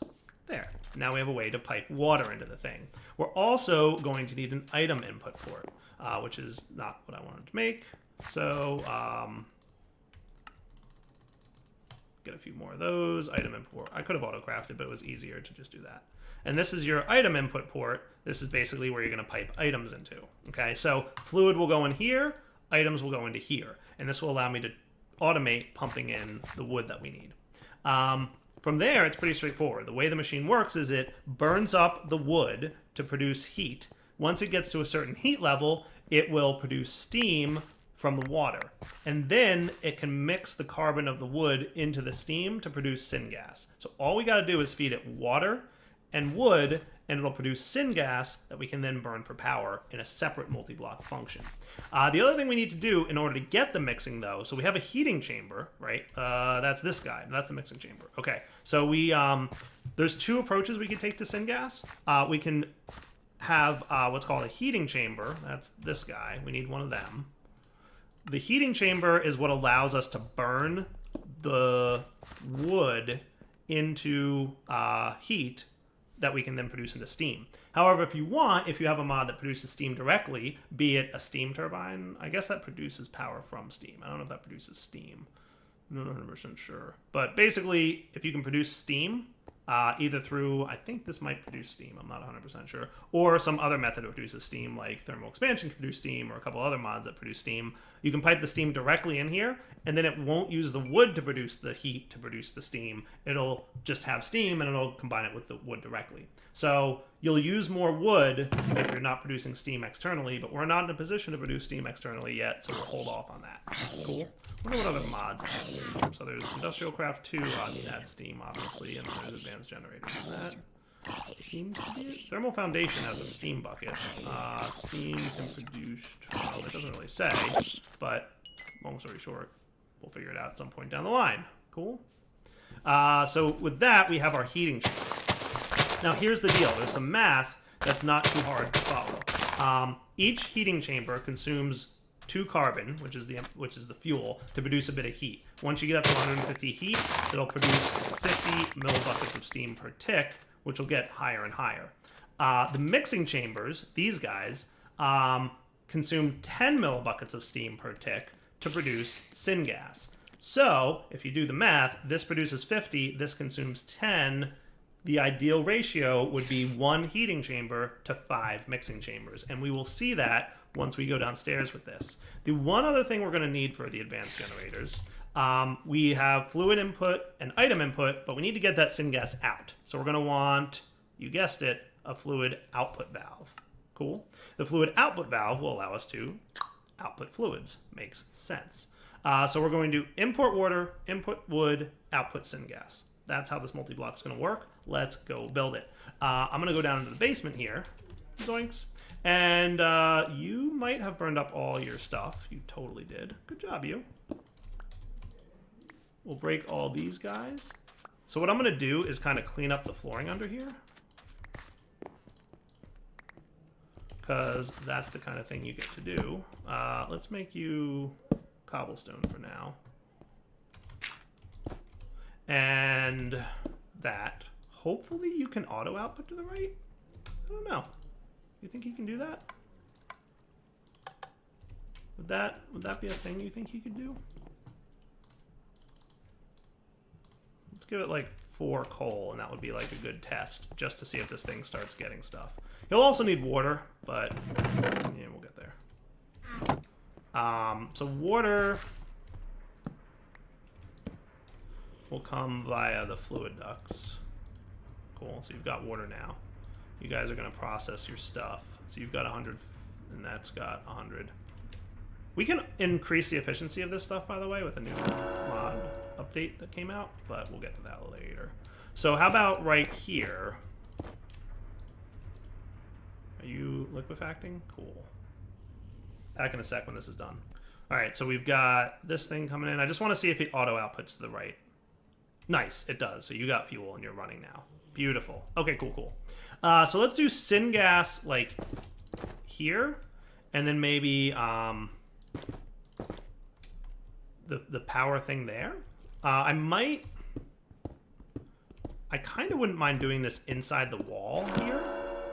That would look cool, but that means moving you, which I don't think is a big deal, and you, which also isn't really a big deal. I wouldn't mind like recessing this into the wall a bit. I think that would look kind of nice. In order to do that, we're going to want, let's see, how is everything laid out here? So that's that. Probably don't need this here anymore. And you're piping water to where? Here? Okay. That's cool. I think this is just a rendering issue. I think the water is actually, yeah, so you just need a little bit of a kick to make that render work. So if we wanted to, I want a gap in between them. So that's not going to be perfect with my layout down here at the moment. Though I could move this thing over one. And then I could do this and that. That would be neat. Let's get some buckets and like clean up our aqueous accumulator. I might even move it underground a little bit. Now that we're trying to make things look a little bit nicer than we did in the past. So if I snagged you and you, technically I could run water from under here, right? So let's put our aqueous accumulator underground. And I think that would look nice. Yeah, I like that idea. Maybe even have this be over here. All right. So aqueous accumulator. Okay. And then you could also have water here. So you'll fill up with water quickly now. You can pipe to that. And then if you want to get to the back here,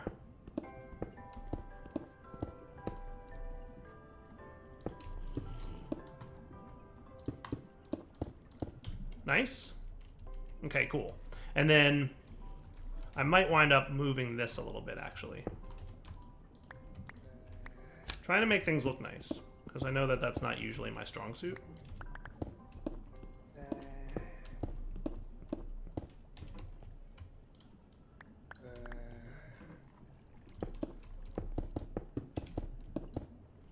Cool.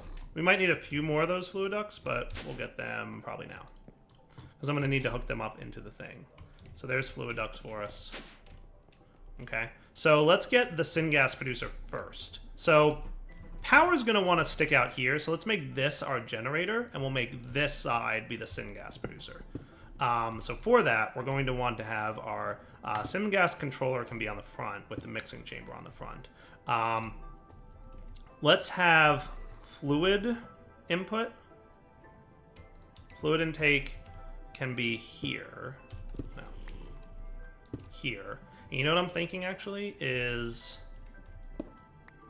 let's put our controller here and our fluid output here. And then when we get the fluid input, it can be like over here and we can see the fluid going between the two. Does that sound cool? All right. And then we've got our mixing chamber, which needs to go here. Now remember, we're going to want more mixing chambers, so we'll get to that. And then item import. So item import might wind up being, let's put it in the back, right on top of the fluid input. Does that sound cool? And at some point, I might want to get into refined storage's fluid handling. Is now a good time to do that, you guys think? Yeah, we'll get to it later. Let's get this up and running first, and then maybe next episode we'll look at that. So let's get a bunch of wood. Okay. So this thing should, in theory, be able to start producing syngas immediately. All we got to do is pipe some water into it, which is fluid intake valve, and you can see the water filling up.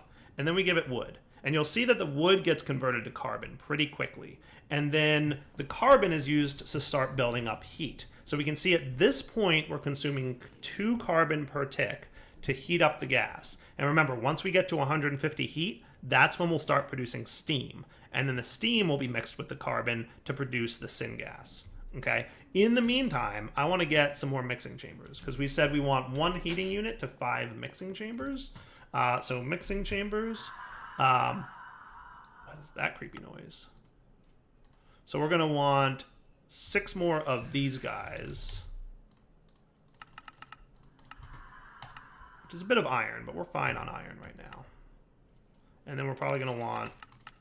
It sounds like a blizz outside, to be honest with you.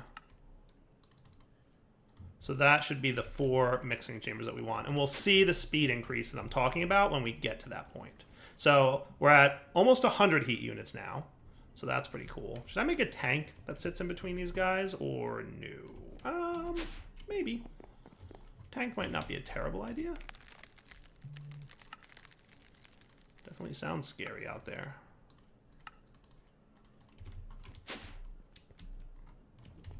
So this is our fluid output, right? We decided we wanted that to be visible. So at 133 heat units, like I said, as soon as we hit 150, steam is going to start being produced. And we'll start seeing syngas production increase. So steam should show up any second now. There we go. We're getting steam. We're now using more carbon, 52 carbon instead of 2 carbon, to produce the syngas. Cool. So we're now producing way more steam than we can handle. So this is the point where we want to have more mixing chambers. So I'm going to go ahead and throw more wood in there. And let's get our mixing chambers up and running. Does that sound like a cool plan? Well, that was going to be my item input. So let's do like that. Cool. So now we should have 250 carbon in use, right? So we're burning through carbon and we're producing 5 syngas, 5 millibuckets of syngas per tick. So we burn through coal or wood pretty quickly, but you can see we've already produced about 3 buckets of syngas, which is cool. So pretty soon what I'm going to do is set up an export bus on this item port, and you know what I'm going to do is just move this mixing chamber to look like that. I think that looks pretty good. Yeah. So from the front, that's what our syngas producer is going to look like. Now we want to export this syngas, so I'm just going to put a tank like right here, and you can see it draws those lines. What's cool about syngas, by the way, is it's a gas, so you can see it's like kind of greenish inside the tank, and as the tank fills up more, it's going to be a thicker green. Like it's kind of a cool look. So now that we've got that up and running, let's look at making a gas turbine. So gas turbines from advanced generators are what's going to burn our syngas and produce power from it. So for that, we're going to need a gas turbine controller, which is going to need one of these control circuits. Boom. And we'll also need, let's see, so in order for this guy to work, we're going to want a fluid intake valve. We're definitely going to want one of those so we can get fluid in there. We're also going to need, let's see, we don't need any of these controllers. We will need a flux generator. The flux generator is what allows you to generate RF. You can also generate IC2 power with these guys, so you can see EU generator outputs, and Forge Energy as well, if you're using a mod that, you know, doesn't convert, but it should convert. But if you didn't have RF, for example, like, you know, that would be a thing you could do.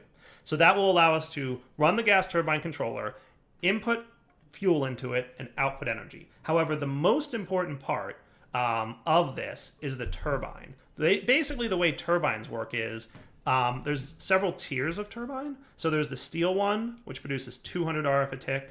There's the gold one, which is 150. There's a bronze one, which is 200. There's a Manulan one, which is 500. There's an iron, which is 100. So you can see there's different tiers of these things. And then there's also Enderium, which is 500. So basically, Enderium and Manulan are your 2 best. And we do have enough stuff to probably look at making Manulan gears. So let's get Manulan turbines up and running. So how could I make a Manulan ingot? Can I like make this? I can make it in an arc furnace. Induction smelters can combine them. Cool. So can I like get...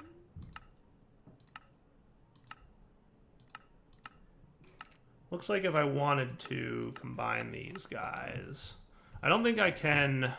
So cobalt and ardite. Right? If I wanted to pulverize them, that wouldn't really work, would it? No. So I think my best bet for producing Manulin is smelting it over in my smeltery. So let me go get some, and we'll be right back. So just confirming this is the more efficient way to do it. If I were to have just smelted this ardite ore, I would have gotten 1 ardite ingot, and then I could induction smelt 1 cobalt and 1 ardite to be 1 Manulin. So 10 cobalt and 10 ardite would be 10 Manulin. I put 10 ardite and cobalt into the smeltery here, and I basically ran up with 20 Manulin. So the smeltery, as expected, doubled my blocks, so that's cool. And we've got that dude now, so that's good. So I should have 20 Manulin by doing it this way, as opposed to the 10 Manulin I would have got had I done it in the induction smelter. So definitely the more efficient way is to do it in the smeltery itself. See you back at my base once this is done cooling. Okay, so now that we're back at the base, we can make a Manulin turbine from advanced generators. So in order to make that, first we need 2 sets of these. That's your 8 turbine blades. Then you can make yourself a Manulin turbine rotor, and then you can get yourself a Manulin turbine itself. This is a multi-block, so each Manulin turbine you add will allow you to produce 500 RF a tick. Obviously, the more turbines you add, the more RF you produce, but also the more fuel you're going to burn. And we'll see that in a minute, because I'm probably going to add a second turbine by the end of this episode. The other 2 things you're absolutely going to want to add, just do it, is these 2 things. The fuel air mixer. This block is nifty, so we're going to need a pressure valve and 2 pistons.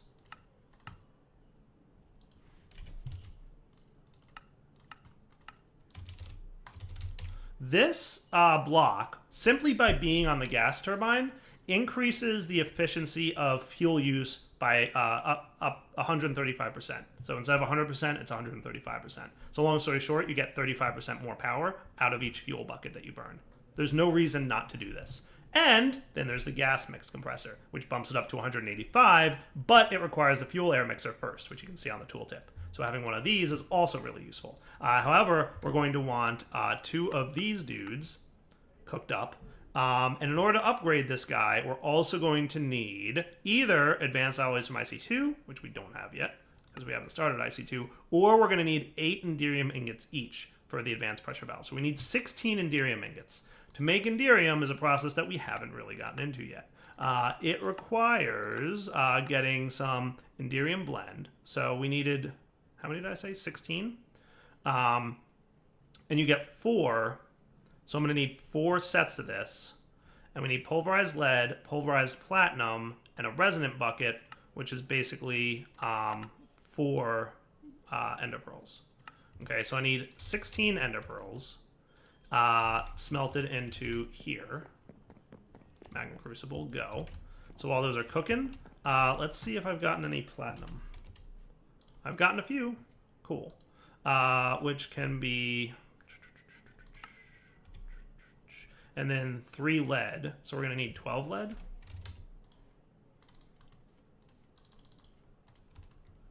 And I'm going to put the rest of this stuff away. So pulverize some lead. That should be pretty quick. You're doing your thing.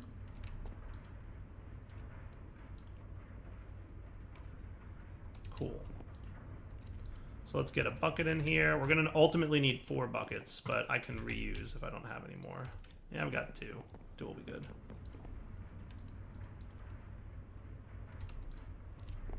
Okay, so there's your lead. There's your platinum.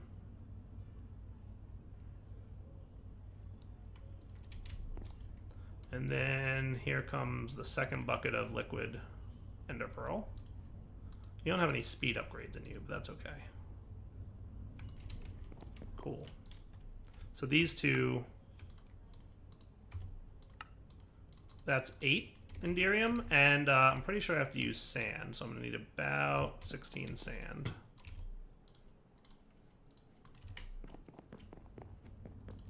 Or is it 8 sand? It might be 8 sand that I need to throw in there. Cool. I was correct about that. Nice. Okay.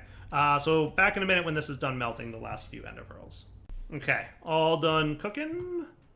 So bucket, go. Nice. So you can do that. And then you can do... Did I math that wrong? I must have. I'm going to have to find more platinum. Because I just used a lot of it. Cool. Okay, so you can go into here.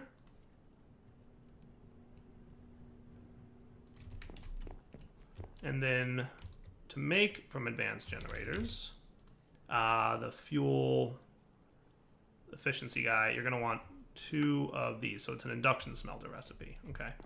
So the induction smelter gets these 2 and these 16. And that looks like it might take a few minutes. So we'll be back when it's done. Can I... How's my... Ooh, yeah, getting low on power. I'm going to try and push it. I'm going to try and push it so that we can start producing with syngas. I guess while that's happening, let me throw more wood into here, because the more syngas we have, the better. Cool. You'll notice that this thing does eventually burn out of heat. So, like, if you're in a position... So right now, it's using the steam that it has in its internal buffer to produce more syngas. But eventually, we'll run out of steam there. And that's going to kind of be bad. So let's get ready with our export bus, I guess, while we're waiting for that.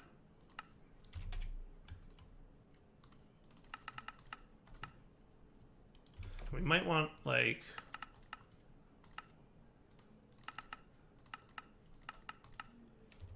Let's set up a glass recipe real fast.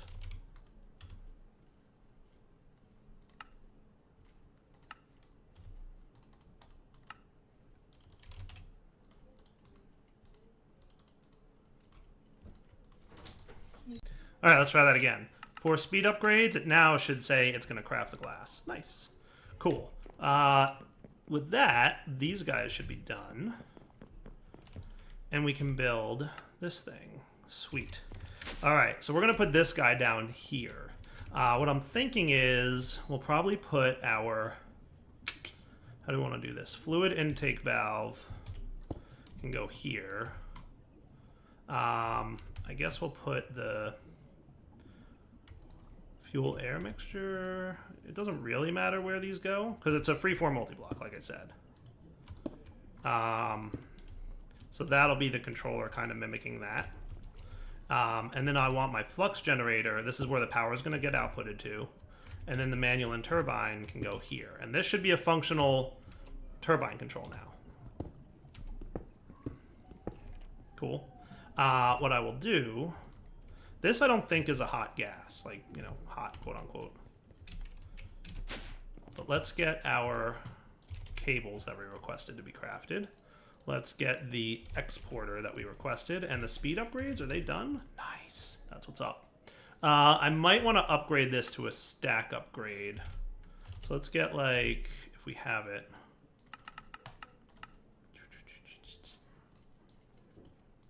So that it'll output stacks of wood at a time. Okay. And then the next step is to kind of figure out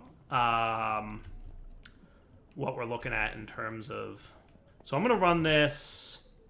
Do I want to run it behind that wall? Does that sound cool? All right, I already have it back behind this wall. So let's just run it back here. And I'll be pretty much just running this like so.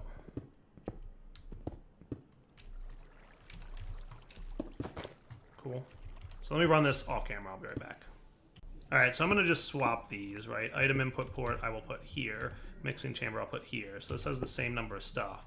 We'll connect our export bus. We'll put a stack upgrade in there. We'll say wood's what's getting exported. And then we will run the cabling the rest of the way. Nice. I could probably run this cable a little bit smarter, but it'll be fine for now. So in theory, once I do this... Boom, we should see this thing fill up with wood. Nice! Look at that. How cool is that? So that'll continuously have wood put into it, and eventually what'll happen is it'll fill up its internal buffer of syngas, which is like 32 buckets, in addition to this tank, and then it'll stop needing wood, basically. Cool? Nice. So that works for the time being. I know. I'm constantly saying for the time being. I'm going to be honest with you guys. I really want to start working on the new base sooner than later. So I think, like, probably, if I had to guess, either before episode 30 or right around episode 30 is my goal to start working on the new base, which will be, like, totally different, not 9x9s, kind of a neat idea. Hopefully you guys like it, but we'll have to ultimately see if you guys like it. Cool. So let's get Cobble in here for the time being. Cool.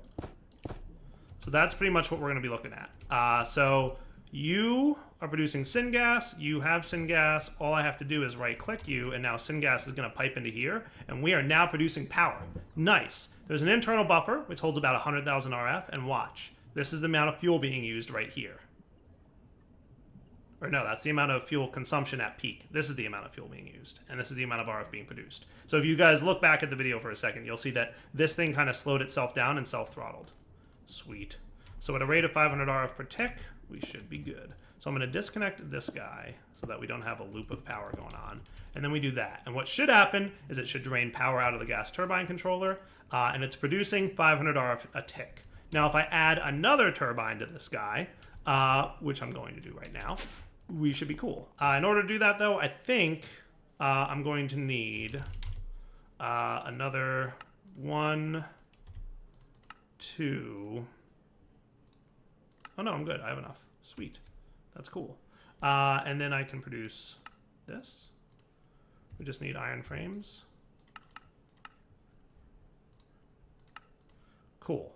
So there's a problem, and I hope you guys know what the problem is.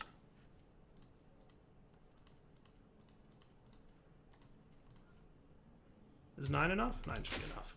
So remember, these guys can only transfer 640 RF per tick. So when I go add another turbine here, which, wow, that was a heck of a fall. When I go add this next turbine, so we'll just put it right there. Okay, now we're producing 1,000 RF a tick, which I think is more than this thing can handle, right? Leadstone, can Leadstone do? I thought it was 640. You know what? Maybe I'm thinking of the wrong one. It can do exactly 1,000 RF a tick. Exactly 1,000. So literally we have just enough power transfer for this. So just to be safe, because we may want to transfer more power at some point sooner than later, what I'll do is I'll replace all these guys with leadstone, and we'll disconnect these so they don't, you know, overlap. What is exploding? That's a legit I don't know what is exploding upstairs. What is exploding? There's nothing in my base that should be exploding. Like, that's not even a joke. I have no idea what those explosion sounds were. Not a clue. Hey, I've got Squid Morph. I don't know what that was. It's a little concerning. But how's my power doing right now? So we should be generating a decent amount of power. Nice. And once that energy cell fills up, the internal buffer will fill up again. So syngas we're actually a little bit low on. You guys should be at peak production of syngas right now. So are we not able to keep up with the syngas demands of 2 turbines? That might be the case. So what if we got more heating and mixing chambers? So if we got another heating, let's do chamber. So another heating chamber. And so we're going to want 11 more pressure valves. See why I wanted to autocraft this stuff? So one thing I didn't test was the ratio of heating and mixing chambers that I would need, right? So it's 1 heating to 5 mixing.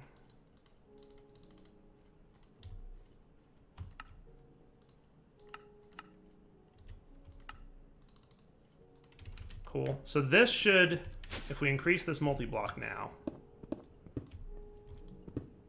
because it's a multi-block, we can do it in this direction. We can throw another heating chamber on there, which will now produce more steam. See how steam is increasing now? And then we can do that. And this should now be using 500 carbon per tick to produce 10 millibuckets per tick of syngas, which, long story short, means we're burning through wood faster, but we're producing more syngas more quickly. I really haven't tested how efficient and how balanced this is going to be, So I'm hoping that it's like gonna work out pretty well.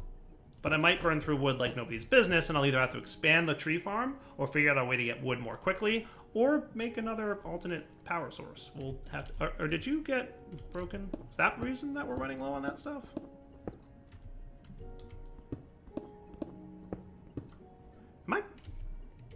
Did I do what now? Did I break that and like nobody told me that I broke that?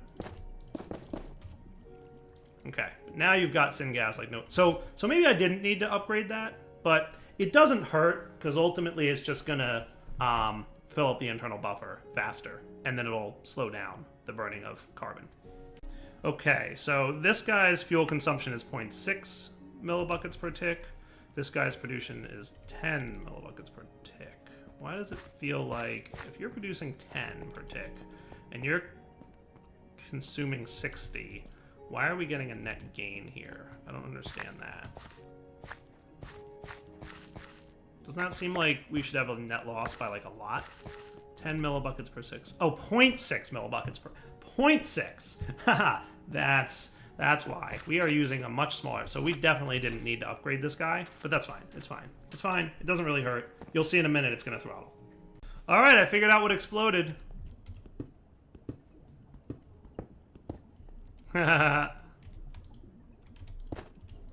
Totally just figured out what exploded and why things started misbehaving. Probably going to need some hardened fluid ducts. Those are signalum plated. Can we just get some hardened ones, please? Invar. ×2. Yay for auto-crafting Invar. Am I right?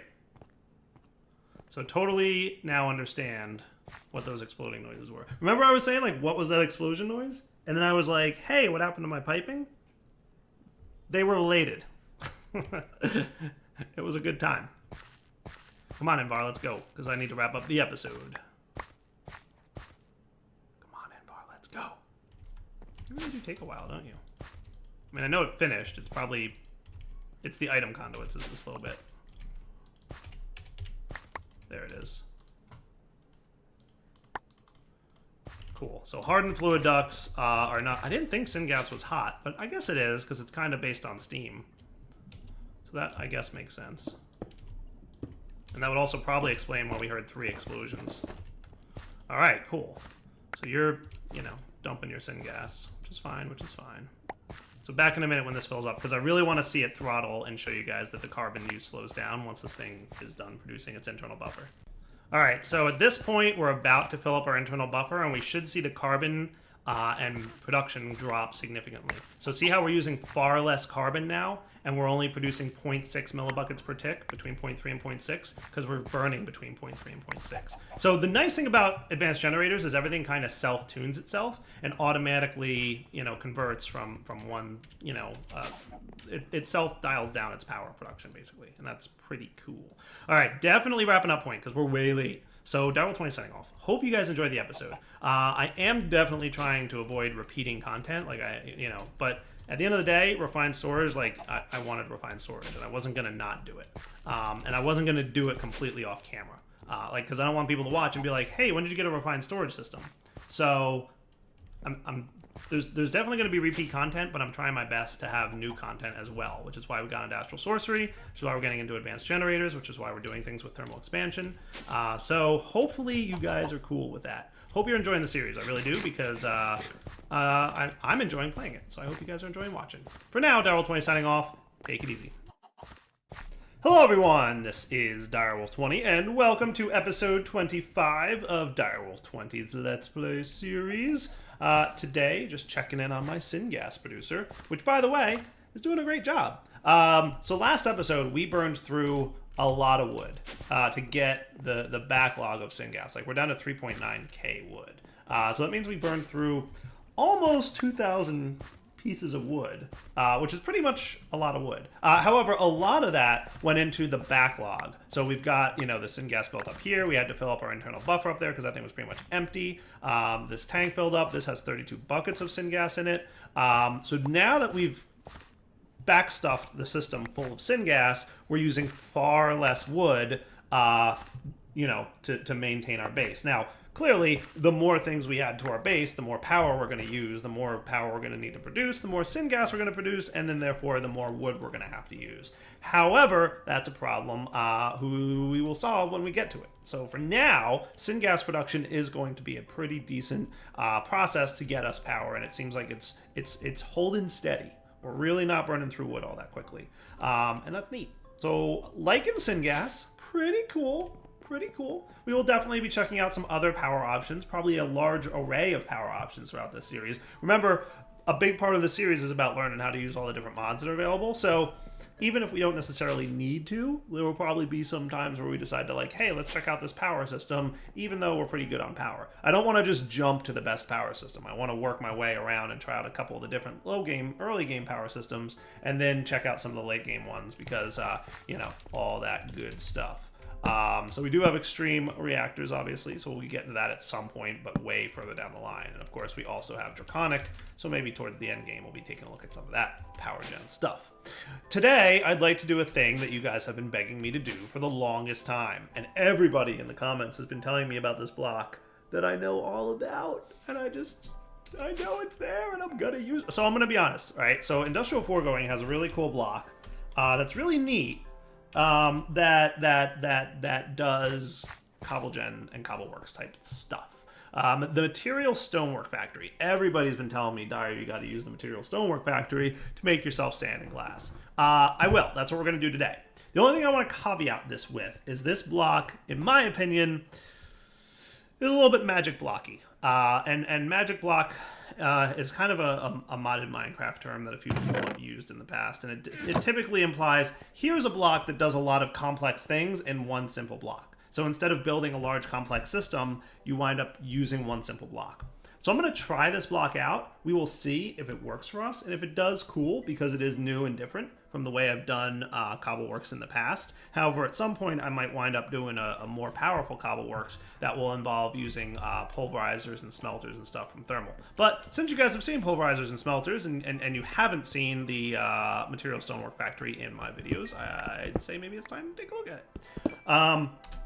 So, the Material Stonework Factory, dun dun dun, is going to need 1, 2 of these, and a machine frame.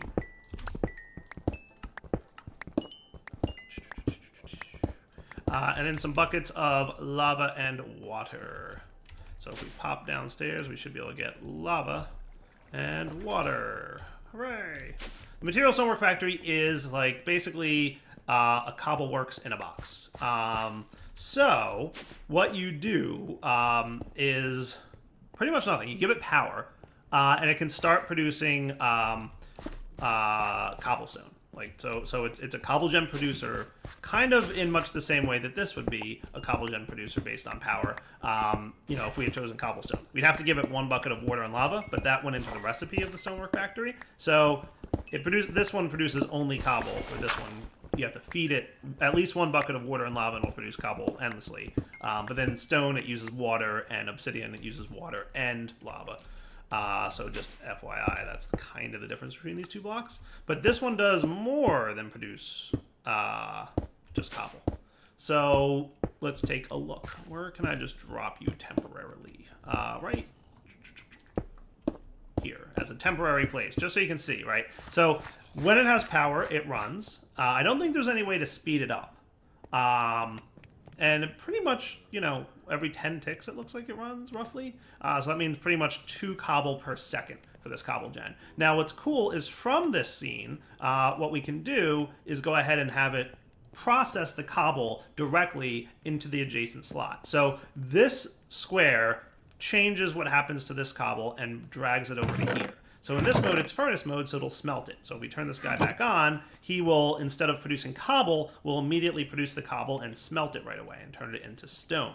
Cool. Now, if we wanted to, we could instead craft it in 2x2 mode, or grind mode, or 3x3 mode. Those are the 3 options. So 2x2 mode won't do anything because cobble doesn't react to 2x2, but we'll see 2x2 in a minute. Grind mode will grind cobble into gravel. Cool. Which we can then smelt, which, there's no smelting of gravel. 2x2 mode, which also doesn't exist, or grind it again, and now we're getting sand. And sand, we could smelt it directly into glass, or we could 2x2 it into sandstone, or we can grind it into silicon, or we can 3x3 it, which I assume would be compressed. Yeah, there we go, compressed sand. Cool. Yeah. So you need obviously 9. Okay. Or stopped means don't do anything. So there's a couple things we can do with this material stonework factory. I'm thinking what we can do is probably use it to make sand, glass, cobble, gravel, and silicon. However, we cannot do silicon and glass in the same material stonework factory, because once you get to the sand point, you can either grind it into silicon or smelt it into glass. You can't do both. So we'll probably want 2 of these, one to produce glass and one to produce silicon. I think that would be cool. Does that sound cool? I think that sounds cool. So maybe I want another machine frame. And another material stonework factory. Does that sound reasonable? I'll need my 2 buckets again. And then today's episode will be basically building a system to make a reasonable amount of these things, but not an unreasonable amount of them. And then from there, we will proceed with other fun things. So you'll see. I've got ideas and a couple other things. So you should be good to... Oh, did I get 2 buckets of water because I was derping and talking at the same time instead of paying attention to what I was doing? Maybe. Put that away. Get lava. And now everybody's happy again. Cool. So we've got 2 material stonework factories. The other thing I'm going to want to do is get a storage drawer. But instead of getting your usual drawers, I'm going to get a set of 2x2 drawers. So for that, do we have chests in here? Okay, probably not. So let's... Oh, good. We have more wood than we had when we started the episode. That's kind of a good sign. I like that. That is definitely good. So now I should be able to get a 2x2 drawer. So the 2x2 drawers, I don't think we've taken a look at yet, but these guys are cool.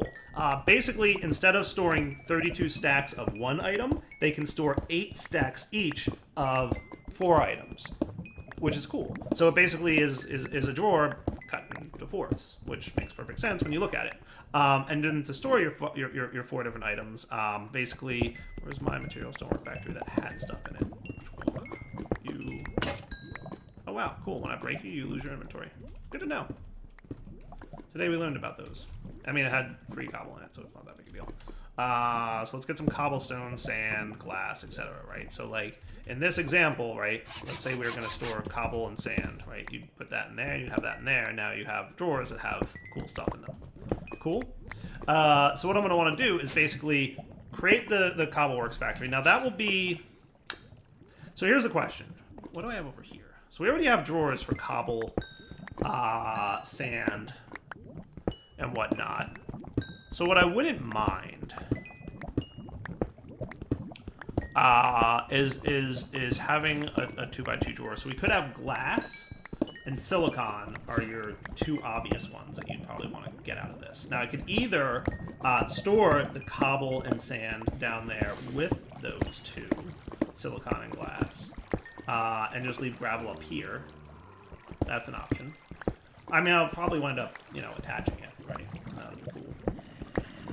But we don't want to pipe it into the refined storage system, because what will happen is we don't want to start voiding stuff when we overflow it, because we want to back stuff the machine. And if you don't know what I mean by that, you'll see in a minute. So we don't want to pipe it into the refined storage system. We want to pipe it directly into the drawer.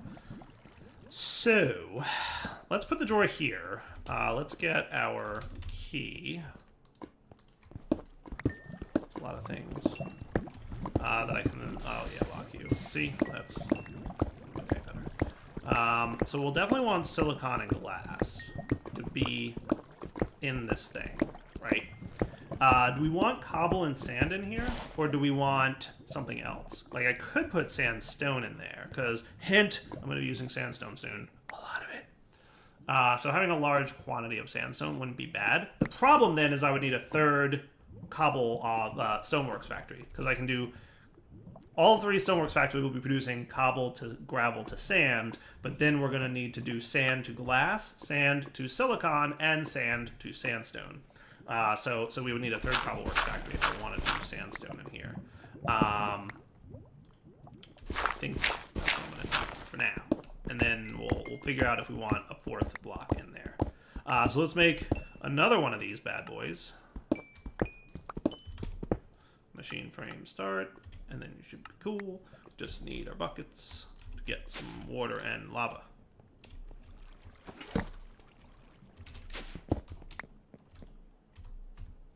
How are you in my inventory? You don't even belong in there. Boom. Cool? Cool. Alright, so 3 material stonework factories that will all be responsible for doing things into that storage drawer. What I think I'm going to do is,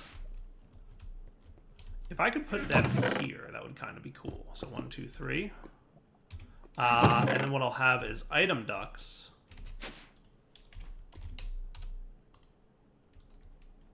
Going into there.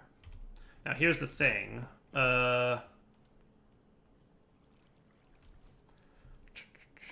I also want to build up my sand backlog. So I might wind up... You know what I'm going to do?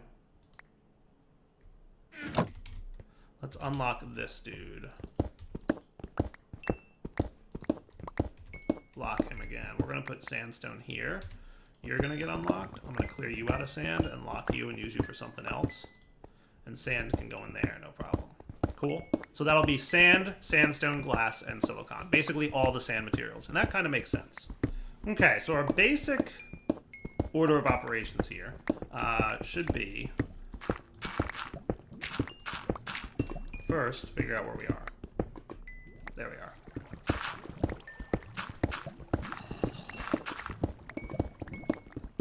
Cool.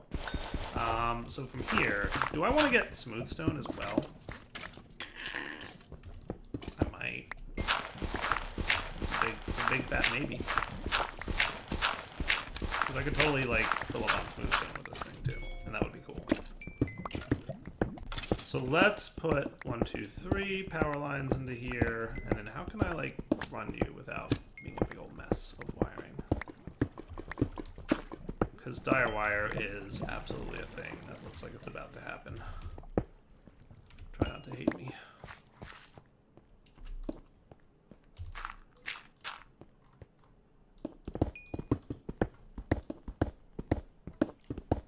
Cool. So that should at least start these guys producing cobble, right? So they are all making cobble right now, which is nice. Let's configure so that you're gonna, let's turn you all off for a minute. So you stop producing cobble for a minute so we can actually see what you're gonna do. So I'm gonna clear out the cobble here. And then we're gonna configure each of them to do the thing we want them to do. And maybe stone can go into that one that was there. Yeah, I like that idea. We're gonna make another one of these. So you're going to be in grind. So cobble grinds into gravel, grinds into sand, grinds into silicon, and then you're done. And then what I want to do is make it so that the up cannot extract any other slot except orange. Okay, so the only slot that can output to the top is orange. So, you know what? I think green should come out the top as well, because we are stocking sand in addition to silicon, so that's fine. So the cobble and the gravel will not go out the top slot, but the sand and the silicon will. And purple isn't going to be anything, so that's fine.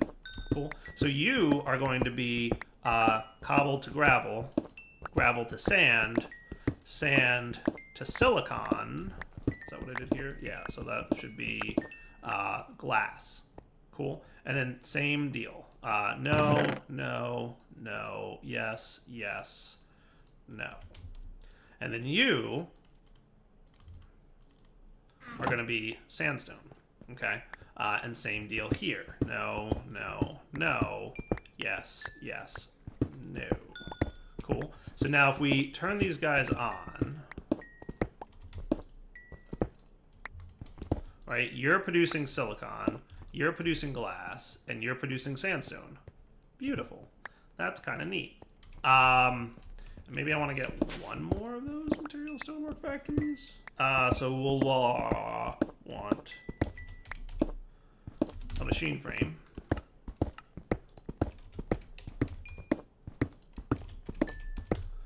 stonework factory we want to view. It's getting to the point where I probably should have just learned how to autocraft these things. But now that I've suddenly decided I want smooth stone out of this, I think that's like a pretty good course of action, right? So let's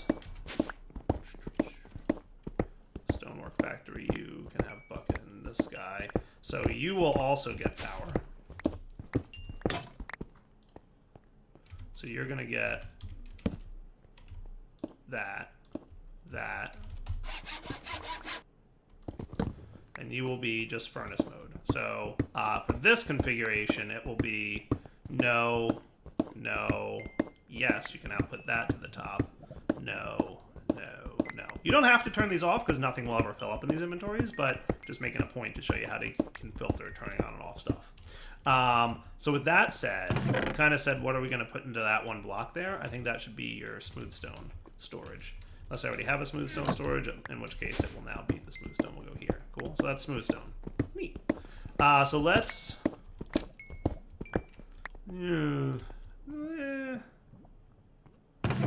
kind of want to move things a little bit. Because ideally, what I would... Well, it shouldn't matter. It should be smart. So this should be fine. So what I'll do is this. So you guys can do that. Now, they won't auto-output, so we totally need to get some servos here. But you can see we've already filled up 2 stacks of silicon, 2 stacks of sand, and we're working on gravel. Same here. Same here. Well, we're not quite the same there, because we're using, remember, 4 sand instead of 1 sand to fill up these slots. And you've already filled up your smooth stone, so that's kind of slick, actually. You actually might want to be a little bit faster than hardened servos. But we will see what happens. I'm going to do hardened servo, because you transfer... Every 2 seconds, you move 16 items. That's not terrible.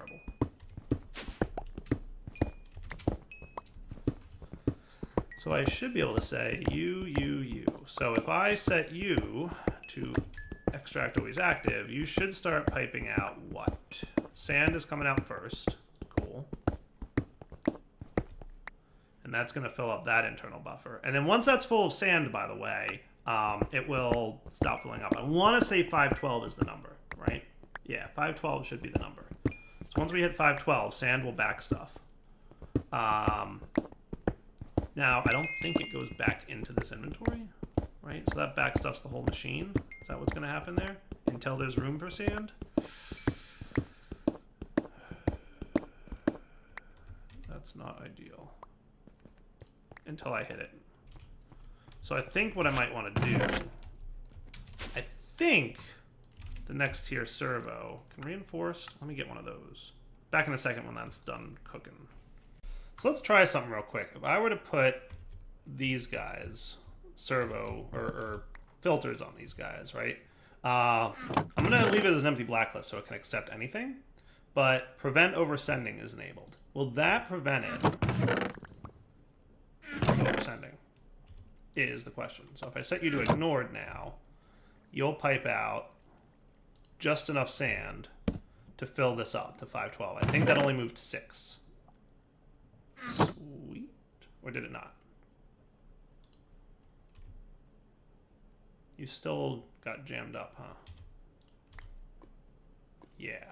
Good.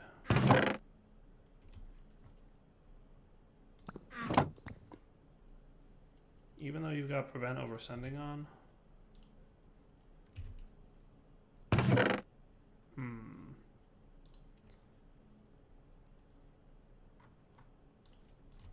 Unless I would have to whitelist you. Let me whitelist you with sand. So now it's going to back stuff all that, but that's okay. We'll let that do that for a sec.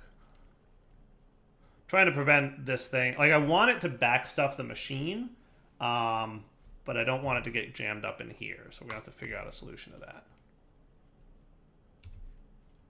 So that transferred how much sand there. So we've got 509. But you oversent. Why did you oversend? You're supposed to prevent oversending. Wah, wah, wah. It might just be misreading how drawers can handle stuff. So how much sand do you have in there? You had 3 extra sand. Interesting. All right, back in a sec while I think of a solution. All right, guys, so I think I have a solution.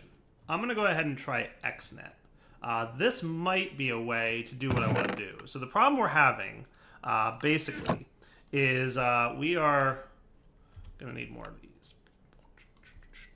We're going to have to deal with the fact that it is overflowing or oversending items. And I really want backlog. So what I could do is put a void upgrade in this, and it would void all excess sand and silicone. But what would happen is this would just keep producing silicon and constantly voiding it, and would never produce sand. And we kind of want it to produce sand. So we're gonna do what we're doing, which is try XNet and see if we can't come up with a fun way to make this a little bit different. So we're going to need some cables from XNet, and then we're going to also need, so XNet is a cool mod. We're going to get a connector here. So you should be able to do 1, 2, 6 connectors, I'm pretty sure. I might need 7. We'll see. So XNet should allow me, if I place the controller here, we can do all kinds of fancy shenanigans to detect what's in inventories and then manipulate those inventories. And that should be pretty cool. So instead of using item ducts, we're going to use the magic of XNet. So for this to work, I'm pretty sure... do I have to put a connector on you? It's been a while since I played with XNet, if I'm being totally honest. So I'm pretty sure I do you. Nice. And then I can connect you guys here. And then I run cabling here. So you should have power now, which is good. And you can see the controller, you can see the different stonework factories, and you can see the 2x2 drawer and the individual drawer. Nice. Okay, so what we're going to do, and this is at 104, 61, 105, 106, and 107, and you're at 103. So this is in order from, so this is left to right here. So you're going to be responsible for moving sand and silicon out of the top, right? So what I'm going to do is basically we want some channels set up here in XNet. The first one is going to be a logic channel, and we will call this the detector channel name. Does that sound cool? And for now, we can leave enable processing on. So the first thing we want to do is detect how much stuff is in each of these drawers. So let's see. If I wanted to do 1, 2, 3, 4, 5, it should work, maybe.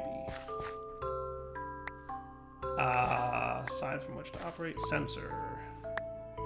So every 20 ticks, it's going to check for items, fluids, or energy, or RS. We're going to check for items less than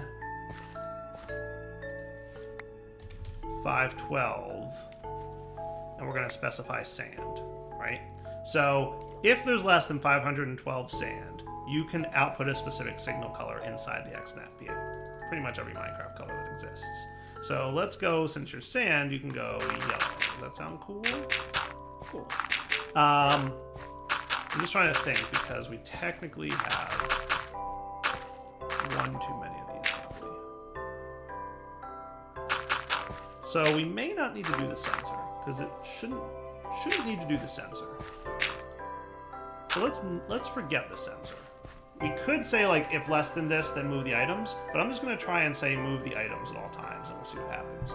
So let's take this one. We're going to create an item XNet channel. So XNet has a bunch of different channel types, and there's 8 channels per network.